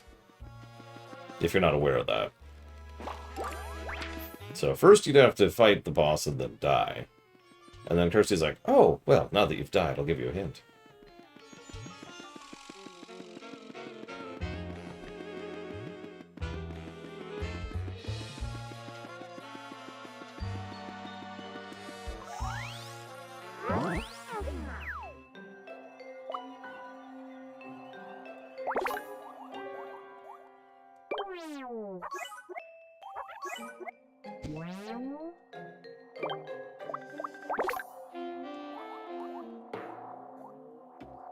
I don't know, man. I think FF11 would actually challenge this game's gameplay score if I was reviewing all of it. We may never know. Sure, Huthor, hit me.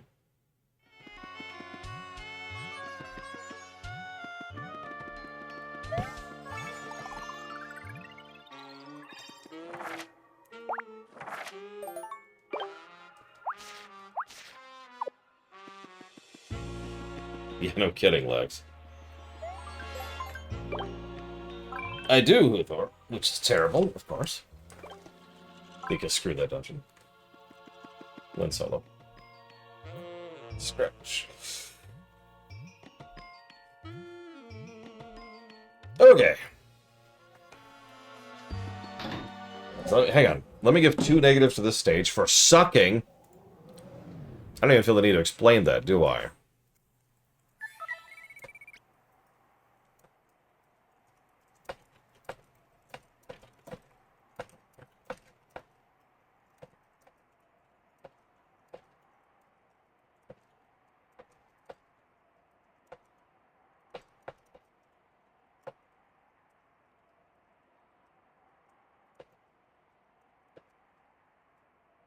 What do we got?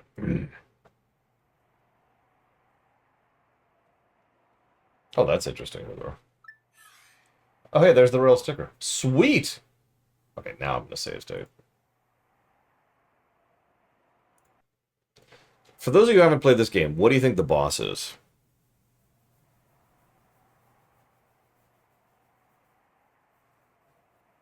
There is actually a hint. In fact, there's two.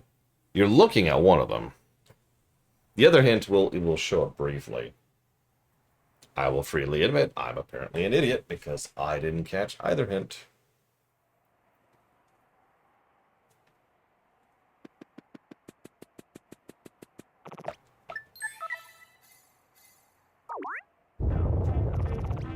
Sheeny Shooby Shiny Shloo. Shine-a-rooney.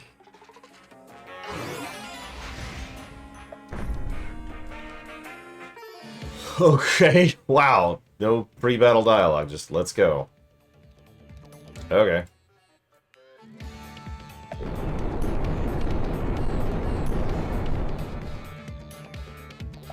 Okay.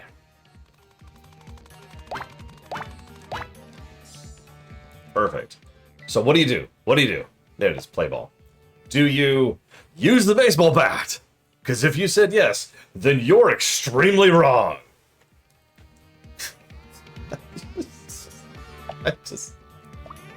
Well, it's no problem. What we'll do is he's a pokey, right? And every pokey, even in this game, you hit with a hammer, right? And then you don't stomp on him. So we're going to hit him with a hammer.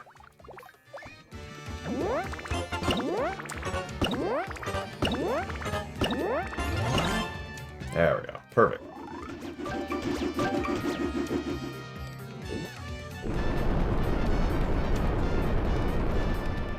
Okay, so now what do we do?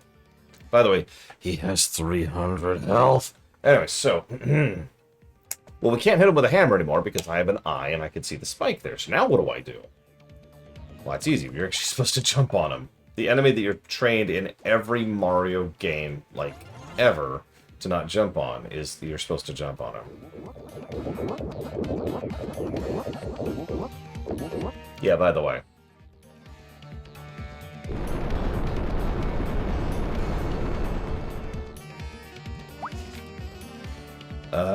Okay, so we're gonna pop this.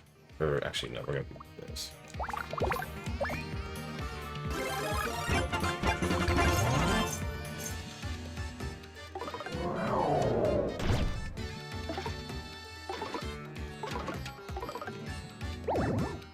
Oh, he crumpled me. That's actually pretty bad. That's the first time we've been crumpled. So we're just stunned. And we take double damage.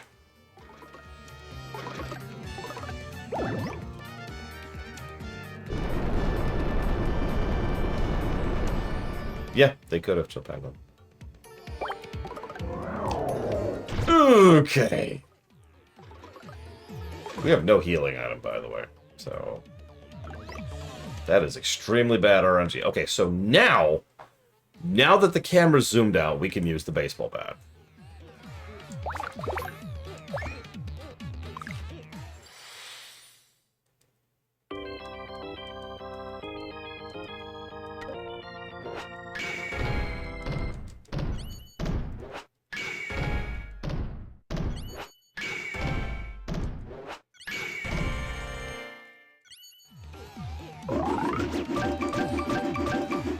Oh my god.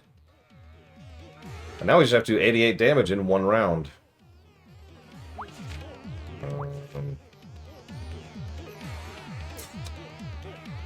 Okay. So hang on. Let's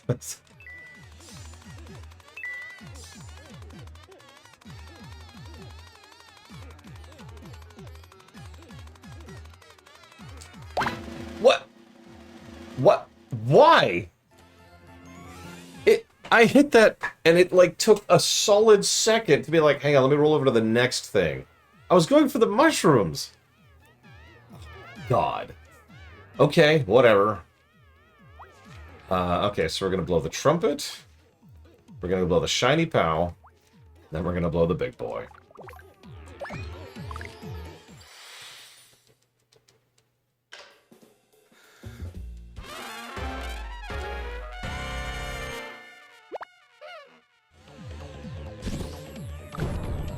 Should have done the POW first, actually. Yeah, so then we would have crumpled him.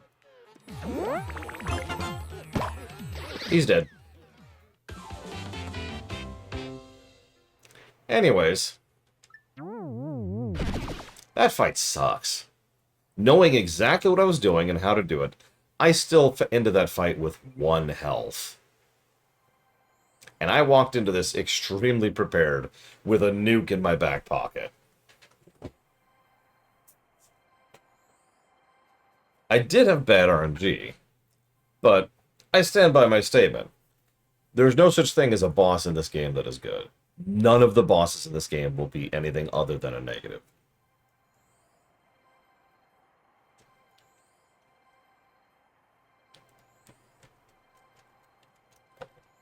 Oh, what's the name of this stupid thing? Ah, let me guess. The snowman, Lex. We'll see.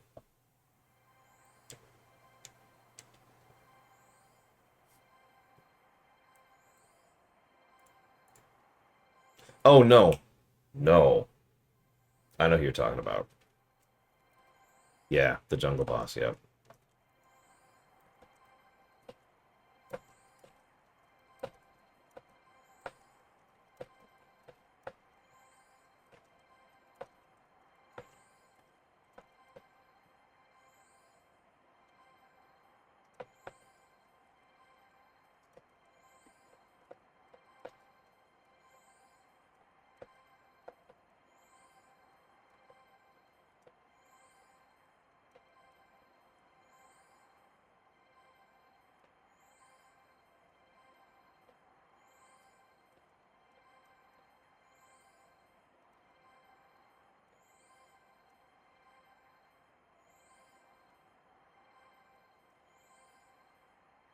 A royal sticker could turn even a pokey into something that monstrous like that. What amazing power, huh?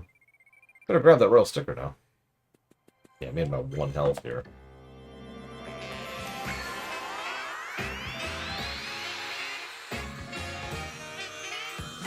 I actually have a theory about the jungle boss. I'll need to share it when we get there.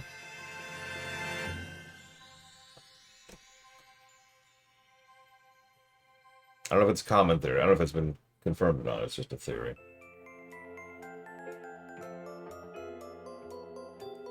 Ah, come on, Nick. Ugh. By the way, these little summaries are basically the entirety of the story for these worlds. Like, seriously, there's no story here. The Pokey got the star and became big. We killed it, and so we got the star back. We're done. That's it. That's the story. There's no story. There is no story.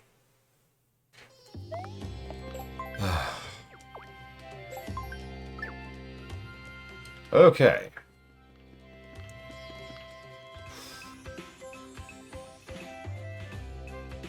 I like how we're still at 1 HP.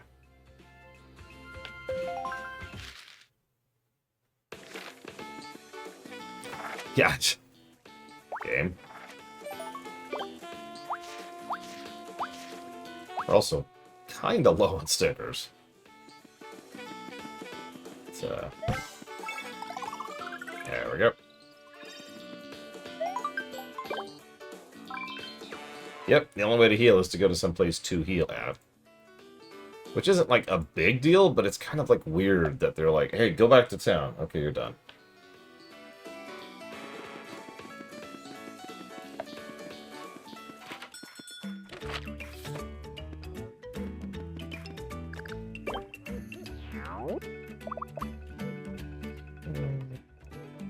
Still don't actually sell what I want. But I will buy a couple of lines.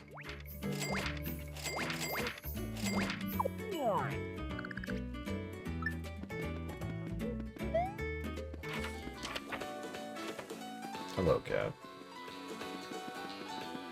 And because we are basically guaranteed to need them at some point. Yes, cat. Let's go and buy our things back.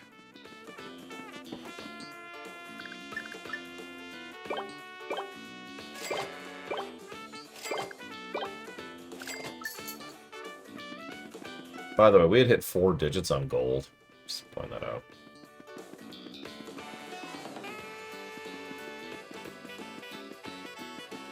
Listen, Kamek realized he could have absolute infinite power. But it'll be even funnier if we gave it to a Pokey who can barely even talk. Yes, let's give it to a Pokey. Let's give it to a Pokey. I should stop scratching it.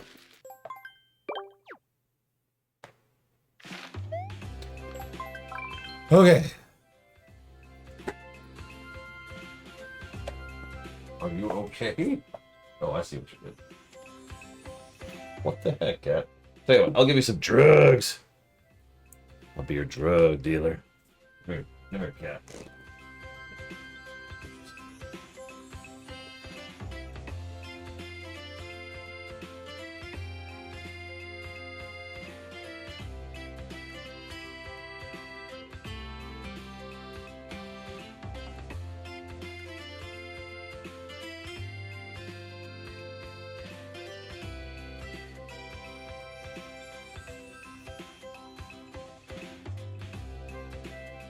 There we go.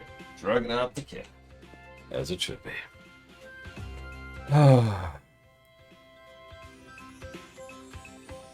cat. Alright, so, World 3, right? World 3. Just...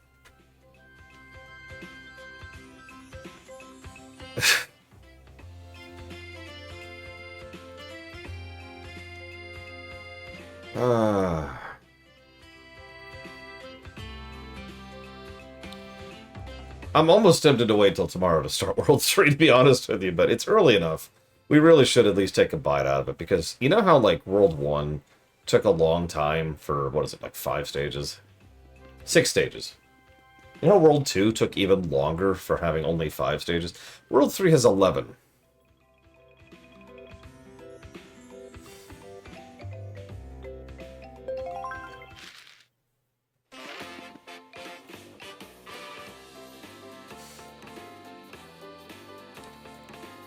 There are 6, Mook.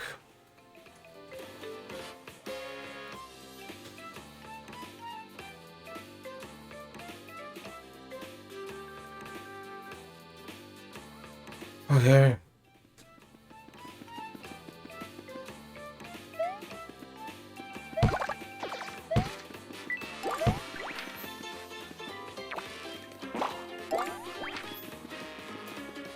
You enemy type.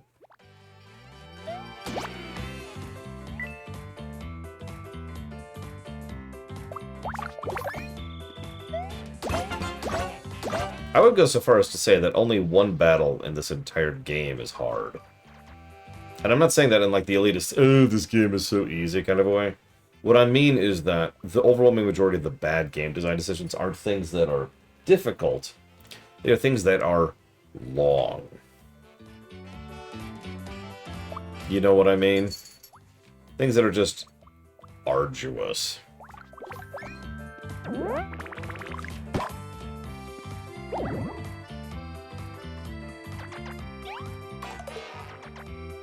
Yeah, tedious is a good word. And World 3 is tedium to a T.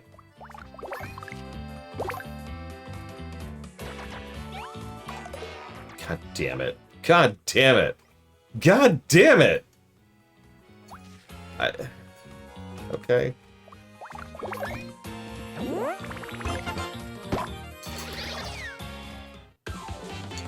Hello, drug cat. How are you doing? Go do your drugs, cat.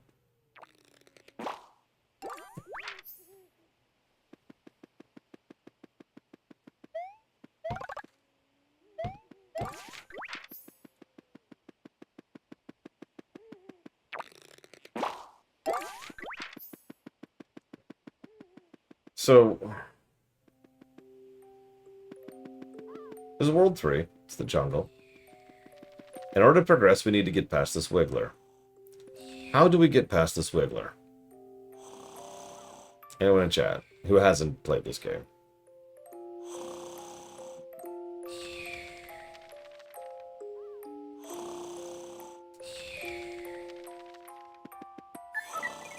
What's up with this kid? We can't get through with him so sacked out in the middle of the path. Can you scooch over? Oh, come on. Wake up. This kid's a varsity sleeper. I guess my voice is too weak.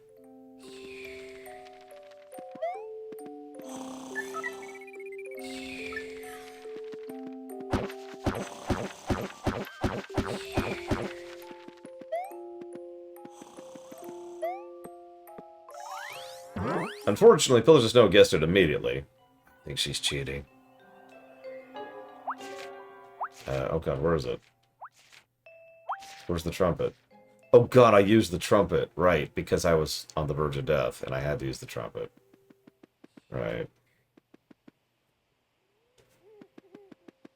1 HP.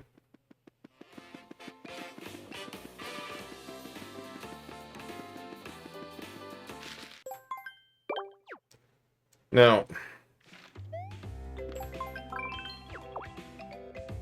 I could go buy the trumpet back, but I'm actually starting to get low on gold.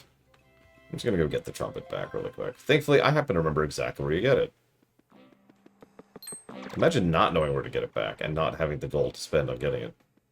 Even if you know it's the trumpet, you're like, Where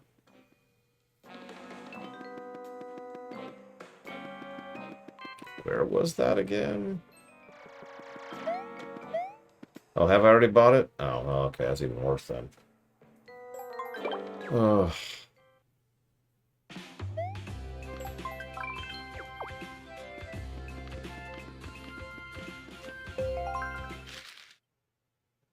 God, I can feel the life force draining out of me as I play this game. This must be what it feels like when a vampire really latches onto you. I know it's all about blood or whatever, but no, it's like for real. As they're draining your life, as your soul is seeping out of you. This is what that feels like right here.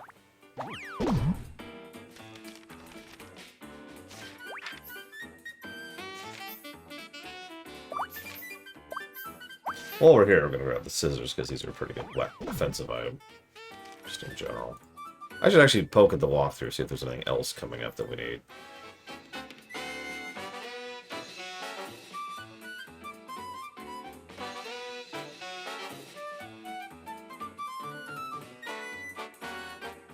Oh, we don't have that yet, and we don't have that yet. And we don't have that yet. Jesus.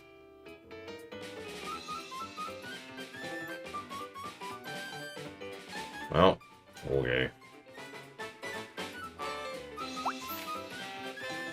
Yeah, but like, the faucet was a solution. The puzzle solution. And the bat was just for a boss.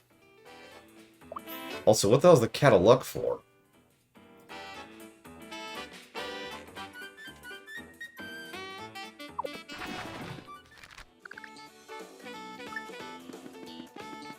Oh, it's their size?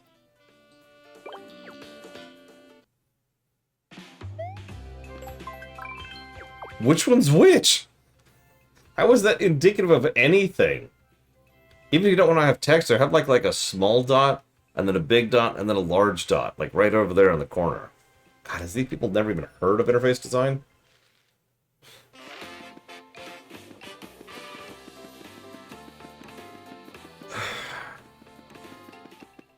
Of course they have it. They made this game.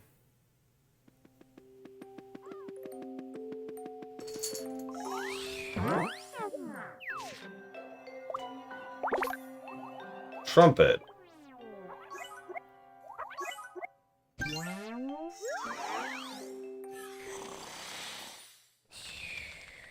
Don't play the same sound effect you always do.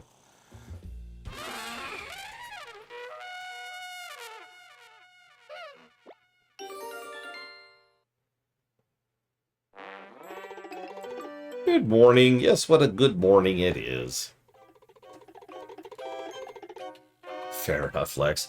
Wiggler got a really great night's sleep, so Wiggler's feeling super good. Something great is about to happen today. Wiggler can just tell. Yep, today is the day Wiggler does World 3. You're right, why was Wiggler sleeping in a place like this? Oh yes, it was because Wiggler filled up on leaves and got super sleepy. Wiggler hasn't eaten that much in a long time. Lately, this forest has been covered in icky, goopy poison. Wiggler's favorite leaves also got covered in icky, goopy poison, and Wiggler couldn't eat them anymore, so Wiggler came all the way to the forest entrance to look for clean leaves to nibble. Like, everything's covered in poison. That sounds like the work of Bowser. Yes, because randomly poisoning an entire swamp for no reason is what he would do. Anyways, blah, blah, blah. Let's go to Wiggler's house. Yep. Let's go.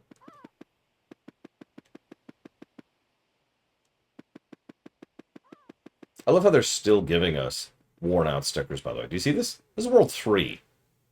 We just fought a boss with like 100 health after you use his weakness. We are well past worn out stickers. Here Wiggler is. Wiggler's always alone, so Wiggler's happy to have friends come for a visit. But here on out is dark, even during daytime, because all the poison, so watch your step. When we... Okay, lol. I'll give you that one. Alright, did you see that? Wiggler just disappeared. Huh, he didn't seem too phased. I guess maybe he wasn't having that much fun and decided to run back to his house. Yeah, that makes sense. Well, I'm not sure where he lives, but I'm sure it's in the forest somewhere.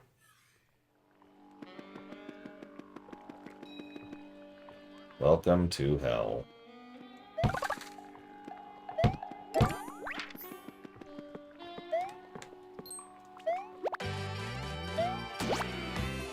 Alright, these are the brand new amazing enemies, okay? I want you to pay careful attention to how insanely complex these enemies are. Okay? It's tricky. Okay, so just bear with us. So we're going to jump on that one. And we're going to... I guess we'll actually jump on that one. Okay, let's do it.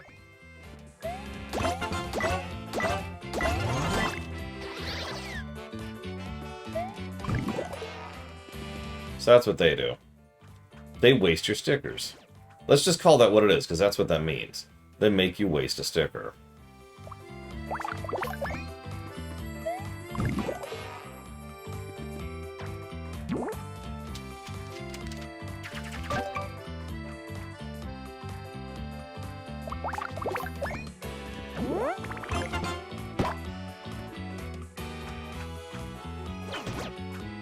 So about that enemy design.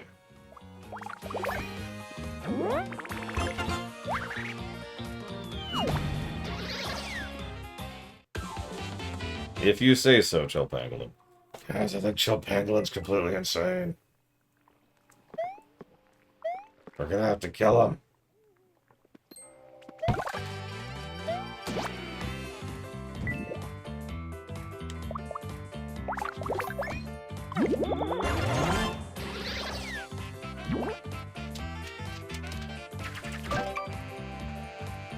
Oh, I know, Lex. I actually showed that off earlier before you showed up.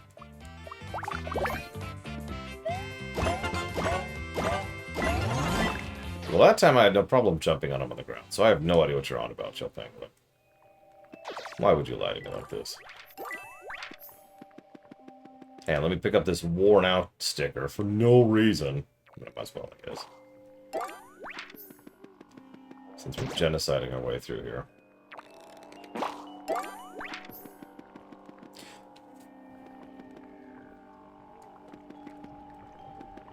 Yeah, I don't know how the upgrade thing worked when I played through this. And I thought it was just a transference thing. Because I kept getting, like, I put in a jump and I get a hammer. Or I put in a hammer and I get a side eat hammer or something like that. And I was like, oh, okay. Well, that's useless. And I never looked at him again. Why would I?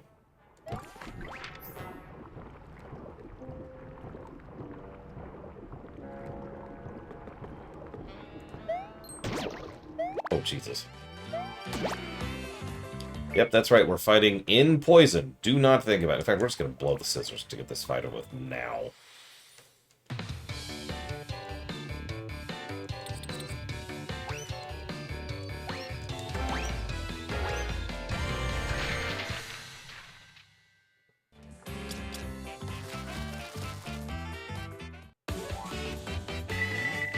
Yeah, I'm not fighting that.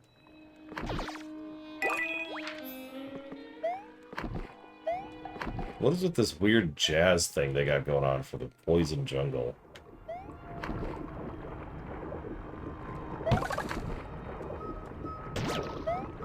No!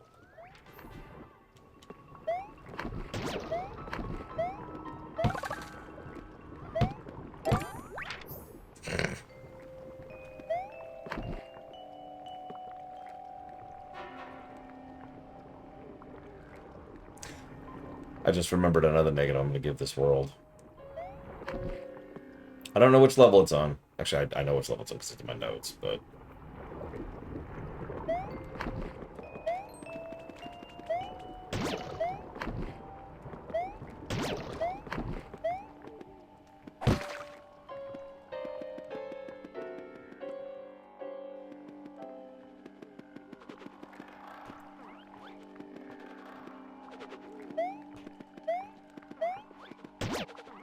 Oh, oh, you absolute dick.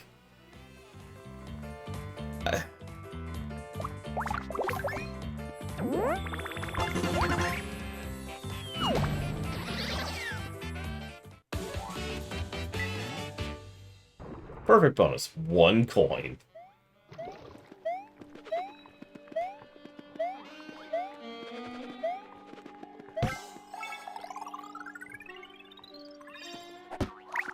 Alright, let's see if we can upgrade here. Doubt it, but you never know. Let's try to get an upgrade on one of these. That would be nice. An upgraded line jump, please.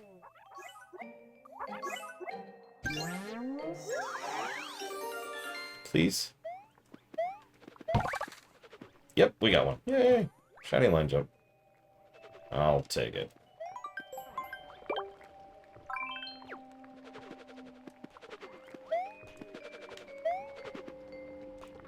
Oh, there it is. Where is it? Oh, yeah.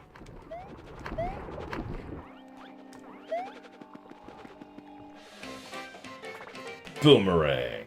Bros. A 2-for-1 special in aisle 3. Boomerang Bros are out of the trees. Who cares if you swear a pair's unfair? We go together like pencils and paper.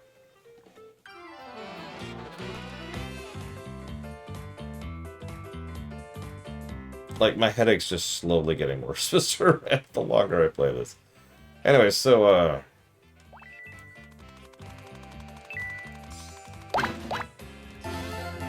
it keeps giving me coins, I swear to God. Okay, so. We have to make up an actual story for this game. I'm not sure that's physically possible, but let's try. Let's see.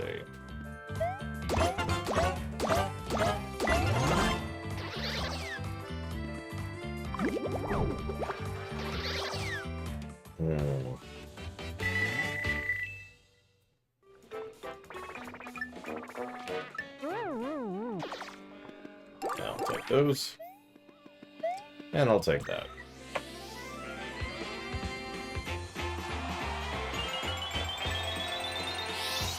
Also, can I just say that the sequence I just did is a dick move and deserves a negative. Do platforming with people shooting at you from the background. If they hit you, they knock you off the platform into poison. Go back to the start, start over. That's not challenging, that's just being a dick.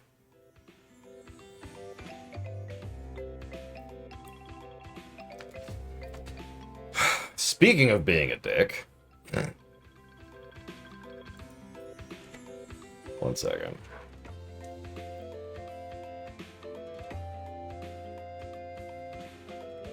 I wrote that down, right? Yes, I did. Okay.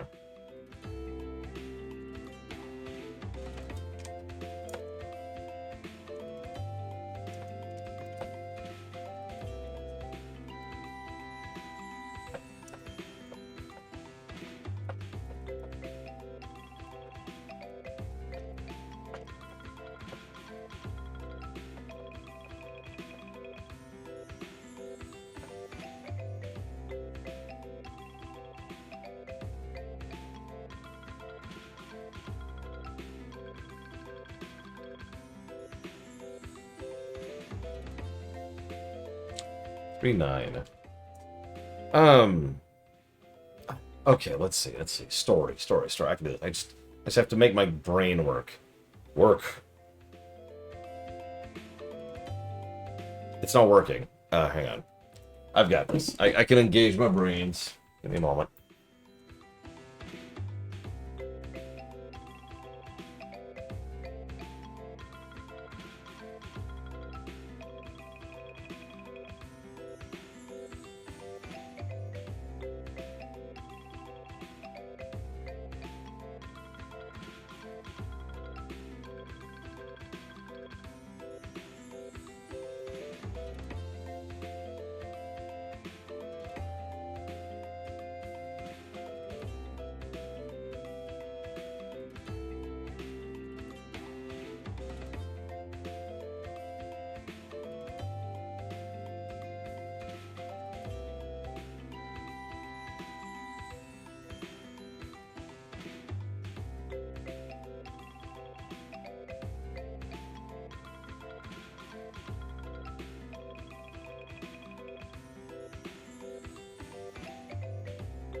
I've got it.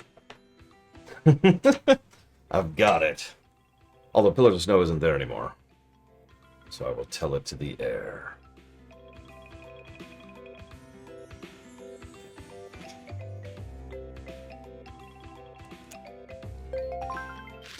So, how many of you like mazes? Now, can anyone tell me, what is the hallmark of a good maze? From a gameplay perspective, right? Like, what do you do to design a good gameplay maze?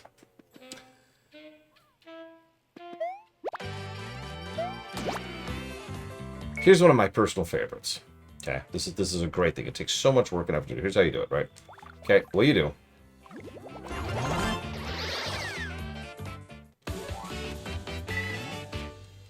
is you make sure that there's no actual indicators of where to go in what order. So it's entirely reliant on trial and error.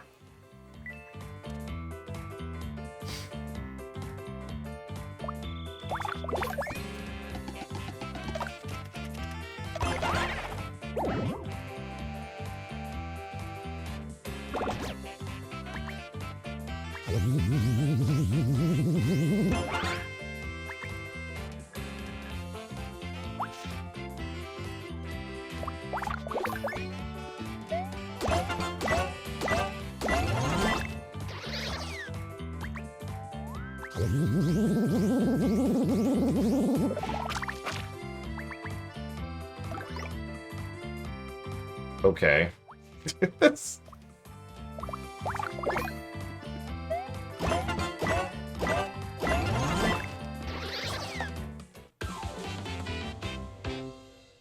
Not sure what the point of that was, but okay.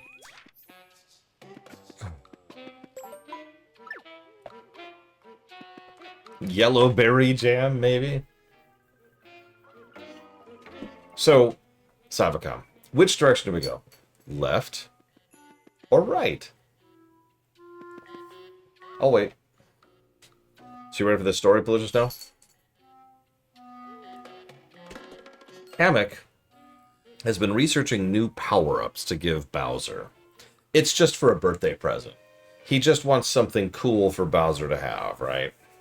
And he discovers these royal sticker stars. And apparently the royal sticker stars make you super shiny and buff you up. And he's like, oh, dude, absolutely. No, Bowser's going to love that. Bowser's going to be glittering from head to tail. And he's going to love it. So, Kamek goes, finds the sticker stars, steals them, and gleefully gives away one of them to each of the highest ranking minions, the lieutenants, the captains, if you will, of the local army, the Koopa Troop, before giving the last one, of course, to Bowser himself. What Kamek does not realize is that there's a side effect of the sticker stars, the royal star stickers, I should say. It's because each one of them slowly gets rid of your ability to think until you are little more than a cat. I mean, not literally a cat. I'm just calling my cat stupid. You are a stupid cat. Yes, you are stupid. And that's how they work. Is it's the classic trade-off. It's a very, very old trope, right? You get stronger, you get dumber. And Kamek doesn't realize this because, like, he gives it to the Goomba, and the Goomba's like, yeah. And he gives it to the Poke's like, yeah. And, like, we're following behind. So as we're going, like, the Goomba's still capable of talking, you know, like, hey, what's going on? But by the time you get to Pokey, it's like, Pokey's like, and having trouble with speech. And by the time you get to this area's boss, that boss is just like, oh. And they're barely even capable of speech anymore. By the time you get to the end, Kamek has realized his error, of course, but now he's in a bit of a pickle because he's not strong enough to defeat the new empowered, stupid Bowser. And so Kamek ends up asking us for help in order to try and rescue Bowser and get the sticker star away from him. There's your plot.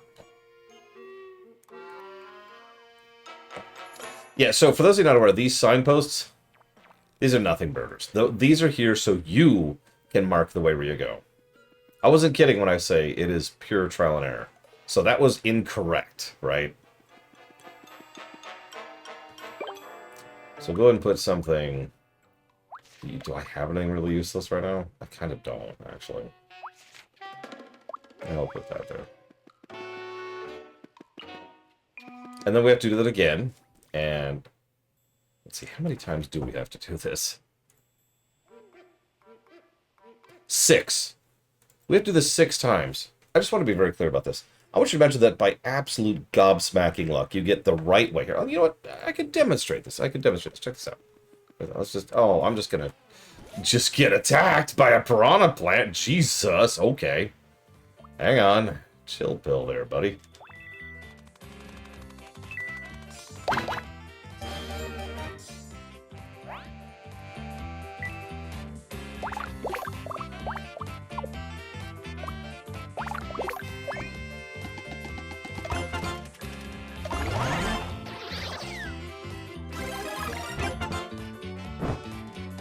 Wow, that didn't even kill him.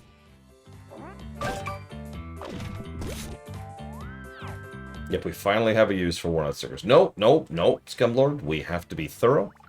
We have to do our job as thoroughly as possible. Which means we have to kill every enemy in the game in a game that actively discourages you from doing so. Anyway, so let's say by sheer, absolute, simple, doodah, clueless luck, you somehow figure out the right path to go all the way to the end of this giant-ass stage. And you get to all the way to the end, and you're like, oh, wow, I made it. I'm so amazing.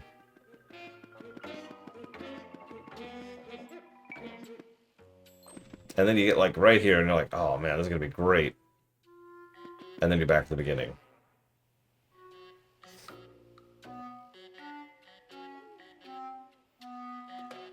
This is not maze design. There's no gameplay here. I get the idea. This is actually something they tried in Phantom Hourglass, if you remember. But Phantom Hourglass usually did this better, because what Phantom Hourglass would do is it would give you like a shot, like a picture, and then you would take a note of the picture, and then you would then go apply that to solve the puzzle. In this game, yeah, it's just padding, because it's just trial and error until you find the right one. Then you mark the right one, and you move on, and that's it. That's it. That's the whole thing. That's the whole puzzle, if you can even call it that. I'm not even sure that qualifies. In fact, hang on. You know, there's a term for trial and error puzzle design, right?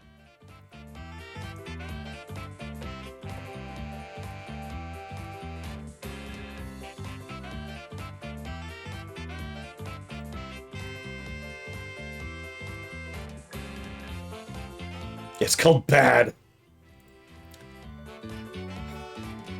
You know, I have a hard time arguing against that.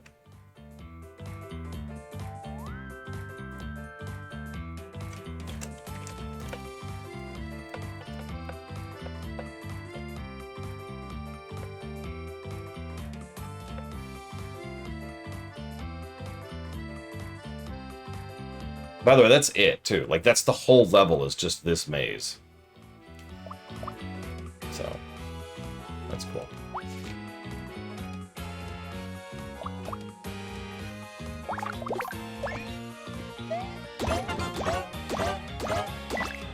Well, I would like to apologize in advance, Lex. We're absolutely hating this game. I hate this game so much.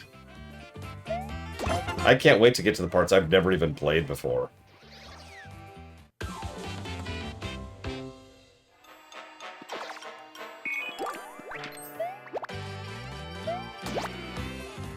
Yes, cat. Uh-oh, paperclip. I don't want to deal with the paperclip, so we'll do this. And completely whiff one of the valuable rare items. That's awesome. Okay, I don't feel like whiffing another item, so let's do this.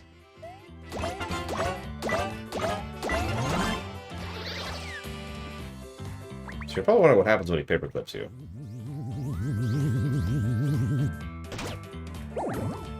That.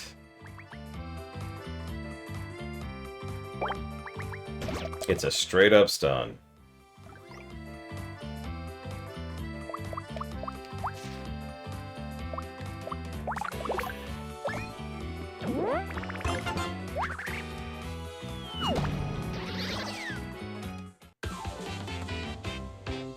Honestly, games like this do fascinate me.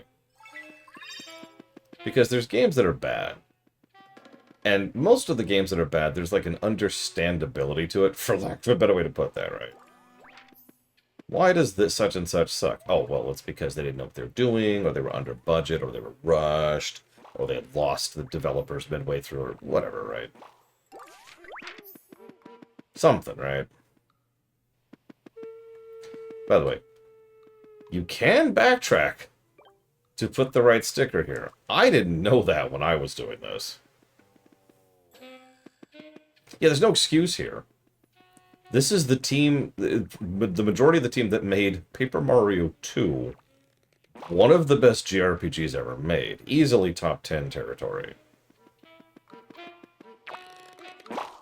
This is also the team that made Super Paper Mario, a game that has issues, of course, but is still a damn good game.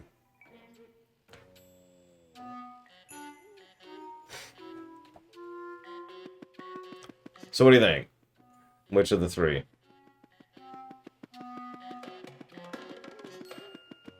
That's both right. Hey, it was right. Okay. No, Wolverine, they're terrible, terrible games. Do not play. Absolute garbage.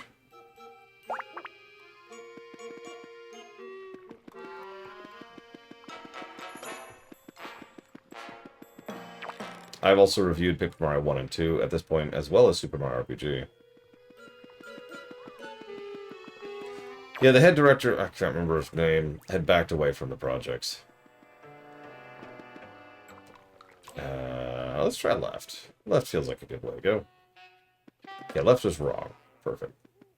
Now, you're probably thinking I'm being too harsh in this game. Honestly, I think giving this level 2 negatives is probably being generous, because this is a terrible design.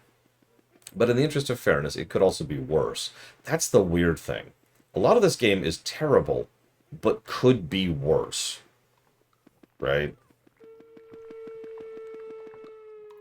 Imagine, for example, that there weren't tons of stickers in this stage. In fact, garbage stickers, specifically to help you do stuff like this. Imagine if there wasn't a heal all at the beginning of the stage. Just kind of reset your progress like here. Here's a full heal. We got your back. Imagine if there was nothing you could put up in order to then indicate the right way to go. You just had to memorize it. We could make this worse, is what I'm trying to get at.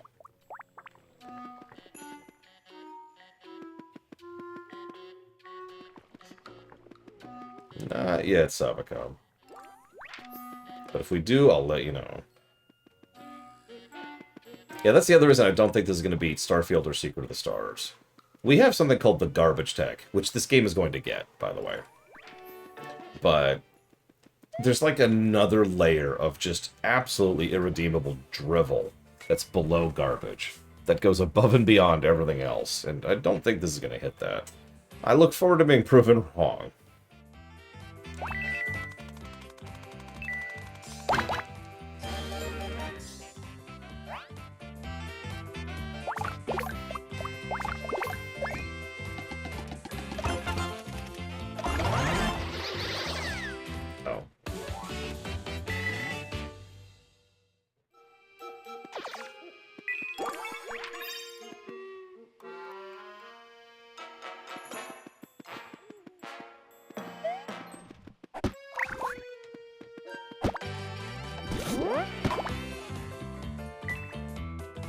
I mean, by technical definition, the garbage tag is worse. Oh god, tell me about it, Lex. Like I said, Color Splash did a lot better than this game, but most of that was on the story axis. It felt like they were still experimenting with the gameplay axis. Which is because they were.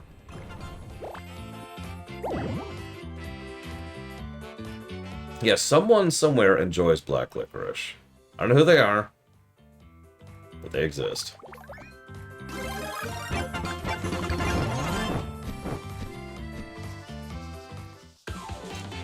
No, I mean, you know what I mean, right, girl? Alright, let's see if we can get some upgrades going on while we're here. I would love an improvement to my line jump.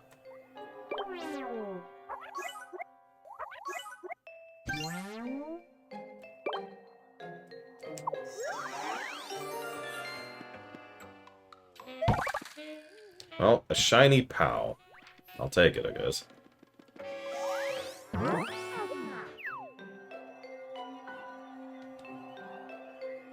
Did you succeed, Savicon? Also, what were you doing up at 2 in the morning? Go bed.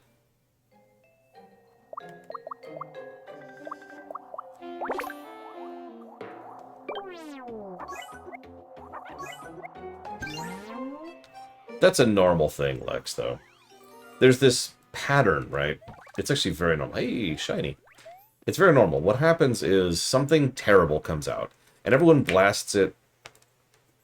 I don't want to say for the, like, more than it deserves, but it's more like they blast it for the wrong reasons, right? I usually call it the Hitler in pink argument. We don't hate Hitler because he was wearing pink. That's not really the issue. But everyone just dogpiles on the fact that, oh my god, Hitler's wearing pink. Oh, nice. I'll take that. Then, over time, more and more people specifically sit down, actually analyze the work, try to figure out what's actually wrong with it. And then, as more people slowly figure out what's wrong with the work, there starts to be pushback, pendulum effect. And more people get tired of hearing how awful it is and how terrible it is, and they start saying, well, it's not as bad as you say. I've seen worse. At least it's not such and such, etc., etc.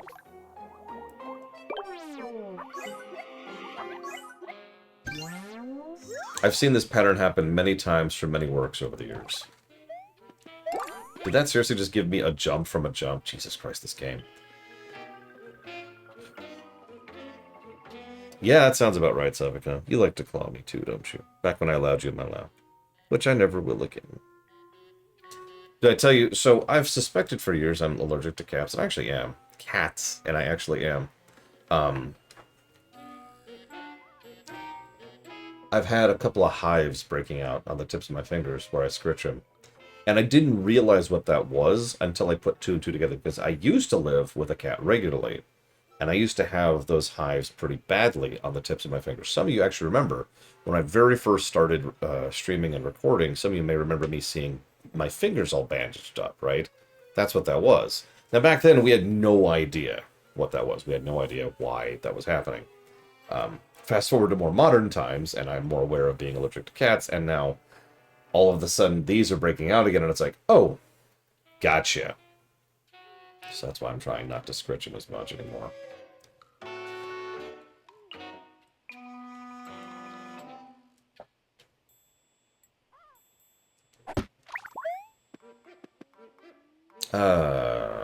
Alright, Savicom. Left, up, upper right, I guess, and right. Which one?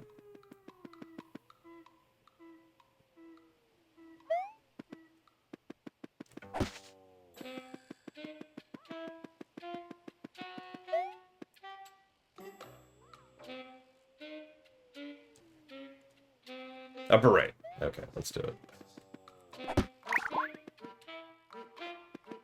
Nope. This is... Trial and error. Trial.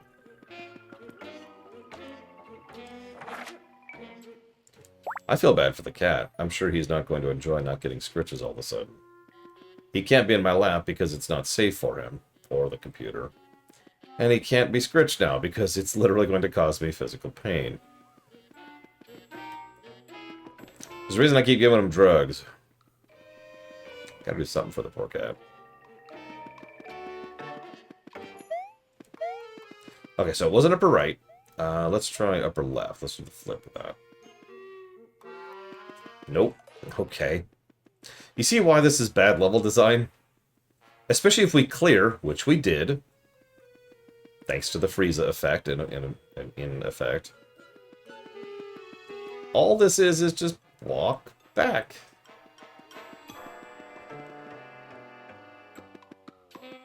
Okay, so let's try up.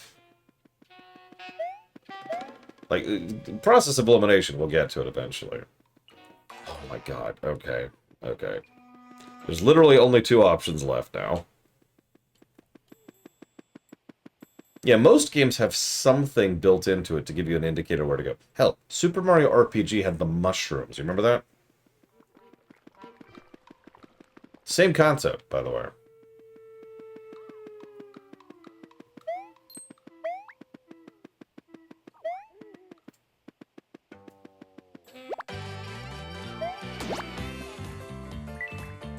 Frieza Protocol is in effect. Repeat, Frieza Protocol is in effect.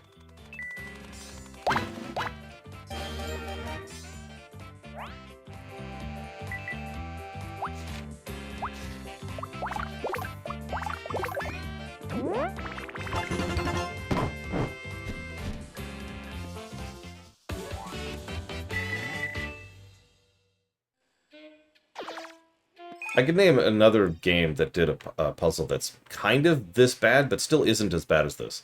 Zelda 1. The maze, the forest puzzle. In the lower left, in the southwest part of the map. What is it? Up, left, down, left, I want to say? But that's the thing. That's only 4 steps, and it's extremely quick and easy to restart. So it's still not as bad as this. Okay, it was left. Well done. Bafflewood Management looks forward to your return. Go to hell. Is that it, too? Like, are we done? Is that the whole stage?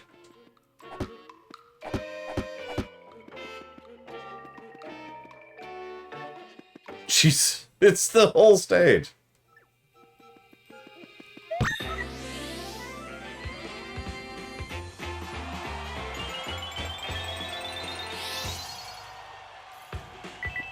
I say, we killed everything in this stage. Well, almost everything. Didn't get the guys in the pit. Okay! That was a thing.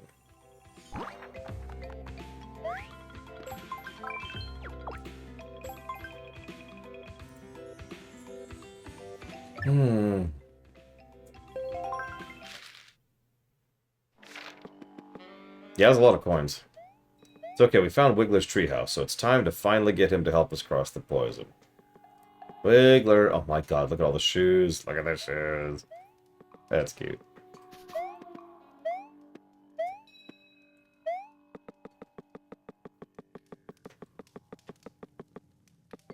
No, I need the shoe. I need the shoe. I need the shoe. How do I get the shoe?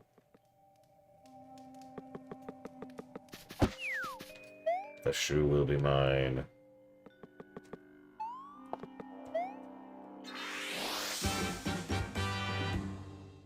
This game really does want Mario to step on it, doesn't it?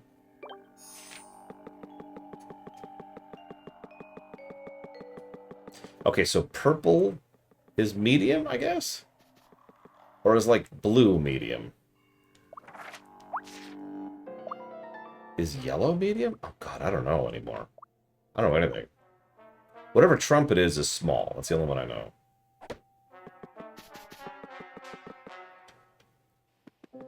So up until now, you've seen some bad game design, but what you've been seeing is basically the same bad stuff we saw in World 1 and World 2. You're probably thinking to me, Lore, you're exaggerating. World 3 can't possibly be that much worse. Well, here's the thing. World 3 has a gimmick. And it's not the boombox.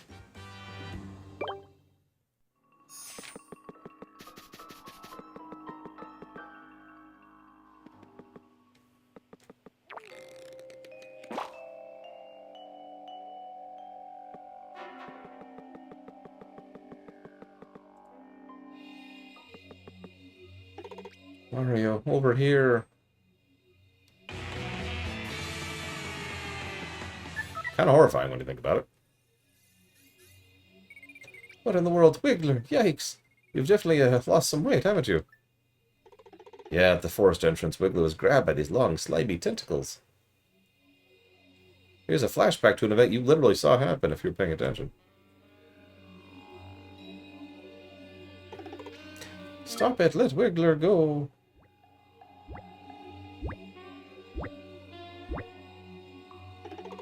Not so rough, you'll rip Wiggler, which is really, really horrifying the more you think about it. I've been looking high and low for you, my naughty little caterpillar. I very much wanted to meet you. In fact, I came all the way to see your house expressing to see you. But sadly, you weren't at home. Well, it seems you've been at the entrance planning some sort of mischief with Mario and his friend. Who? What? Why? We're going to want to eat delicious leaves. Don't make mischief.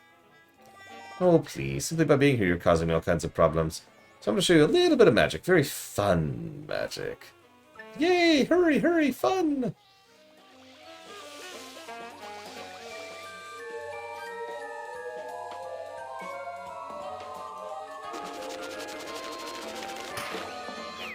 Not every level, Mr. Red. Ah, looks you're having such fun now you're free. Ah, children. So spunky, so mischievous. Okay, kiddos, go play wherever you want. You know, tag or hide and seek or kick the Goomba or something. That's better, isn't it? You know, I envy you getting to play your whole life away. In that case, I'm off. Toodles!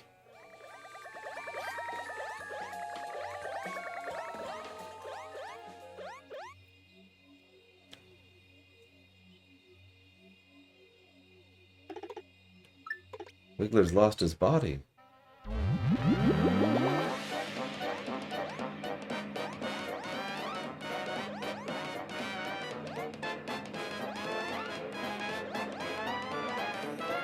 There, little Wiggler. Calm down.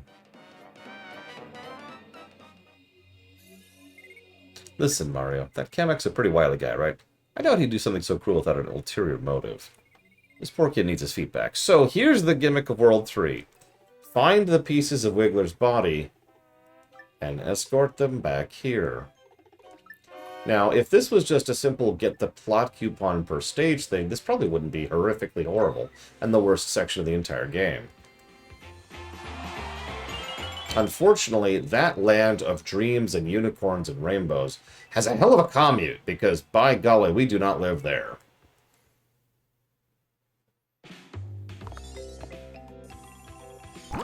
Pilsner is right, too. This is probably, percentage-wise, the biggest chunk of the entire game, is World 3. There's a reason there's 11 stages in this frickin' place.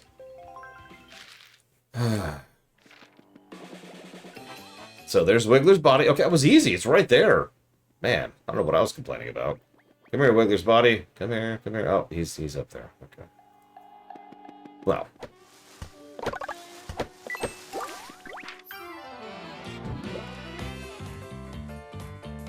So that one's jumping, so he's probably a dodger.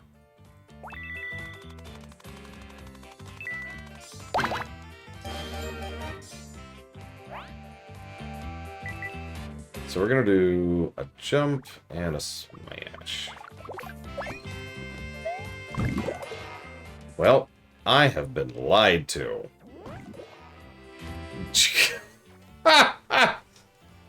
I got it exactly the opposite. Wow. Okay. Well, hang on. Let's spend more money being able to attack more than once. Okay, so we do the hammer first, then we do the jump.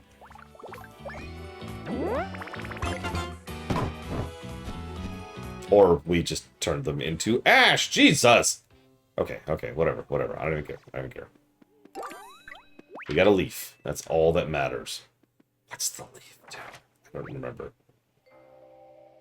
If you take it to the shop, maybe something... What does the leaf do? I'm actually not sure.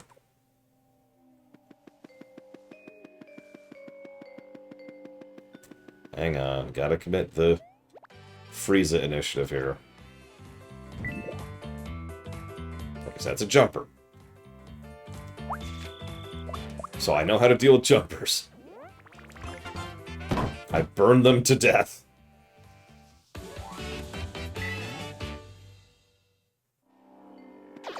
It's surprisingly effective for a lot of issues in life. Man, this is really irritating.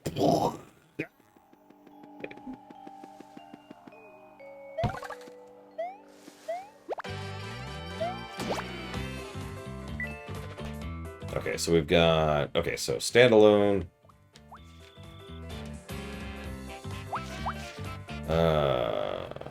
So let's do this.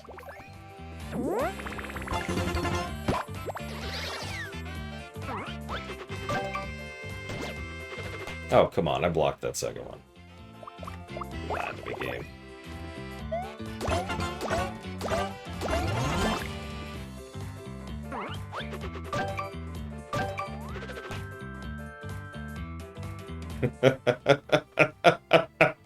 I even know the one you're referencing, Somicon.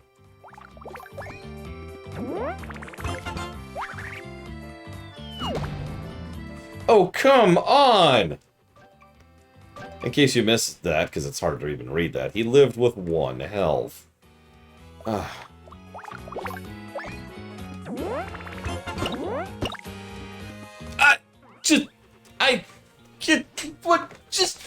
You have 1 health! You have 1 health! Just die!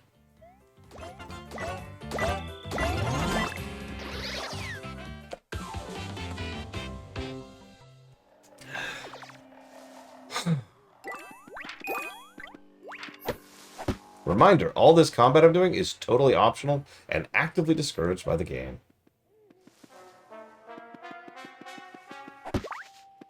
I'm actually pretty sure that around here was when I stopped fighting things.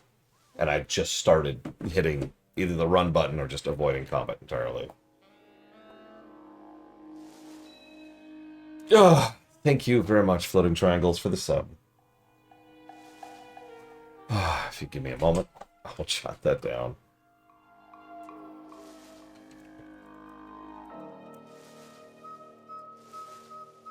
Four.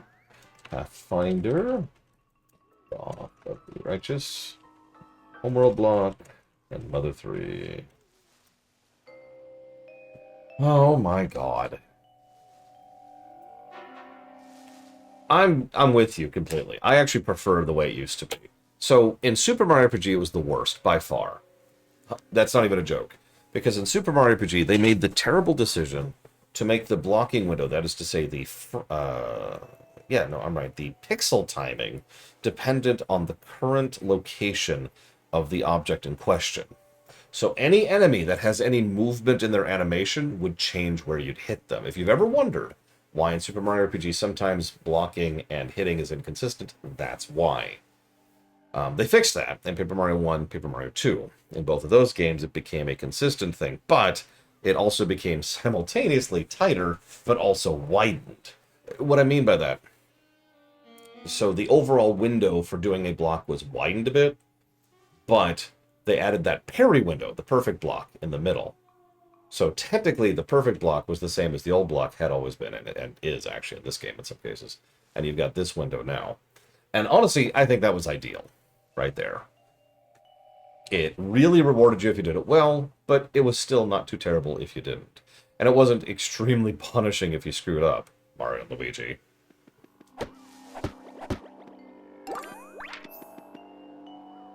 Agreed, Lex. I wasn't watching. Where'd he go? Where'd he go, Lex? Quick, where'd he go? I looked away from the screen for 5 seconds and he's gone. Never mind. Never mind. False alarm. False alarm. Yep, plus to gameplay. I can't think of anything. I can't think of a plus to gameplay. I look forward to finding a plus to gameplay at some point. There is something that might be, legitimately. It is actually a boss battle there. We actually talked about this earlier. In fact, technically there's 2 boss battles. One of them might be an absence of a negative situation. The other one might actually be a positive. We'll see. We'll see. So the other boss battles can go directly to hell.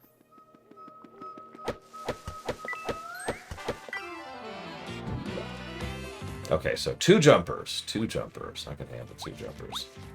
Maybe. That should do it.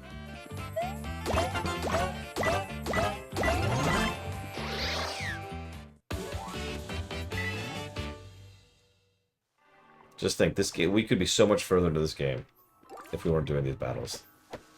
Think about efficiency. So I've heard from some people that they have issues with the snow boss. I'm not sure in what direction, actually. And that's with using things. I don't know, we'll have to see when we get there. I've never fought that boss. Remember, I quit this game on the next boss. And by golly, do I stand by that. So there's this,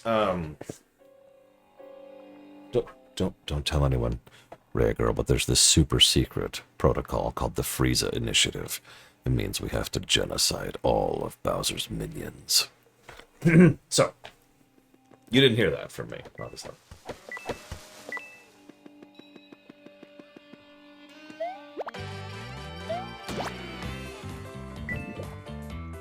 Uh-oh. Blooper. Poison blooper. Okay. Yeah. Oh, yeah. By the way, I took too long in the poison, so I took damage for being in the poison.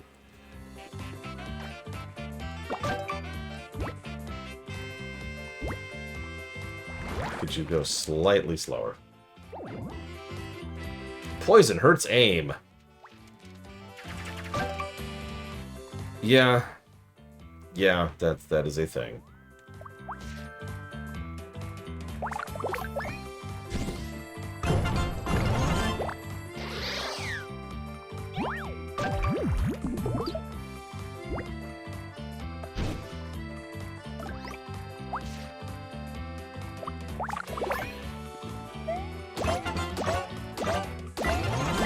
Oh my god, Evo. I need you to do me a favor. Okay. It's a horrible, horrible favor. I need you to be strong. I need you to be my angel, Evo. Okay, 2 ground-based. 2 ground-based. I got a shiny leaf. I still don't know what it does.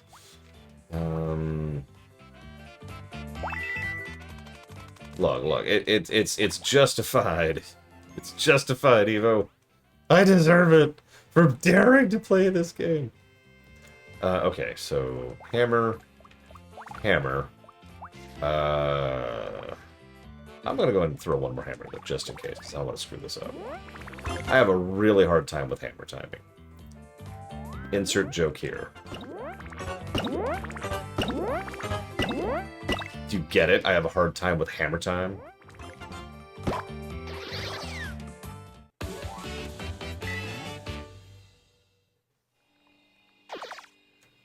Oh, I didn't even think about that, of course!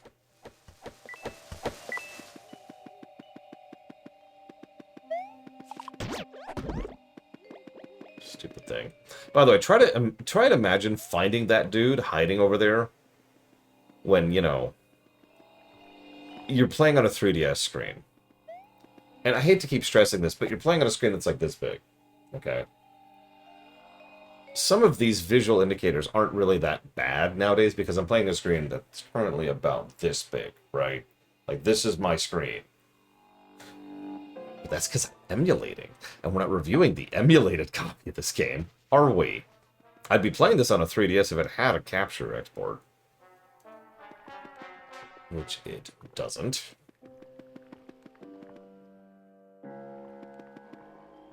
No. No. And they never will be, Ross. I think you're right, Lex. I think I am.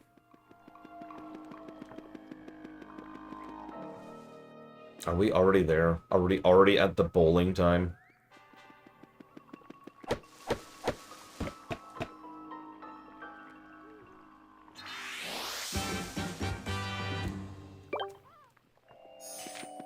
I could, and that's exactly what happened. And then I looked into other ways of capturing 3DS cards, and that just went to hell. Sorry, I keep saying went to hell. You can tell I'm in a bad mood today. The main company that was selling 3DS capture cards went under for legal issues in Japan, because Japan is really, really anti customer mods, right?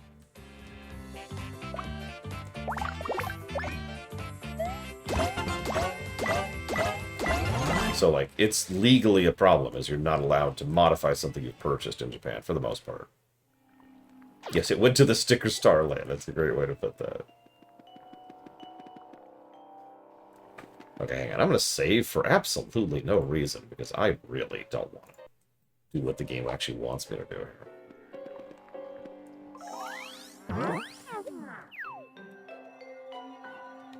Off to prison with you, Mr. Red.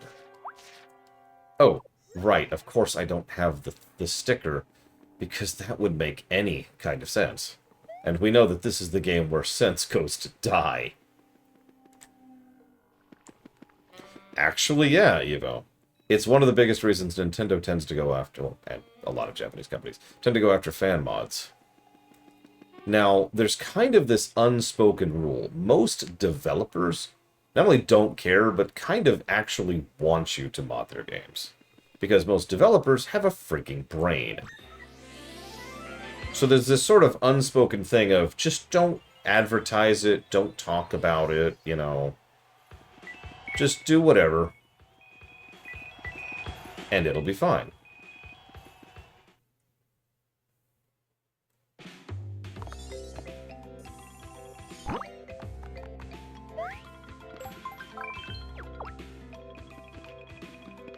I mean, honestly, look at Doom, Evo. I think to this very day, Doom might be the longest standing video game ever because of the mod scene. Honestly, the only game I think that challenges Doom is... Can anyone guess? There's actually two. But one of them only got started recently, so both of them probably have the same amount of time on them.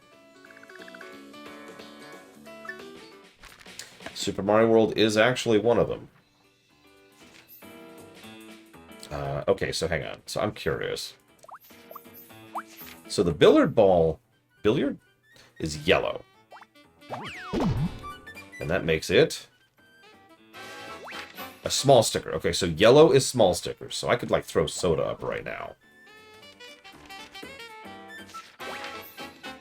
So I'm just going to do the small ones. So the question is pink big or is blue big? Because one of them is big and one of them is medium. So I'm going to do one of these just to find out. Now, I happen to know that I'm going to need the boombox, so we'll do boombox. What do you think? Is blue big or middle? Okay, so blue is middle, which means pink is big. Okay. That makes no sense. Okay, yellow, blue, pink. Yellow, blue, pink. I'm not going to remember that, but I'm going to try.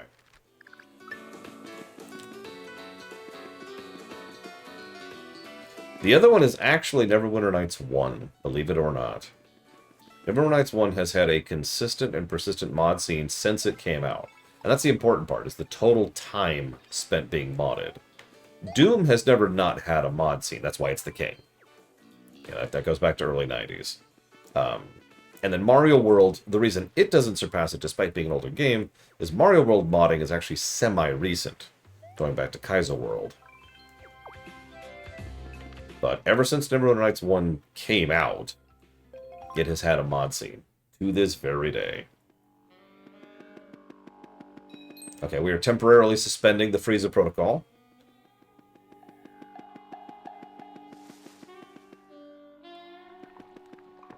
I think Minecraft would be like number 4-ish at that point, along with like Quake and stuff like that.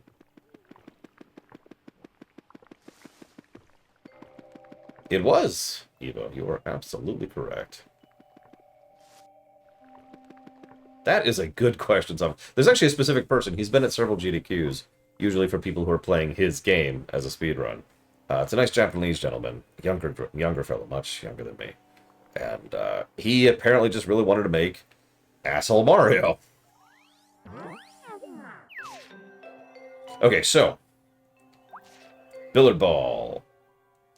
There are technically 5 worlds, Ross, but the world we're in is the longest world by quite a margin.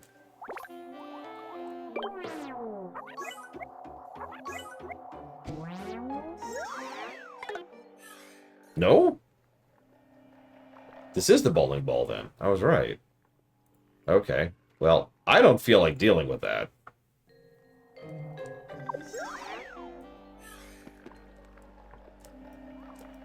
What you just missed was me going back to town, re-grabbing the damn thing, and re-stickerizing the damn thing.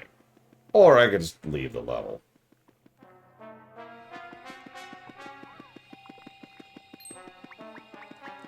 Well, see, earlier there was a sticker star for the trumpet, specifically. And that was a huge thing, but remember, the sticker for the trumpet's tiny. So I sort of assumed it had nothing to do with anything.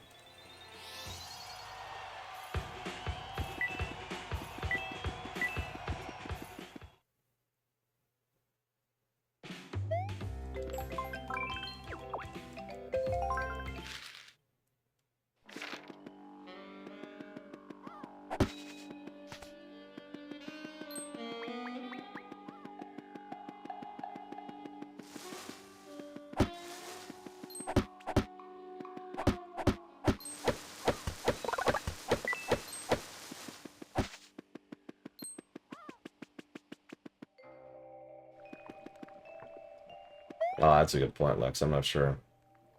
Yeah, by the way, one of the only bits of not terrible, and I'm going to say it that way, gameplay design in this game is that some, you know how you need to use X thing on X boss or X puzzle? Actually, there's some malleability to that. In some cases, you can actually use something else which is similar.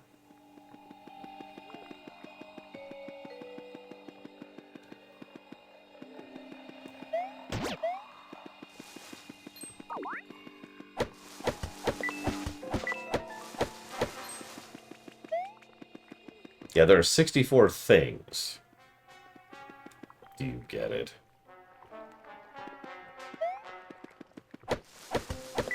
Honestly, them having so many things wouldn't bother me if they didn't take up inventory space. Which I know sounds like a weird sentence, but here we are.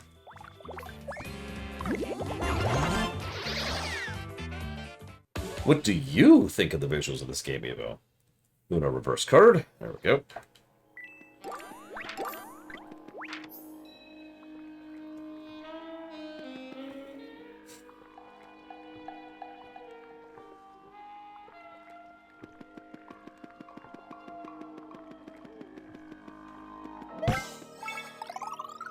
Is this worse than X7? That's actually a tough call.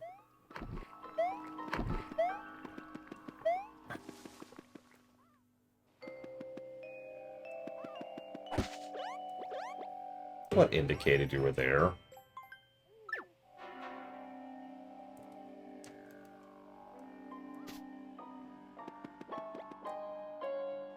They are very similar games. They both...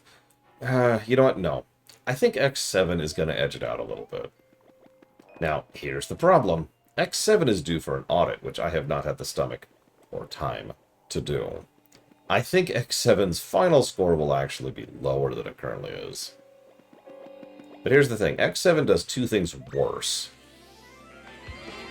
First, X7 has a much worse story than this game.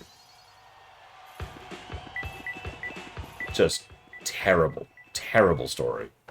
Second of all, X7 is actively unpleasant to play. Yeah, by the way, get used to that. Because that's going to happen. Did you think we actually rescued one of the parts? Did you think we only have to get 4 parts in 4 stages? No, no, no, no, no. No, they run when you get them.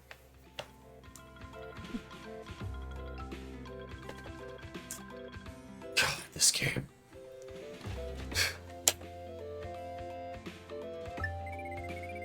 Yeah, I would say visually this is the least interesting looking of the Mario RPGs in general, all of them that I've seen. But that doesn't change the fact that I do think it deserves that positive to Brickwork that I've given. It's not a pity positive, it is actually a positive.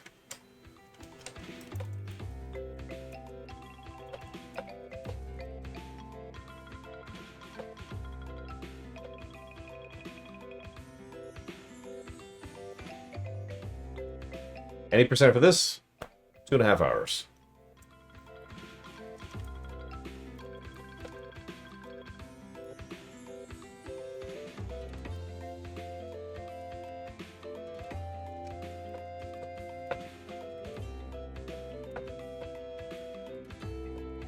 Oh, excuse me. 3.5 hours. I must have misread. Sorry, I was actually looking up speedrun stuff on this game in order to learn more about the specific mechanics of it, so I could review it more accurately. So I misread.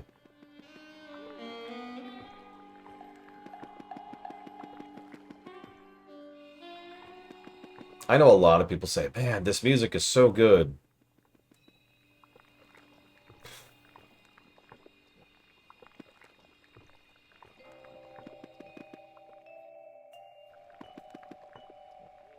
All flags. Oh my god. All flags is exactly what it sounds like. It's complete every exit to every stage.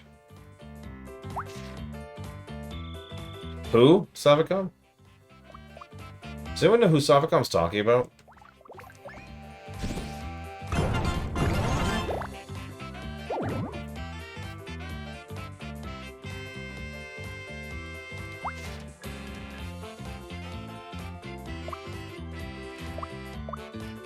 I mean, I've heard worse music. I've played Breath of Fire 2. Yeah, I bet whoever this person is, he's like one of the best characters in all the Mario RPGs. And also the comics.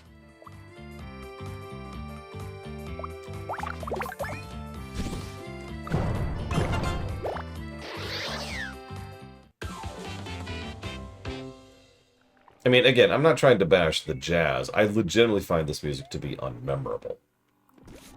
And that's probably one of the bigger insults I can give a soundtrack.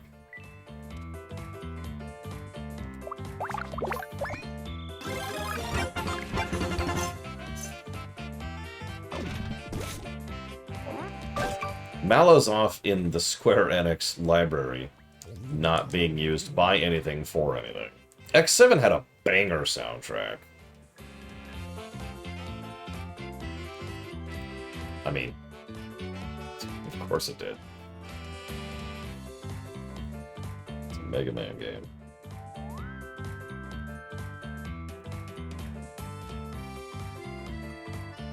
Hang on a second.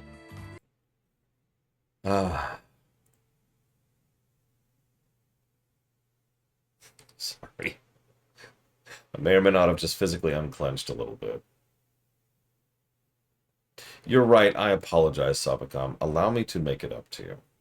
Let me play some music from Breath of Fire 2 just for you.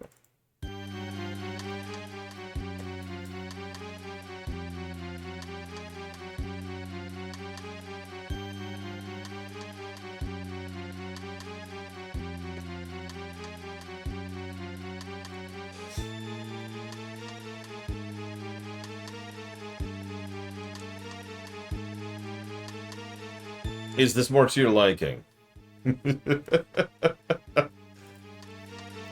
for real. I was gonna pull up an actual soundtrack, just because I just my ears need a little bit of a break, you know, just a little. Is that okay, boss? Can I just do that? Honestly, my favorite song in X7 is actually the opening stage.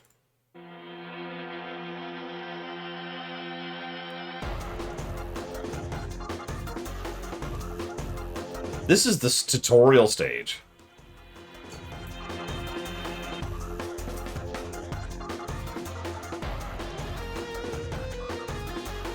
There's a reason when I was still doing cordances, this is the one I picked.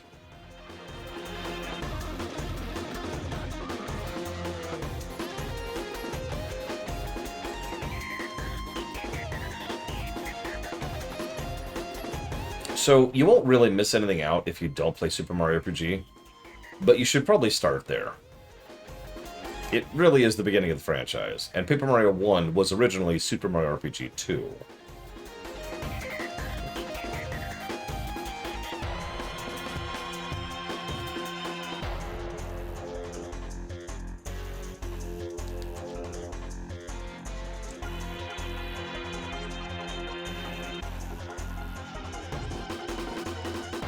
Yeah, what Lex said is also quite valid.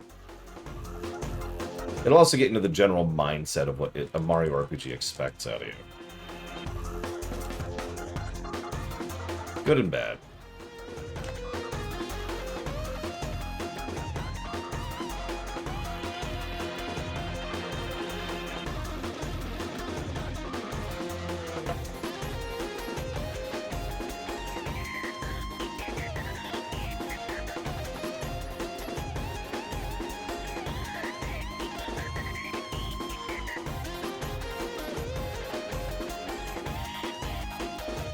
Oh god, I'm not sure where memory is. There it is. No, I found it. I think.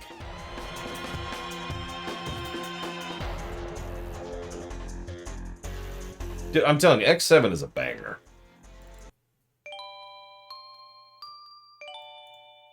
So,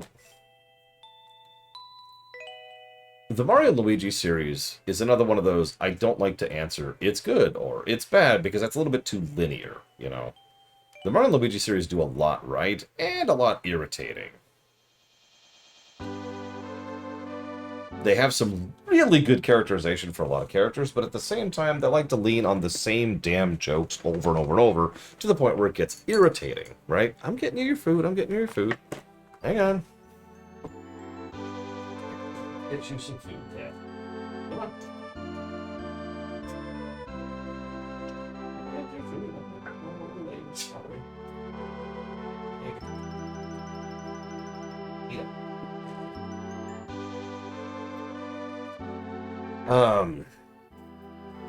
So like, Starlo can just be a brat. And they really like to make fun of Luigi, which, honestly, gets old at a certain point. Like, ignoring the fact that I actually like Luigi as a character, especially in the Mario & Luigi series, they just will not stop talking about how terrible Luigi is. And it's like, quit it. At a certain point, it stops being funny and it just becomes mean. But other than those things, a lot of the story elements are really, really good. That's on random. Whatever. I'm just gonna let that ride. Bowser is probably one of the best characters in the Mario & Luigi series. Try to be shocked. And there's a reason why he's the protagonist of his own game.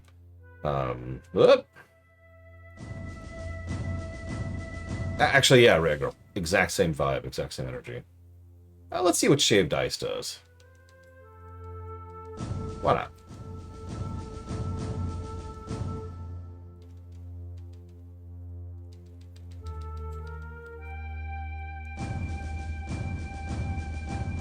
It kills them. Agreed, Lex. Like, Starlo's thing... Mario, the Dream Team, is probably the worst for Starlo, I would say. Honestly, Dream Team is probably when a lot of the story elements started to get old, for lack of a better way to put that. You could tell that they had started running out of ideas because they started really leaning into flannerization rather than characterization. The first 3 Mario & Luigi games, I have these complaints much less. Speaking of gameplay, so the Mario & Luigi games are much more involved in the QTEs in combat. Now, whether that's a good or bad thing is kind of your decision, right? That's up to you. But in 1, 2, and 3, those inputs that you have to do aren't really terrible. They're not frustrating, they're not irritating, and if you fail at them, you're not overly punished for doing so. By contrast, by the time you get to Mario & Luigi 4, the Luiginations, which is what they're called, start to get really involved, to the point where it starts detracting from the gameplay. And you are heavily penalized for screwing up anything.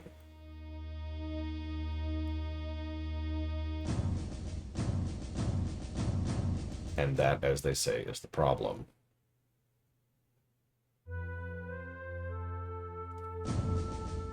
Like, some of the boss battles in the later Mario & Luigi games are just slogs.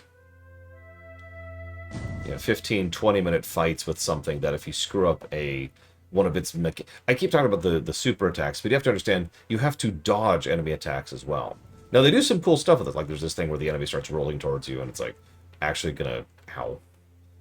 it's gonna run into you, and so you have to dodge it. And cool, okay, right? I'm kind of with that. I'm kind of with that. But it's involved. Yeah, exactly, Lex. It gets really involved, dodging attacks and hitting. And, well, at a certain point, it just kind of becomes old. It's factory worker syndrome. Oh, Jesus. Okay. Let's just do a jump. Why does this Sniffit have 16 health? I would, Ross. And I think they're awesome. Except for Expedition 13. Oh, God. Expedition 13 is the worst. Expedition 27, much better. God, I'm stuck in this stupid poison. I don't have a lot of great options here, actually. Okay, let's blow this. Okay, we're good. I suppose I could at least play jungle music. Just for you, as I'm stuck in here. Damn it. That happened while I was all tabbed. That doesn't count.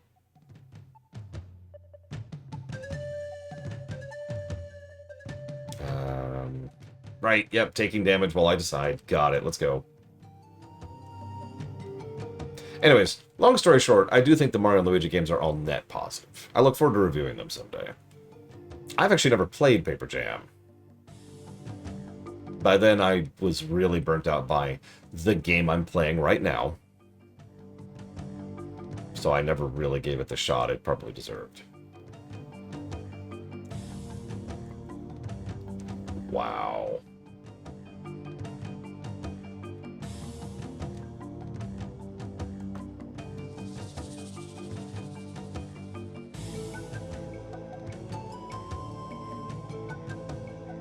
The biggest thing I didn't like about Paper Jam was how it had nothing to do with the Mario and Luigi series, and instead was essentially a direct sequel to Sticker Star.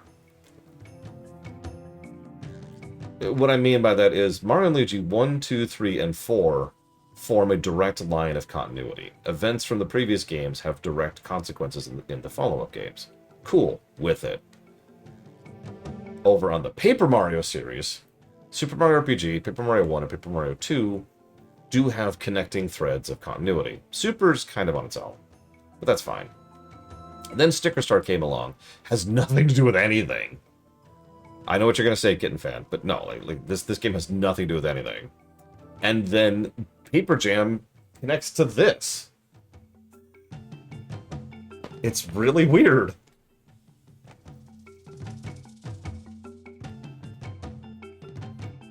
And then we go on, and then, like, Color Splash is its own thing, and I don't know about Origami. I still haven't played Origami. Looking forward to that someday.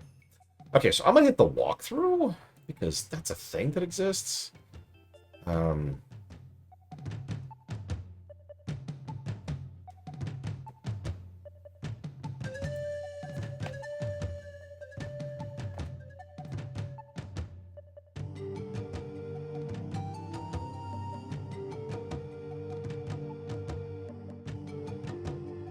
No! Damn you, Frieza. Your bloodlust will doom us all. Some of those are just notes, Evo, and therefore will be expounded upon and turned into more negatives later. Yep, I'm Stucker Star right now.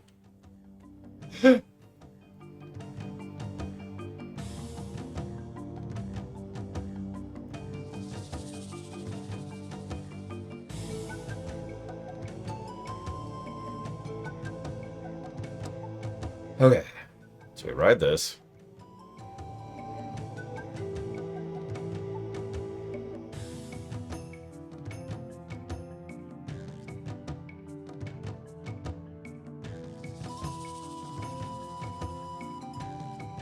Just exclamation mark will do it, Mook. I made it very simple on purpose. Okay, that did not look jumpable. That did not look jumpable at all. No wonder I couldn't do this. Wait, this is just where I was, though. That wasn't jumpable. Or rather, it was, but it was useless. God dang it. I need to go over there, don't I? That still doesn't look jumpable. Now let's try it. That still does not look jumpable. Okay. Okay. We're cool. We're cool. Everything's fine. No one's about to destroy the entire world. I can never do that. Not as long as my nieces are still here. If my nieces ever suspiciously leave the planet, y'all want to get out. Like, immediately.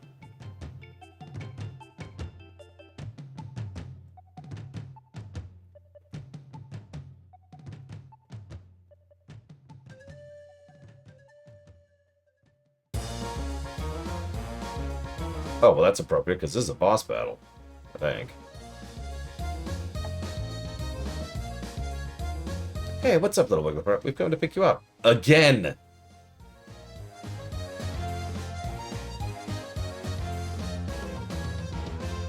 You really don't seem to listen, do you? You're just doing your thing. Oh, if you won't listen to it, how is it supposed to listen? It has no ears!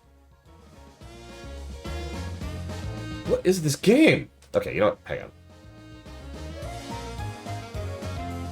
Stop giving me coins!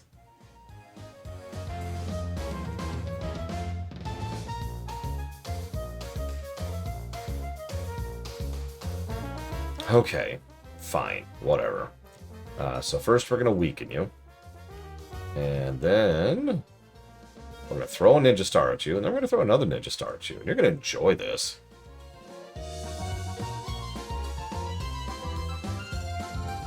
Oh, wow, he's immune to those? Well, immune to this, boy.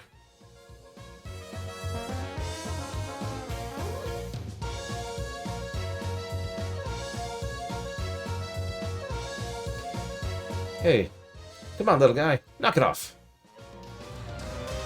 The Wiggler segment seems deeply remorseful. Hang on. Hang on. He is deeply remorseful for his actions.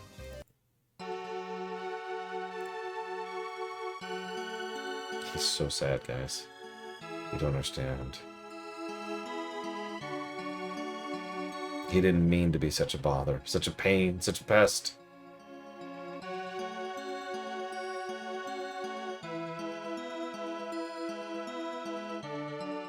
Unlock the shortcut. Here.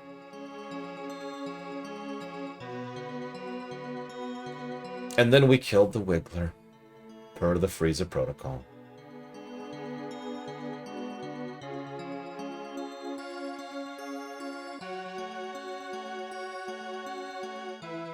I'm going to wrap up right here. I can't. Oh, God, it's killing me. Okay, now you're going to go home, right? Right. Oh, I have to take you home. Oh, of course I do.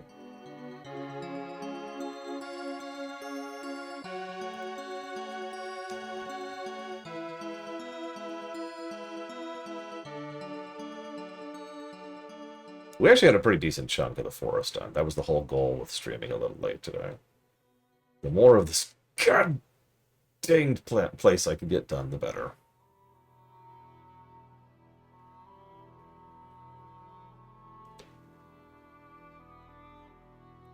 You're welcome. Only 3 to go.